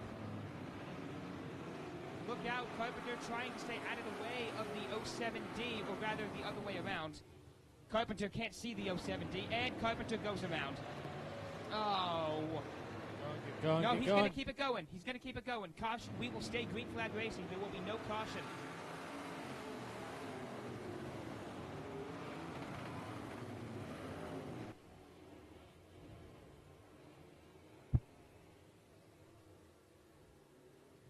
Miller still in the number 2 spot. Newton still in the number 1 spot. Captor still in the 3rd spot. Elwes still in 4th. Everybody is fighting with everybody right now, trying to seize any opportunity to move up a position here in this race. Captor gets squirrely out of turn 4, allowing Elwes to catch up.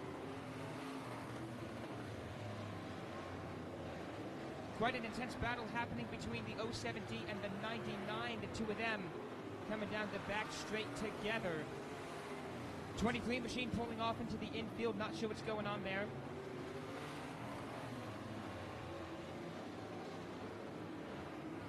.22 trying to keep it together. 22 gets loose. Going around again, and again keeps it together.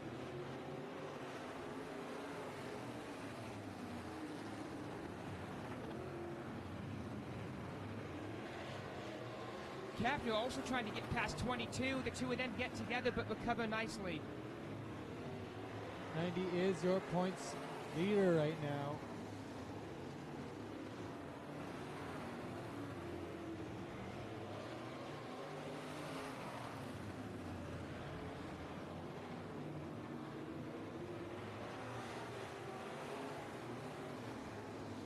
Todd Newton of the 93 still your leader. Kenny Miller still in second, and Kenny Miller is closing in on Todd Newton. Battle to watch is probably definitely for first place right now between Todd Newton of the 93 and Kenny Miller of the 57. Yeah, in late 2020, 93 Todd Newton was nearly unstoppable here.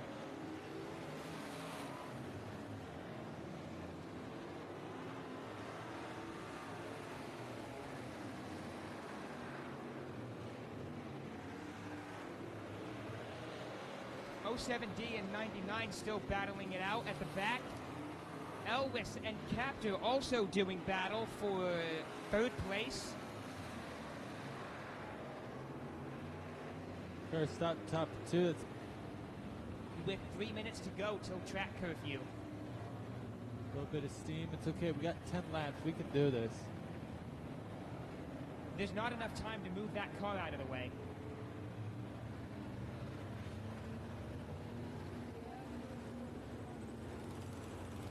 Or maybe not.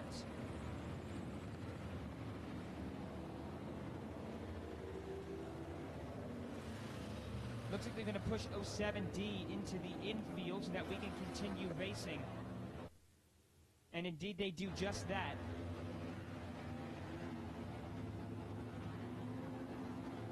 Looks like the 23 is pulling off the track. I guess he is satisfied with his practice laps and has had enough for the night.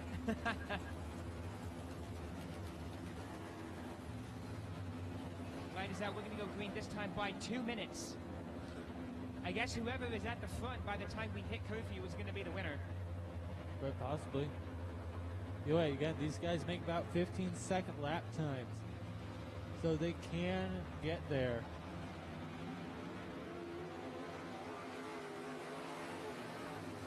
Green flag is out.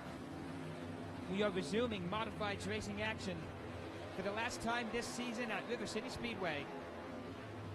Miller still probing Newton on the inside, trying to get past. Elwes also looking to get past Captor.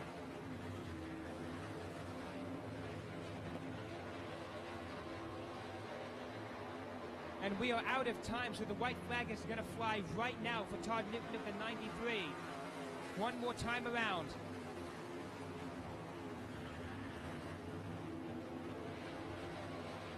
Unless he makes a mistake, this one is all Todd's. Double checkers are in the area. Race winner number 93, Todd Newton. Followed by 57, Kenny Miller, the 90 Steve Captor, the 81 Ray Elwes, the 21 Jake Carpenter, the 99 Jordan Robinson, the 22, Dan Thompson.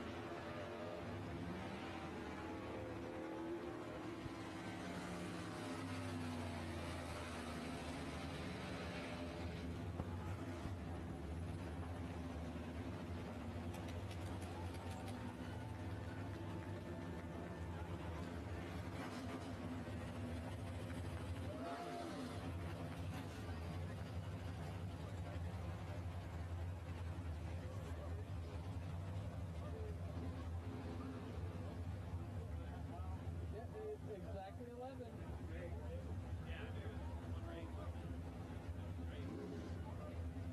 We'll get our trophy presentation rolling in just a sec.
Ladies and gentlemen, to the right of the flag stand, I'm being joined by your tuners main event winner, driver of the 51C, none other than Chico Brinster.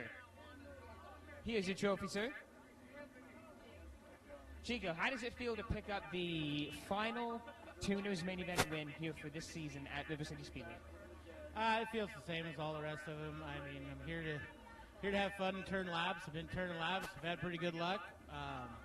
Just doing my deal.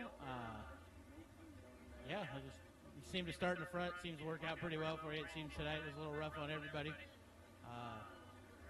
But yeah, just do what I had to do what I've been doing. Awesome. Any sponsors you'd like to thank? First and foremost is the old man. He left already. It's past his bedtime. But Richard DeBory for putting me in the car. My wife for dealing with all this. Economy Auto Parts, DFI, Link ECUs, Dr. Auto, FLG, Gunner Auto Parts, and fans for being here and supporting what I'm doing. Awesome. Once again, your winner of the tuners main event, it's Chico Brinster. And next up, your modified A main event winner, number 93, Todd Newton. All right. Fantastic race out there. Had it to yourself for the most part. How was the track? It's a little rough. Definitely getting bounced around in there pretty good. So, but yeah, I mean, it was fun, and wish we would have got some more laps, but time constraints. So. Do you have any sponsors you want to thank? Yeah, I'd like to thank Twisted Design, Eric's Frame Repair, my wife for being my picker tonight, and Don and Matt Jenner and Ryan Newton. All right, ladies and gentlemen, the 93, Todd Newton. To the left of the flag stand, I'm being joined by the Four Cylinders main event winner, none other than the driver of the number 3, it's Sandy Simmet. Here's your trophy, sir. How does it feel to pick up the final four-cylinder main event win of the season here at River City Speedway? It is a long time coming. Any sponsors you'd like to thank? Economy Auto Parts, A&B Graphics, and all the fans. Awesome. Once again, congratulations to Sandy Simmet, driver of number 3, on winning the Four Cylinders main event.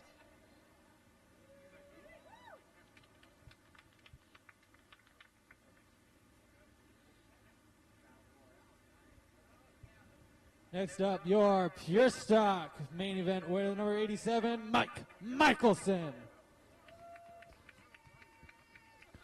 Fantastic racing in the Pure Stock division. You were fighting around there all night. How'd you take home the win? Just being patient, making sure we were there at the end. We struggled a little bit earlier in the night, but we always seem to figure it out by main event time, so turned out well.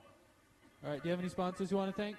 Yeah, Motorsports Monday, PR Septic Service, Teddy Bear Septic Service, and really just all my family for being here with me. That's what makes it worth it. All right, ladies and gentlemen, the 87, Mike Michelson. Over by the exit to turn number 4, I'm being joined by your Sportsman's main event winner. It is driver of the 81 machine, Ray Elwes. There's your trophy, sir. Congratulations. How does it feel to pick up the final Sportsman's main event win here at River City Speedway this season? 4. That's what I came out. It's what he came out here for. Are there any sponsors you'd like to thank for this win? Sweet. Once again, Sportsman's main event winner, Ray Elwes, driver of the 81. And last but certainly not least, your Family Fun RV Street Stock main event winner, the number 9, Brad Corpella.